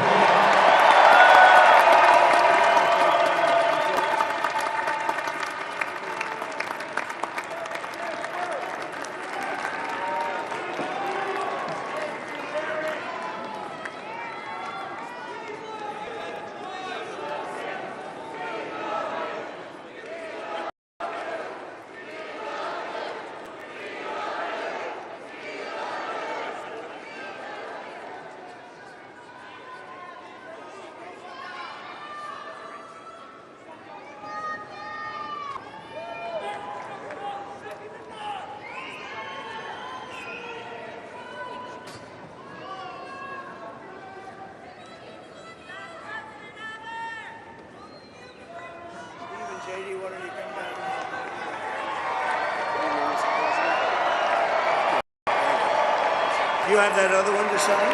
Sorry, what's it? You have the other one to sign? We don't have it over here yet, sir. We'll have it for you back at the Oval. The first is the rescissions of 78 Biden-era EOs and presidential memoranda. You want to call it out? Do you want to say it? Do you want to say it? Oh, if you want me to, sir. Why don't you say what I'm signing? Sure. The first item that President Trump is signing is the rescission of 78 Biden-era executive actions, executive orders, presidential memoranda, and others.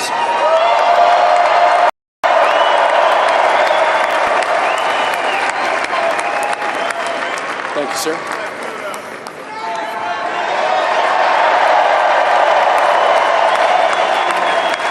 Thank you. The second item, President Trump, is a regulatory freeze, as you announced in your speech, preventing bureaucrats from issuing any more regulations until we have full control of this, the government and this administration.